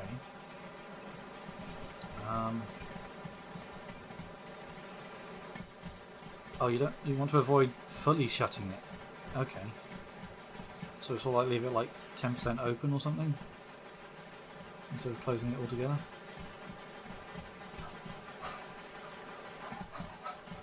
And you're losing speed again.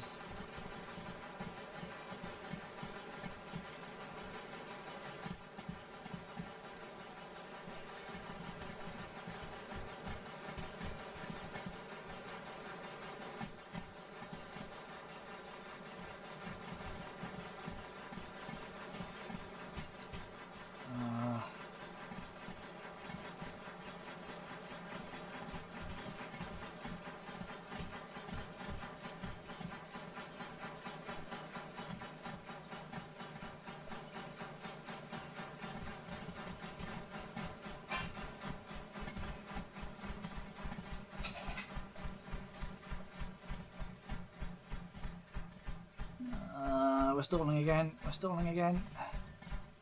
Same place as well. We're stalling again right before the point. Come on. Come on, Choo Choo. You can do this. Come on.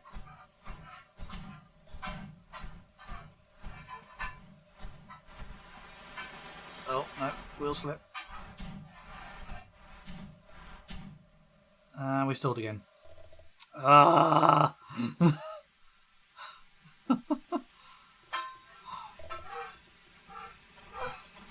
This is not going well for us. I need to use the sander as well. Which one's sander? Oh, that one.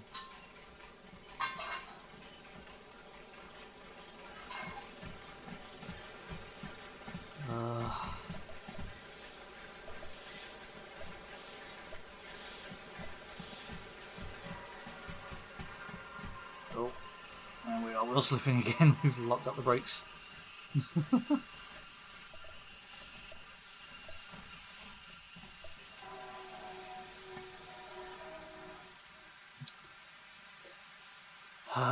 Right.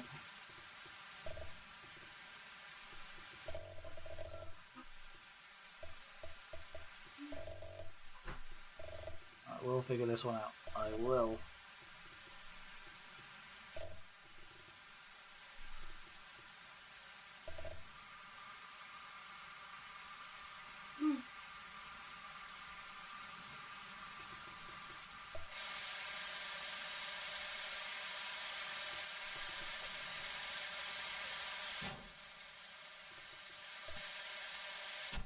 Nope, we are still sliding downwards. We're going backwards. No, train, I want you to go forwards. Backwards is definitely the wrong way. Ugh. Let's go back to a level. And we'll try it again.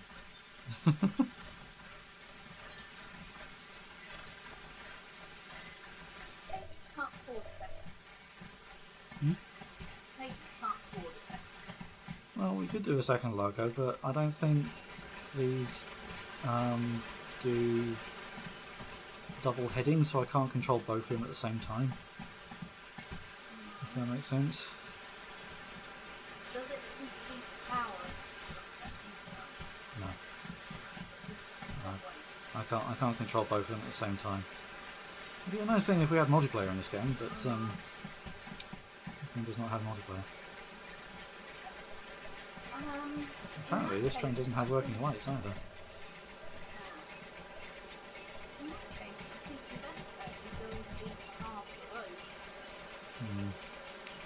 Either that or forgetting the steam train and using a diesel instead. Yeah.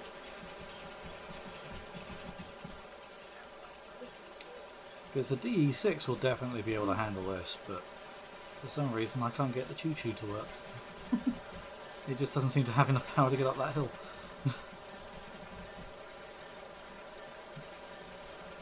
Well, I say it doesn't seem to have enough power. I'm sure it does have the power, I just don't know how to use that power.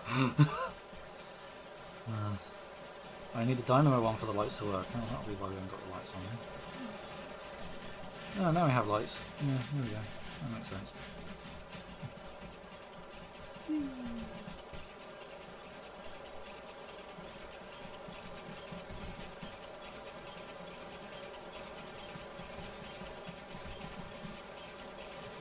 Has he lubricated the locomotive? Probably not.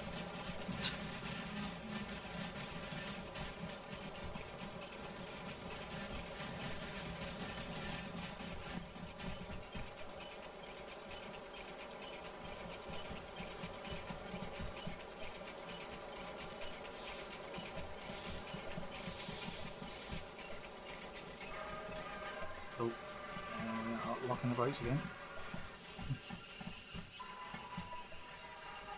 Now, how much damage am I doing to this loco? Probably quite a lot.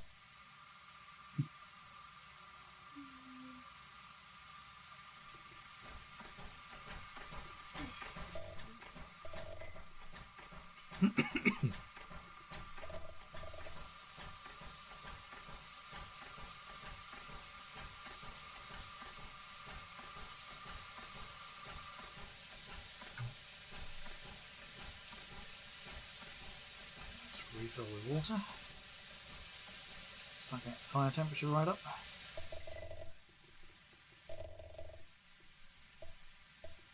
Refill the coal. And try again. If attempt number 3 does not work, I'm switching back to diesel because I can't drive a steam loco, as it turns out.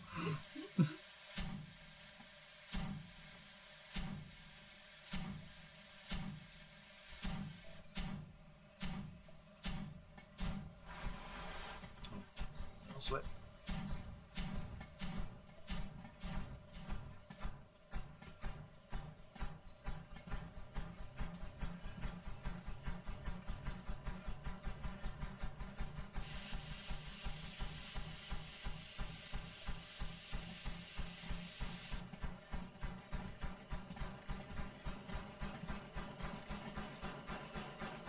Fully filling the water decreases steam production. I don't think I've fully filled it, did I?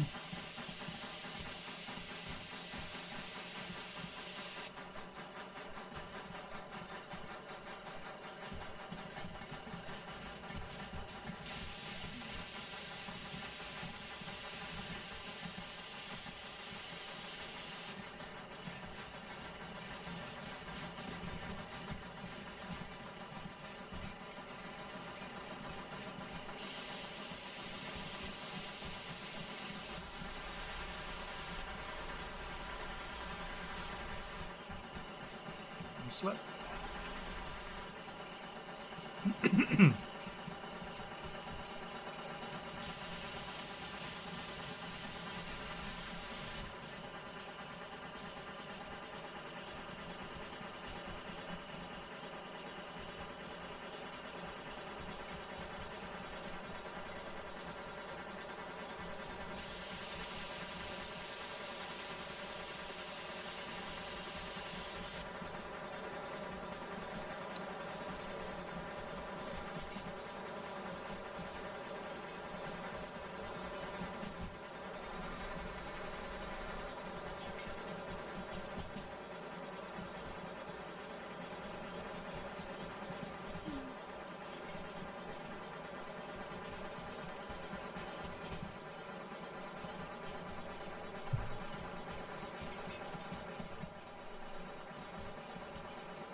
Speed again.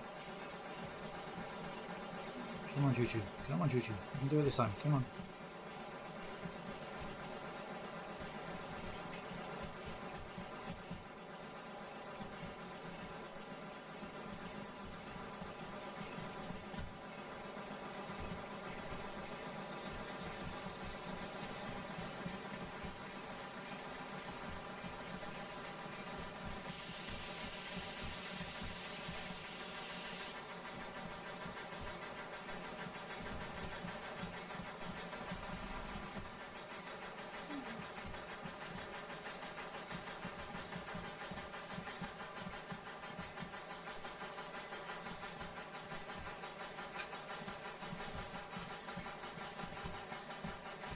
We made it to the junction.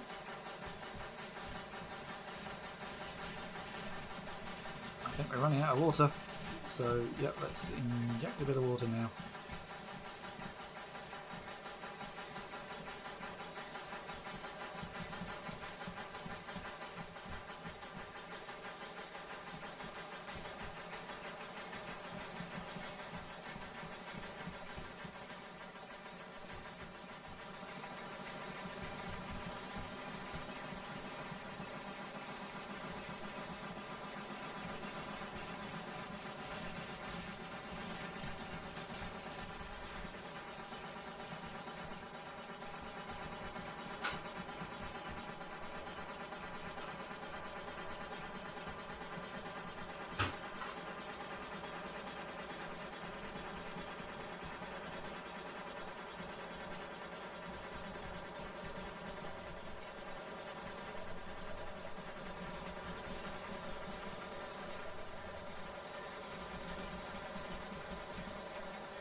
looks like we made it up the hill.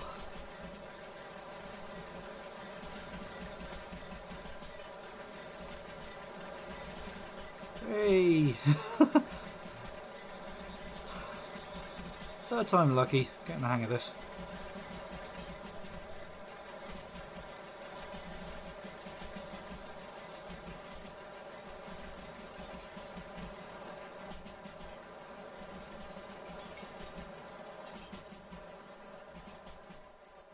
How about that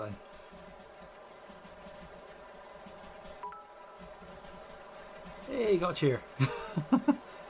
That's that okay, Fox. Now, are we going too fast for this bend? I think we might be. We're fine. I think. What's that speed limit there, so? 60? 60?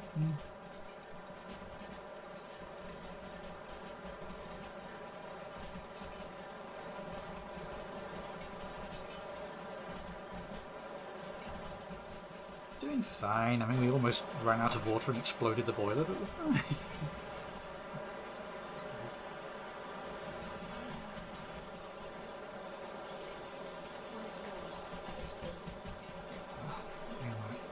Sorry?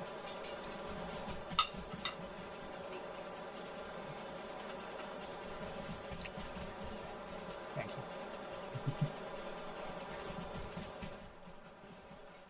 We're losing speed. We're going up another hill.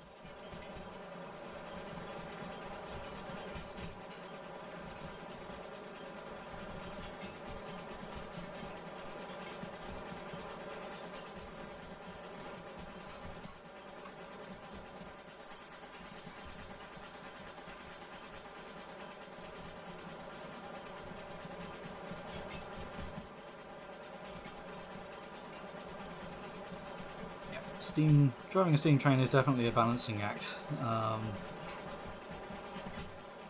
One that I certainly need practice with. Because it took me 3 attempts just to leave the city. And we don't have a particularly heavy train. It's only like 570 tons.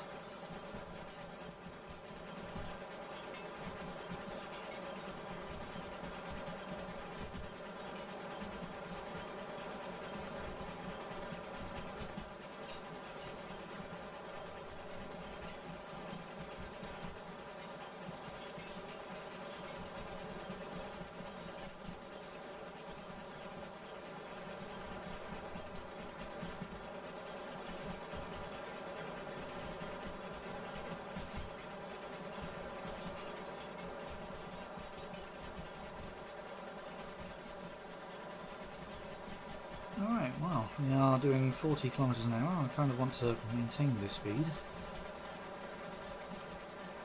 The signboards did say that these curves are... Oh, that's a 3. Oh, going too fast. Okay. A little bit of brakes. A little bit of brakes. Come on, brakes. Start working for me, please. Thank you.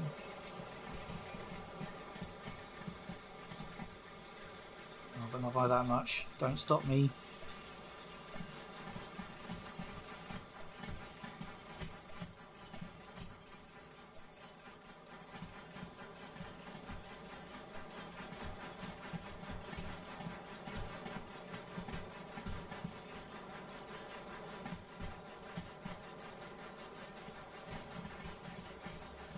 Two? What kind of curves are we about to encounter? 2? Oh, we're going slow anyway, I guess. Wow, that is a sharp bend.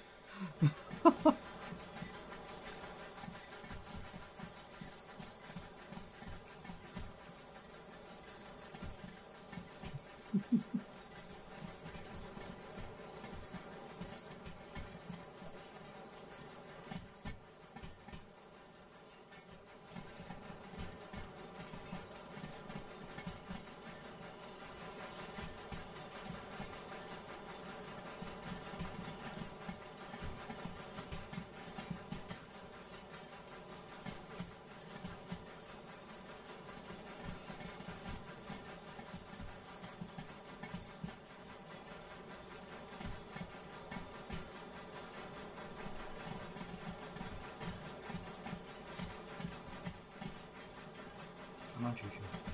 Come on, Choo-Choo.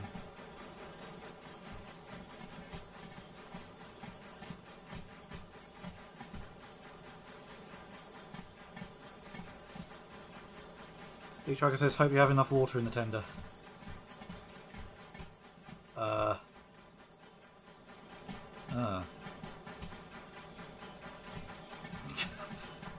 This could become another issue. Yay!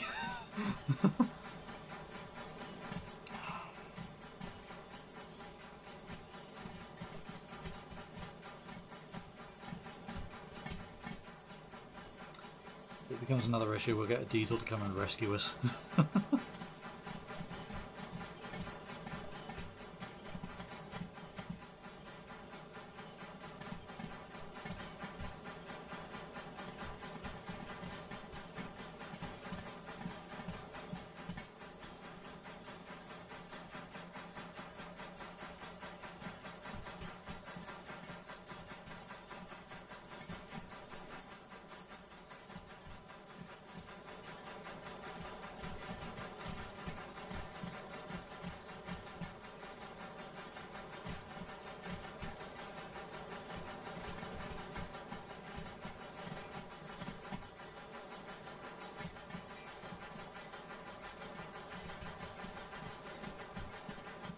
I think we are accelerating a little bit.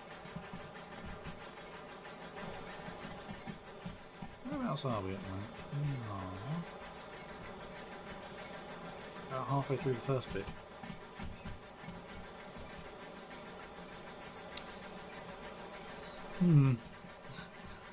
There is very much a possibility that we might run out of water before we get there.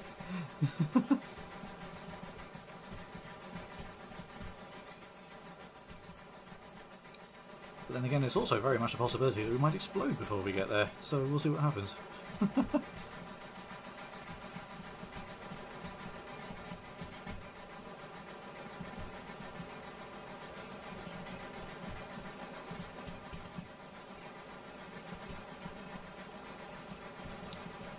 I'm guessing if we want...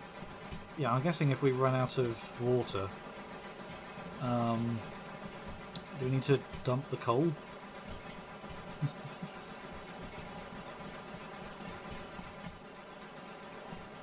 And what emergency procedure do we need to do to put the fire out?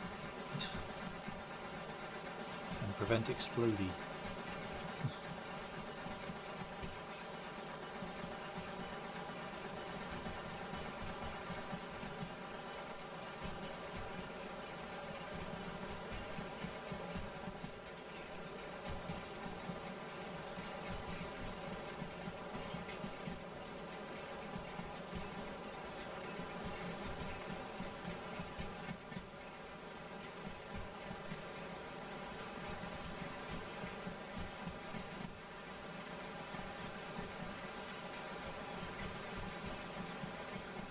Apparently it is actually raining, so can't we just, you know, open the hatch at the back of the tender and just gather more water on the way? I don't think reality works like that. Unfortunately. We need to inject more water, and we're running out of it.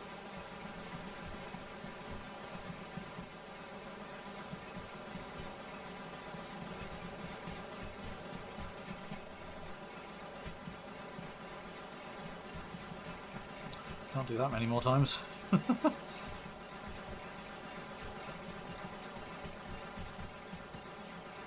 like you want to put the fire out before you run out of water to prevent an explosion.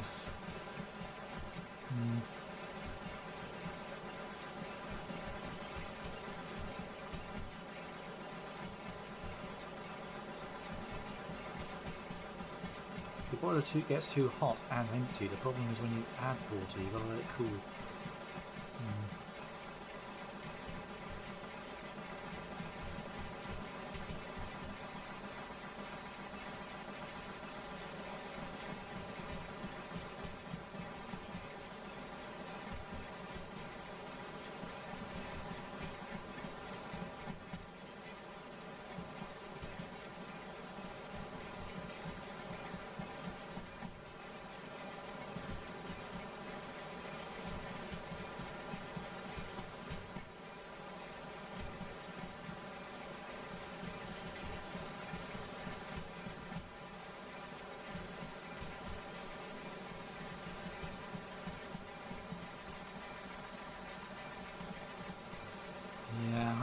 will admit, I'm not terribly convinced we're going to make it.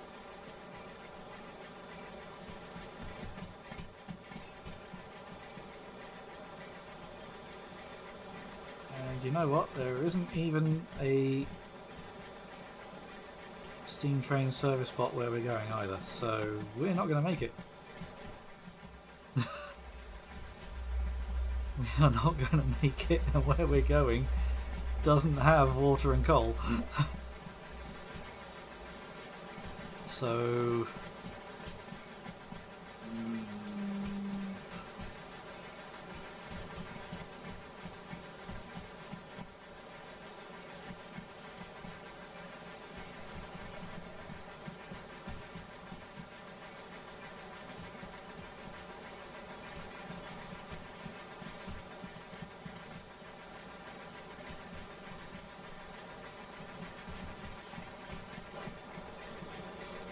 I think what we might end up doing is diverting to here. I don't really want to, but I think we're not going to end up diverting to here and swapping for a diesel. Just diesel haul it the rest of the way, I think.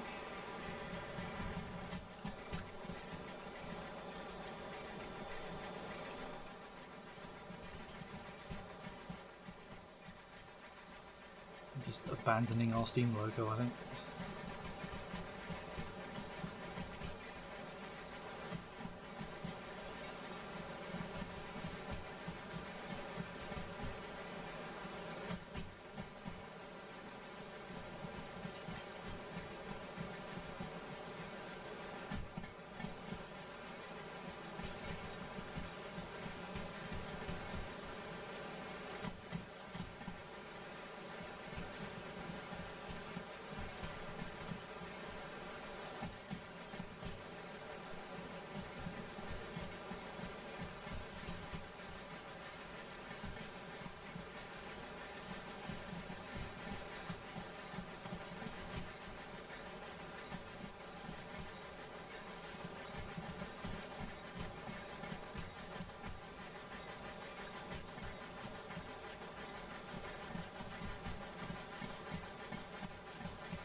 Certainly very slow at the moment.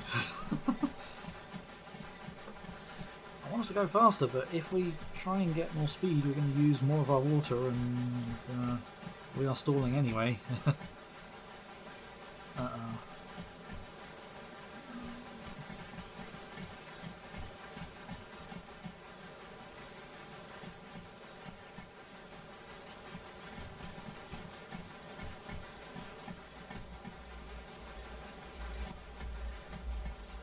I'm not even sure we've got enough water to get to the next stop.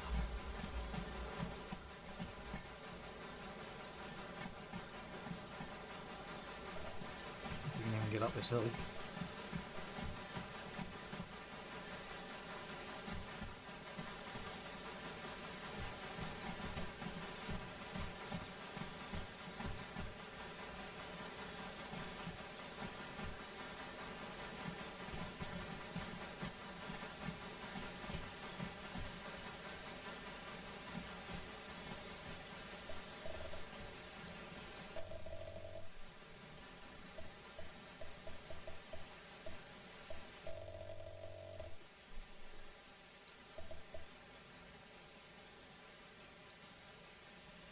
That's the last of the water from the tender almost. This is a huge, huge mountain we're going under.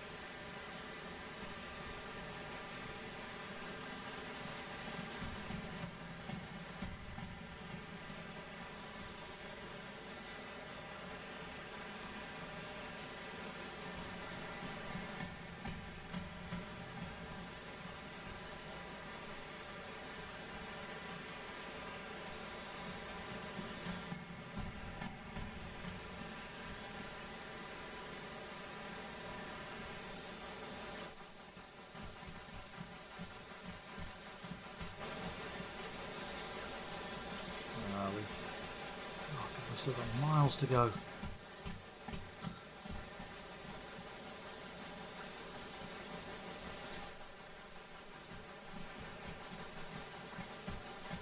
This is not going well.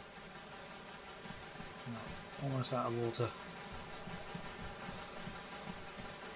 I'm just going to put what's left of the water in the tender into the boiler because there's not a lot in the boiler. And that's it, the tender's empty.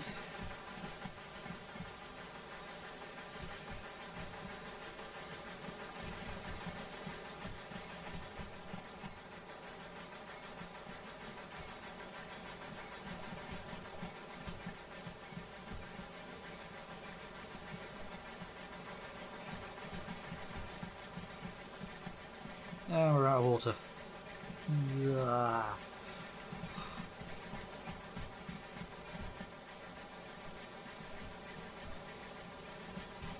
This is bad. This is very, very bad.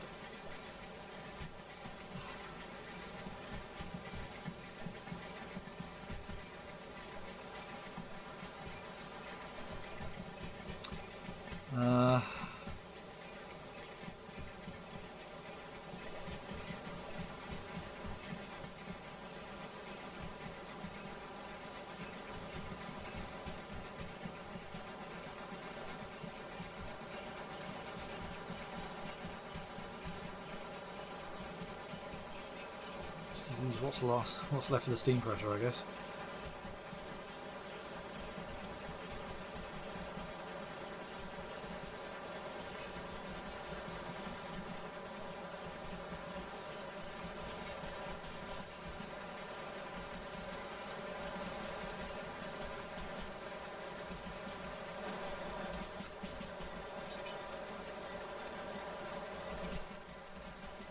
Right, we've got the junction ahead. I'm going to go left.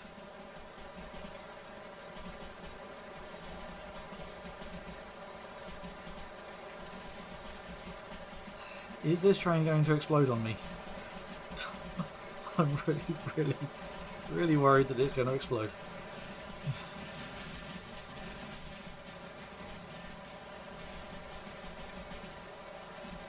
Because we finally made it to the top of the hill.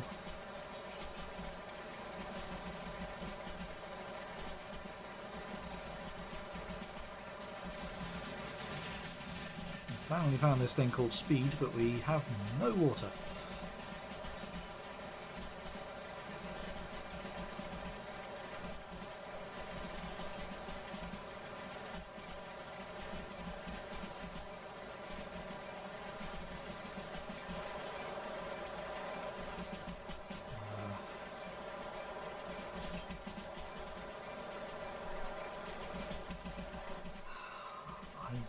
Honestly don't know if we're going to make it. Where did you find that water from? Still finding little bits of water left in there.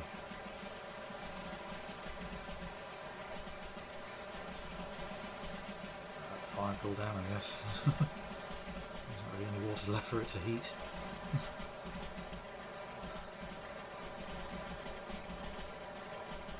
Hills mess around with the water gauge. There is still a little bit of water sloshing around in there, but not much. Oh no, there's a 40 limit corner coming up. I don't want to slow down. I don't want to slow down. This is all the speed we've got. We have enough water to bring us back up to speed again later. Can we make it around at 50?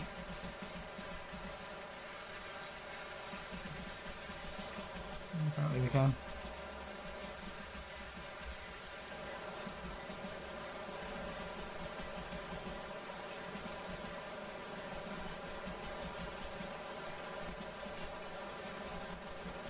Come on, choo-choo.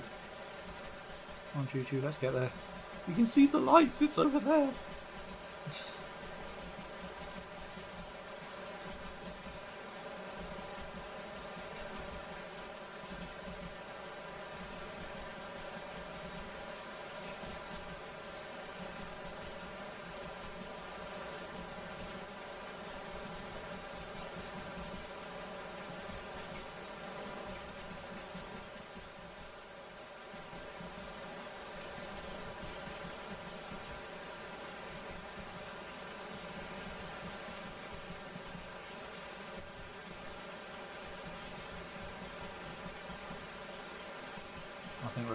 that steam. I'm not going to bother refilling the coal anymore because there's nothing left for it to heat. So we'll just let it burn out, I guess.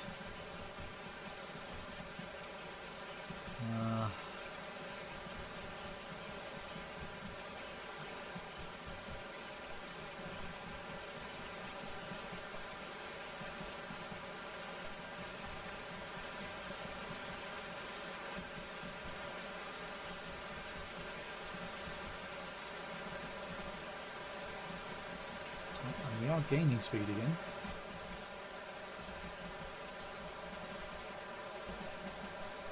I might be able to just coast in to the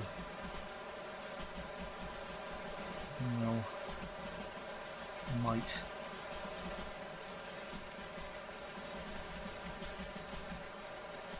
I'm just coasting down a hill at the moment, aren't we?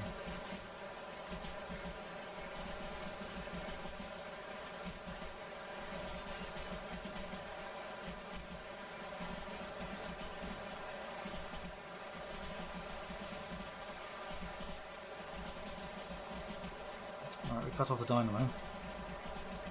We might be going too fast for this corner. We are going very, very fast. We are too fast for this corner.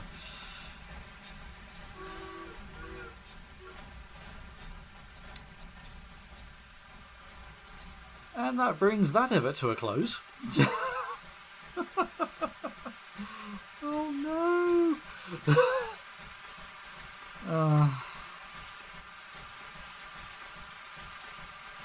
Oh dear. Well, we gave it our best shot. We weren't going to make it all the way to the city. But that is how that effort ends.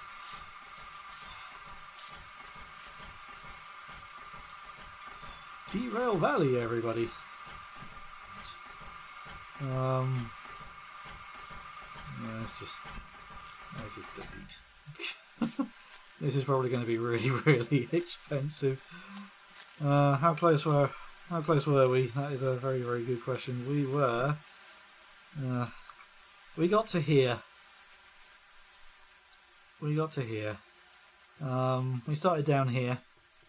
We managed to go all the way around this, around here, and we got to here. Our end goal was actually here, but what I was going to try and do was get us up here, swap locos to a diesel, and then finish the mission up to here. But unfortunately, this corner here was a lot sharper than I thought it was, and that was that. Save before I left out, right? There might have been an auto save back at the city, but probably way down here somewhere. In fact, I think one of these auto saves back here was when we first grabbed the steam loco, wasn't it? How about that one? And that is the earliest auto save now. Right after grabbing the steam loco. So I guess we could save scum back to the harbour and ditch the steam loco and grab a diesel instead. I guess that's an option. I mean, we are kind of stranded in the middle of nowhere now, aren't we? Oh well. That was the end of that attempt.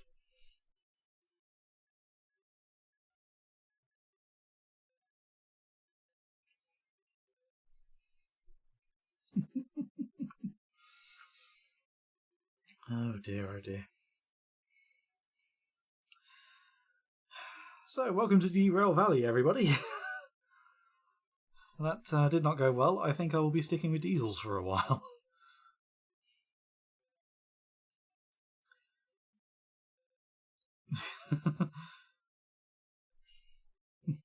Yeah, this is all just a training sim. Yeah, I'm not entirely sure I want to try that again. I reckon we ditch this in the siding over there and go grab a diesel.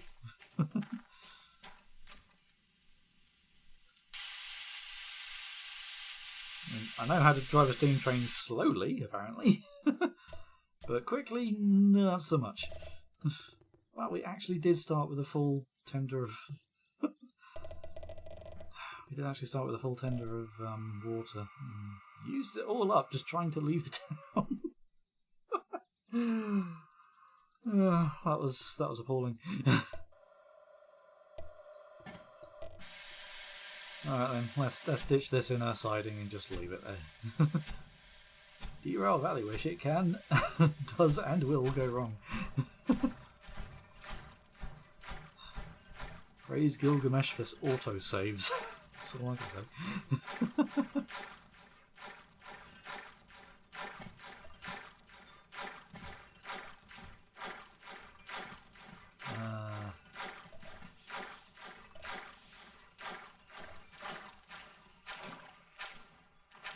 It's a lovely noise. Slosh, slosh, slosh, slosh.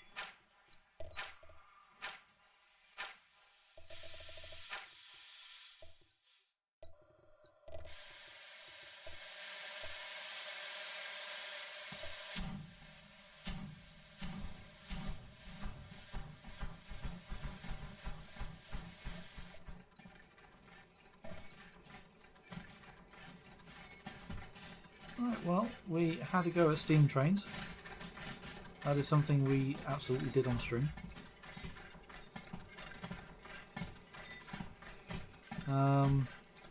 What I'm hoping is that maybe the RNG gods smile upon us and have put a DH4 in the shed. Because if there's a DH4 back there, I think we might do a little bit of shunting.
Right, there we go. We'll just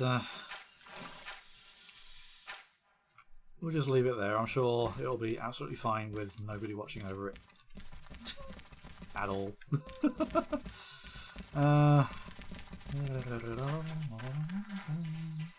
DH4, DH4, no, no, oh.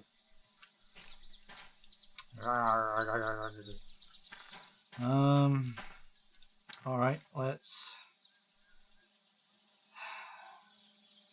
Should we try teleporting somewhere else? Let's teleport somewhere else on the map, and maybe it will spawn a DH4. For example, the first time I found one was at the steel mill. Let's teleport over there. Fast travel without a locomotive. And let's see if they got a DH4. Because I do want to drive one of those. Alright then. Here we are at somewhere else, and this does not have. Oh, really?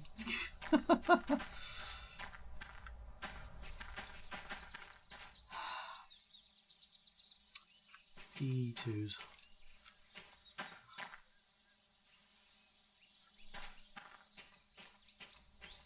Alright, let's try teleporting to somewhere else then. Let's try. Maybe somewhere I haven't been to before. Let's go here.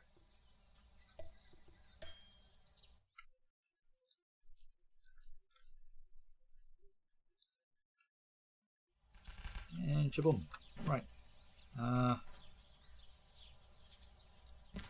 assuming there's a loco depot somewhere around here. Where did we go to? We went to NF, which is just over here. Right, there we go. Yes, there is a loco dock. Somewhere. Need to find out where I am first. Right, I'm at the station office, which is the orange house. So theoretically, I have no idea where I am. Right, north is that way.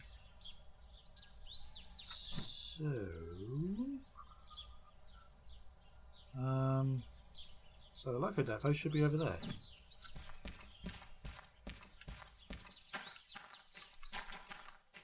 In theory.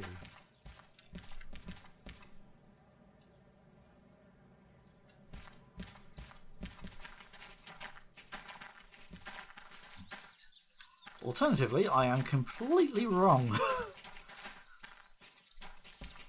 That is also a possibility. Alright, so we've got tracks going across.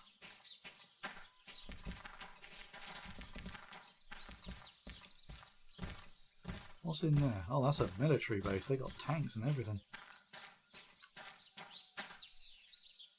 Oh, tanks. Alright, so that's something that we'll be able to transport at some point. Where are we? Well, that's C, and next to it is that B over there. Right, so that's B, and then C. So, station map. B and then C. Huh. And then E was the military base over there. So yeah, the depot should have been in that direction. Let's run the other end. There should be a depot somewhere. Ah, there it is. Haha. Ah, come on, game. Seriously? I mean, there's a DM3 here, I guess, but again, no DH4s. Are you kidding me, game?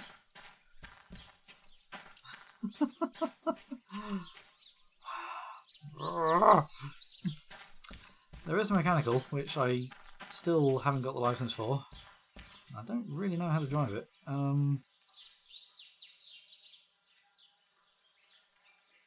Lights all just switched on. Yeah, I guess we could have a go at driving that. You go buy the license for it.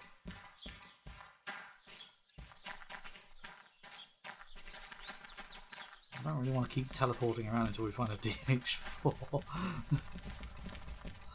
Where was the office? It was over there, wasn't it? Right, licenses. DM3. Alright, what fees? Really? Well, I can't because I don't know where that logo is now.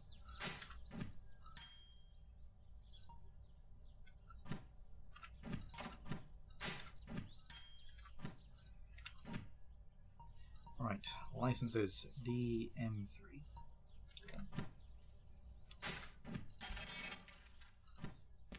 Another one for the lost and found. Just dump them all in there. Right, okay, let's go have a drive of this diesel mechanical. See if we can figure it out.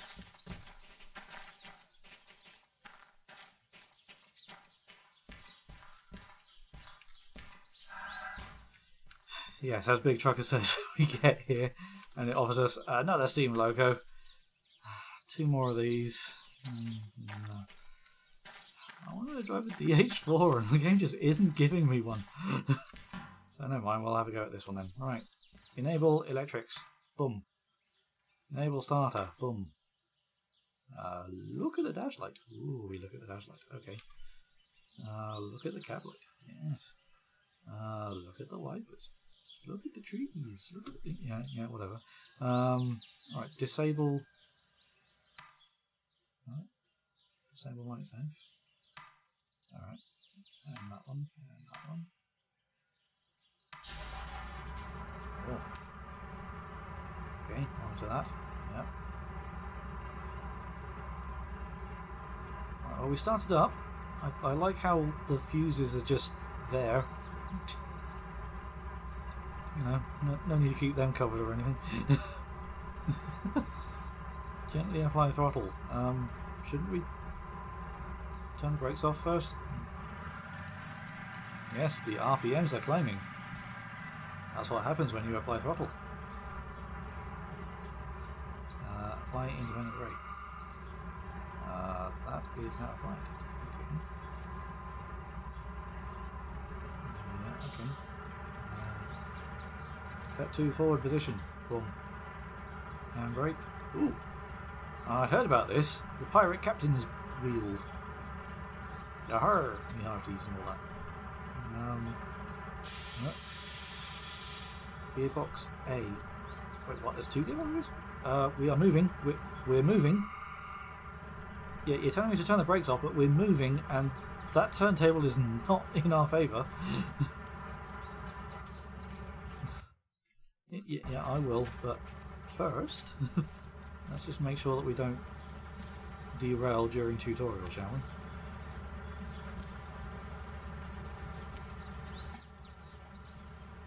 Only advice I have for this thing is cut the throttle to change gear. You'll figure out the gears. Gear B third is only useful on light trains, or as the last set. I'll do that too.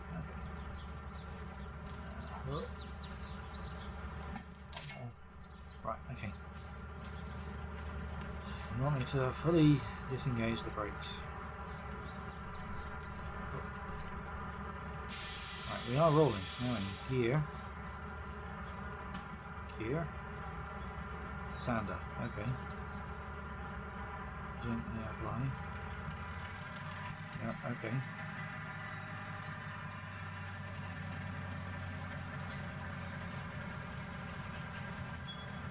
You know, this tutorial doesn't really think about where we are running the train to. It's like, you know, yeah, it doesn't matter that you haven't got any track in front of you. Yeah, just keep following the tutorial instructions. Like, no, game, seriously.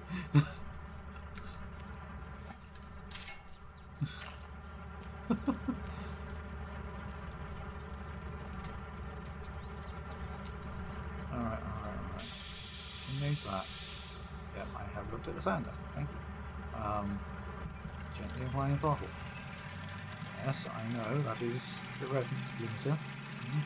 Rev gauge. Yes, okay. Second gear. Oh. I like how it doesn't tell me to disengage the throttle before second gear. Fully disengage now. Okay. Yep, look, speed. Yes, thank you, speed. Right, speed. Apply the brake.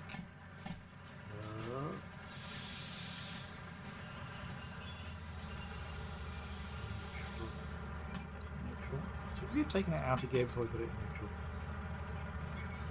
My handbrake. Yeah, okay. Look, dynamic brake. Engine brake. That's dynamic brake apparently, is it? What? I'm sorry, what? What is that? Right, okay. Fuel gauge. Yes, looking. Alright. Oil and sand and congratulations, I am now qualified to drive a locomotive.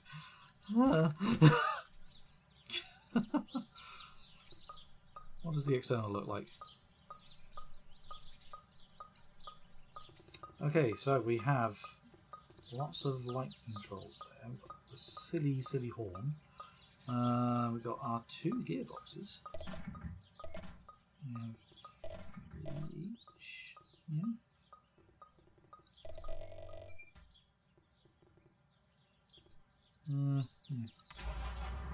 Go back on again.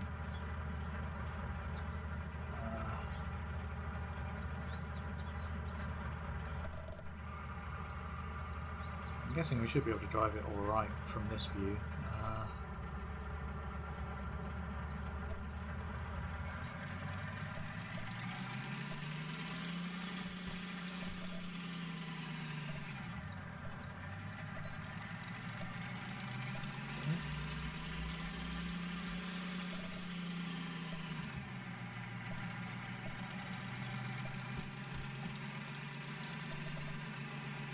I'm guessing it's not as sequential as I think it is. I want to leave that in 3 and then bump that one up 1. Or do I need to bump that one up 1 and then go back to 1 on gearbox A?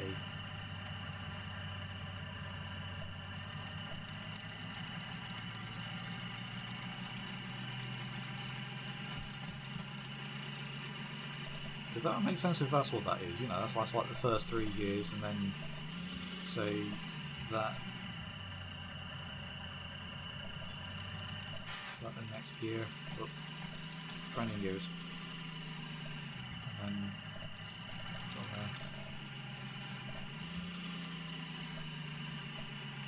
yeah, I probably should stop before I start messing around with all that. Go 1 1 1 2 2 1. What? 1 1 1 2 2 1 2 2 3 1 3 2 1 3 2 3 3. What?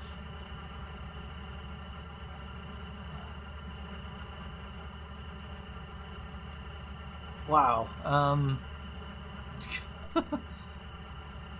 Yes, that makes perfect sense.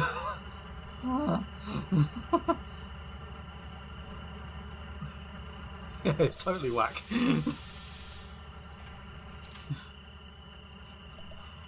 I'm sure it made sense to somebody.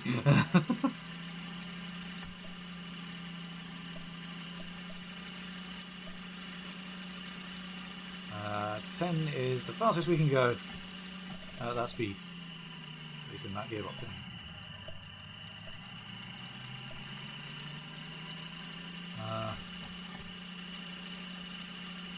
Oh, I should have gone 1 2 and then 2 1. I've gone 2 1. Alright, and go 2 2.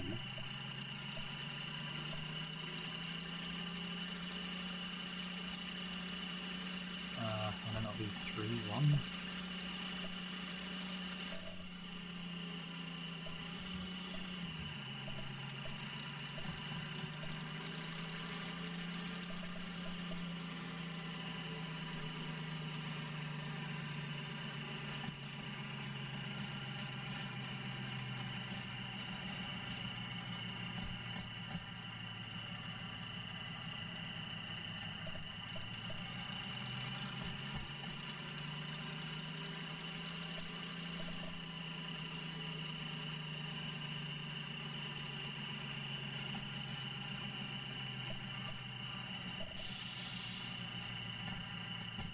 I don't know. Well, let's see if we can do some shunting.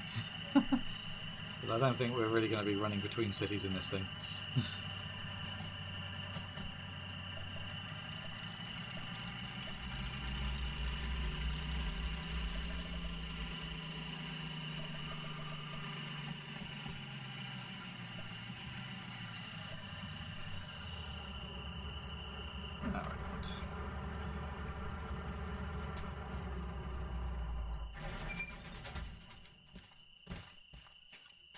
Right, to the office, get a job, and see if we can find something to shunt. Do we have shunting jobs? Yes, we do. We have 4 available. Alright, that one is a 3 drop-offs, but it is Hazmat 3. I can't do that one yet. No, I don't think I'm full hazmat through yet. So let's do that one.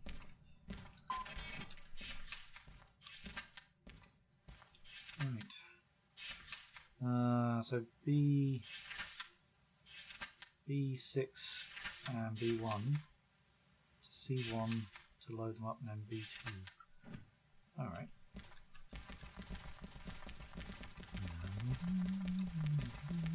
This one that I'm next to, is that the loading bay? That is C1.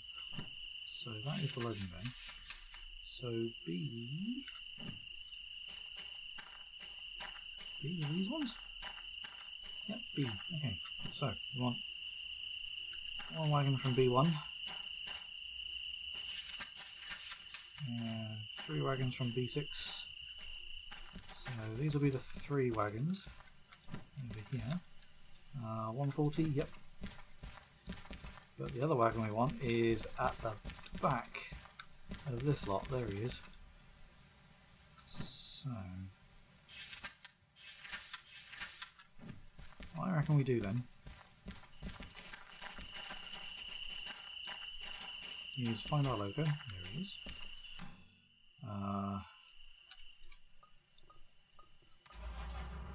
Start her up.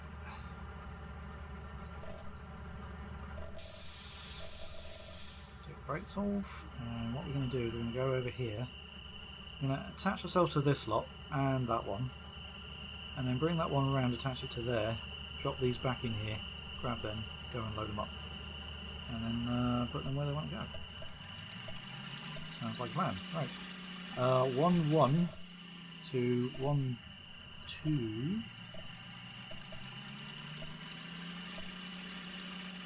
It's up to 13 to 2-1. Yeah, that's the bit that makes no sense. 1-1, 1-2, 2-1, 2-2.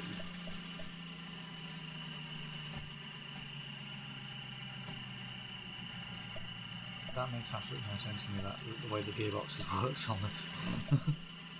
But oh well.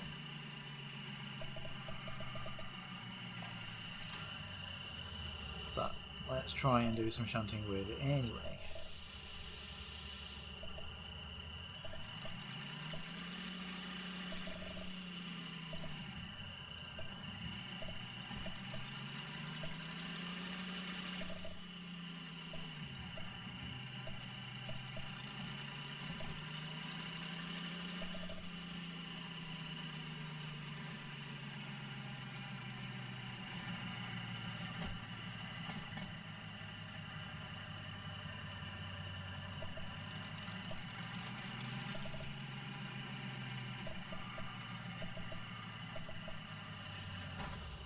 Funk. And that's why it's called shunting.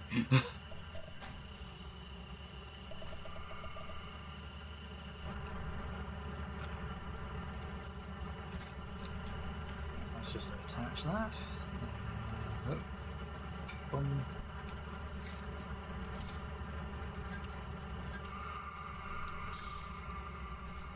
Did we push them far enough back to actually connect to this? We did. Oh, that was handy.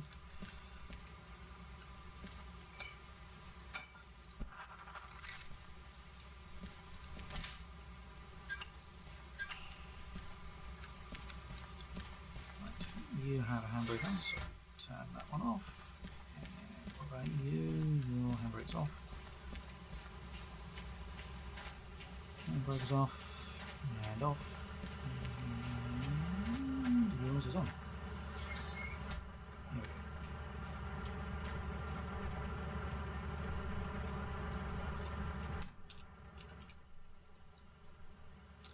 go. Forwards.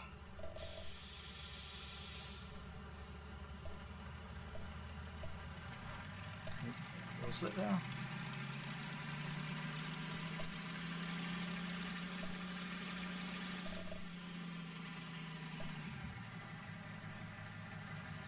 Oh wait, it was 1-2, wasn't it?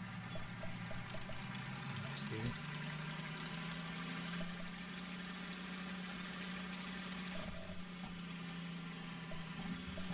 bizarrely 2-1.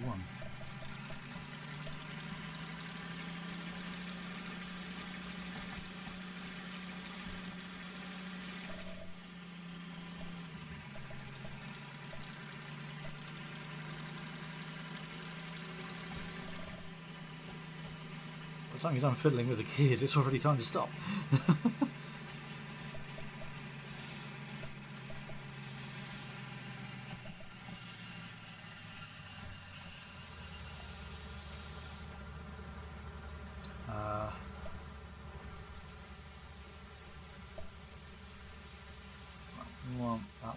That one.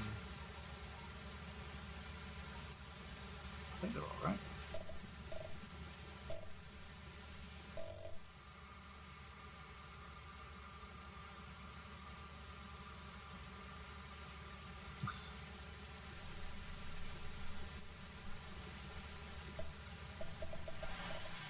Oh, wheel slip straight away. It is raining, so yeah, the rails are going to be slippery now. I wonder if that was part of the issue I was having getting that steam loco up the hill, because it was raining and the rails were slippery and very wet, and I wasn't using enough sand. That was probably my issue. It's 1-2 first, and then it's 2-1.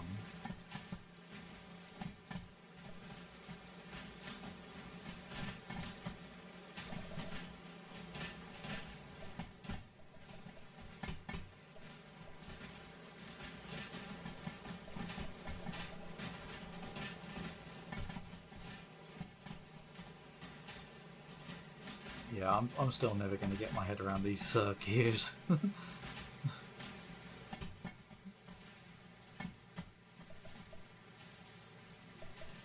This gear sequencing is weird.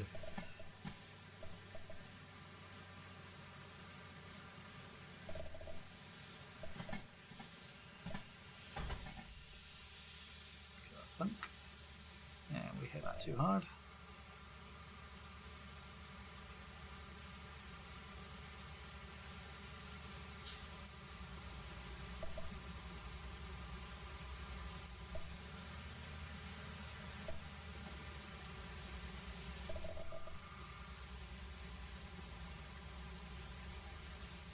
Right.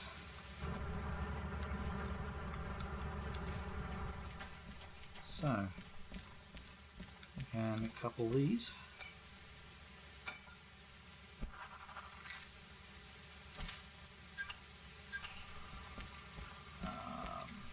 That handbrake can be off for now. This one... In fact, you know what? No, leave them off. Let's just put that entire train in the loading dock, and we'll load it up. Seems to be where it wants to go. Right, the loading dock was C1, wasn't it? Was that one over there? C1, yes.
Alright, so that one is set for, oh no, might be something B.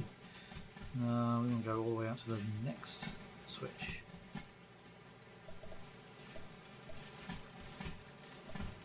Just keep driving a loco. Anything not super heavy, you should be able to just leave it in 2-2. Oh, even from starting. Okay. We'll see how that goes then. We'll leave it in 2-2. Just drive it around like that.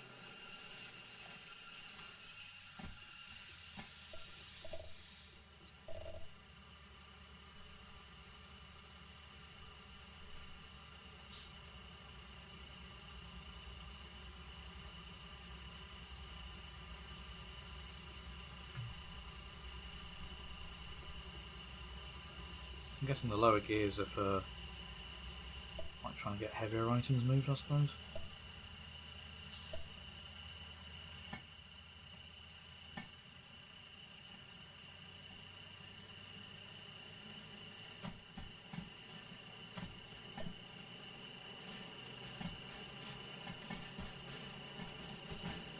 Yeah, that seems alright.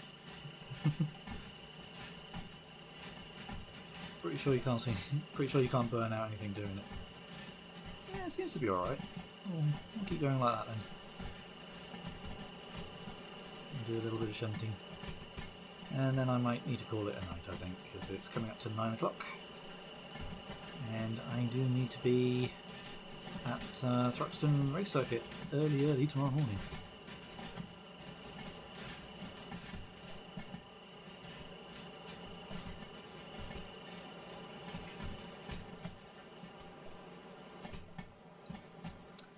So yeah, a little bit of a pity that the game decided it wasn't going to give me any DH4s. I did want to show them off on stream today, but it just was unlucky, I guess. The game was refusing.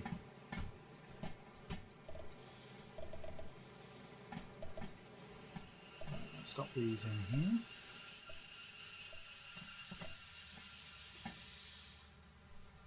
Right, I don't know if I need to... I can't load them with this random car train still on it, so I might need to uncouple that, drive that away, and then load them. I will definitely need to uncouple them before I can load them, but we'll see if it will let me load these for like this. So, worth checking, I guess. I think it is. Alright, load. Excavators, and that was indeed what we were trying to load. So, there we go. If we just couple that up then, and then bring it back to where it needed to go, which was B2, and then I can finish this finish this job, and then we'll probably call it a night. I forgot to switch the handbrake off.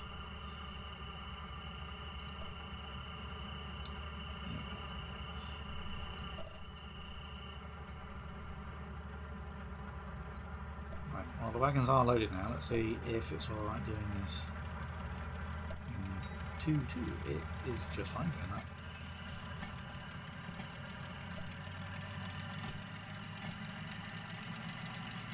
Not quite as responsive as it was earlier, but it's doing fine with the load on the back.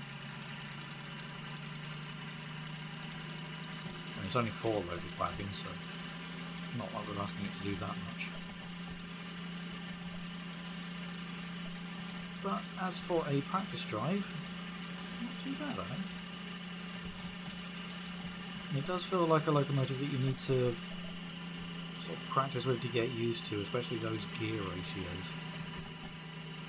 Well, gear ratios, gear sequencing. Because that is something to memorise, isn't it? Heavy stuff you move needed 1, 2, 1, 2, and 1, 2 up to 3 grades. But it moved.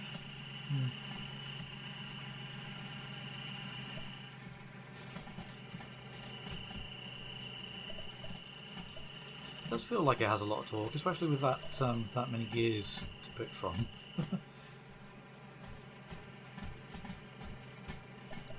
I guess that's why it was designed that way.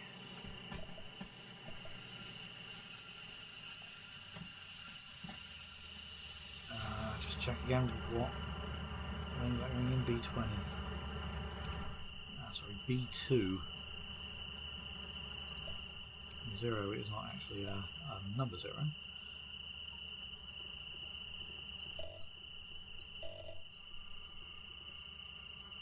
So it's lane B2.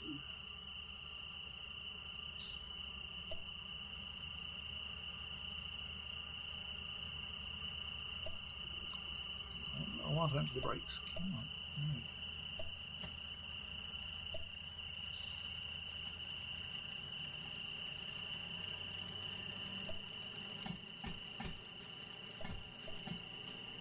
Right then, lane B2 is that one, the one that's got the tractors in it. We will probably fit.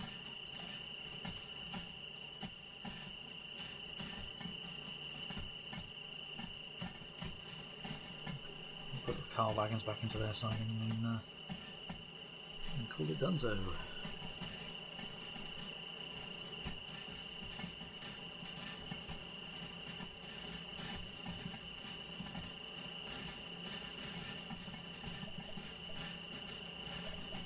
Push the tractors back a little bit to get this to fit in there.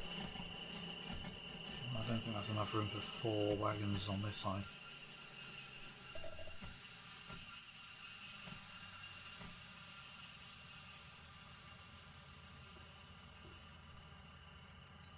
It's not enough room for 4 wagons on this side. Oh, thump. So you'll just shove them back. What can go wrong, huh?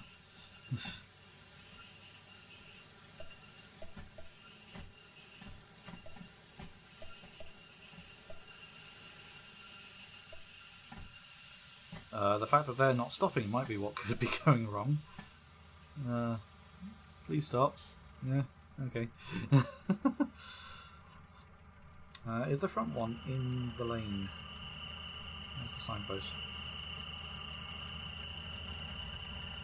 Actually, where's the signpost? Oh, it's back here. Oh, we are still rolling backwards. Whoops. I didn't actually mean to empty the brakes then, but never mind. No, we might push them slightly out of the lane, but never mind.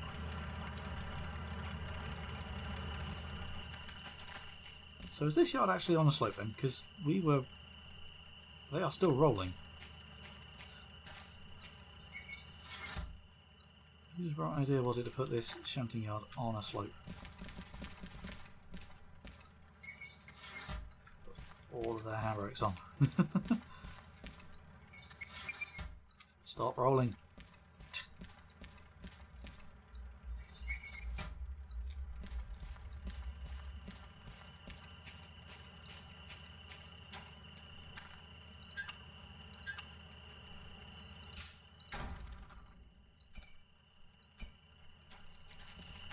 Am I still actually accidentally pushing them or something? Because they are still rolling backwards. Oh, I do have the throttle still on, duh. That'll be why they're rolling backwards. This late at night.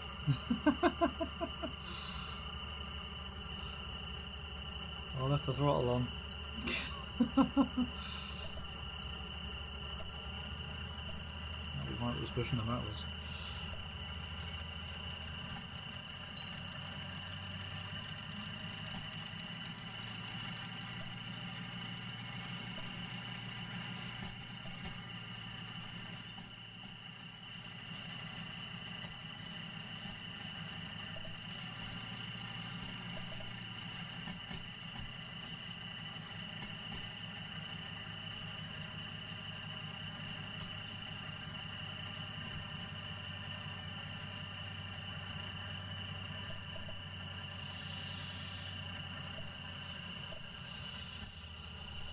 Put these back into the siding where we found them.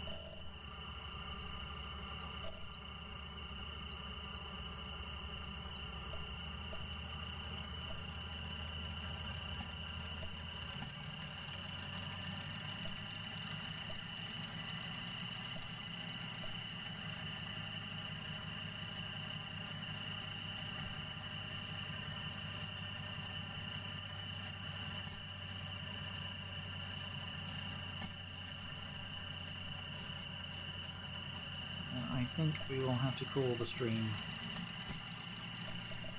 after we have finished this job, I think.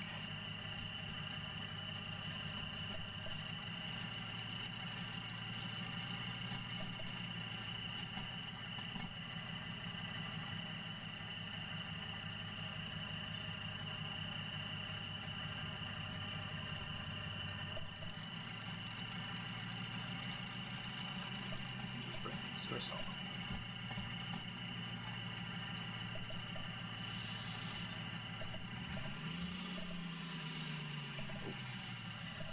Like he's dropping out of the air right now.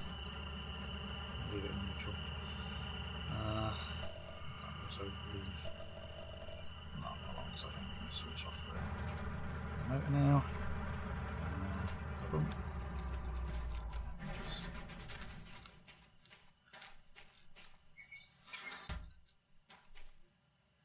wonder what that does.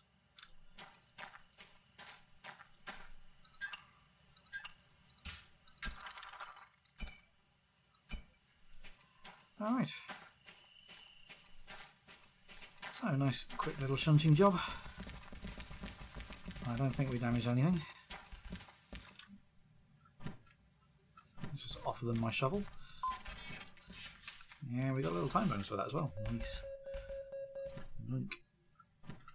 Money. Fees. Well. Let's just clear that. Alright then, so thank you all very, very much for watching. We've had a little bit of fun here in Derail Valley. We've driven a couple of locomotives that I've never driven before. Had a complete disaster in the steam locomotive. I need to figure out how to drive them properly. And yeah, one day. I really shouldn't make promises about when the next stream will be because I honestly don't know. It could be next week. It could be in half a year again. Who knows? Yeah, if you guys are watching Motorsports tomorrow, why not have a look on the BARC live channel on YouTube.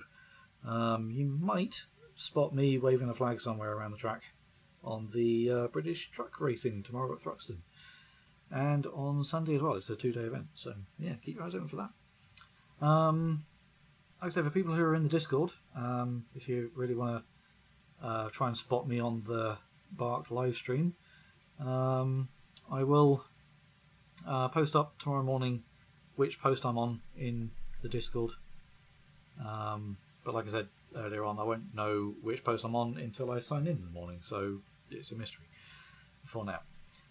So anyway, thank you guys very much for watching. I'm going to go off and have my dinner. I will see you all next time, whenever that may be. Cheery bye.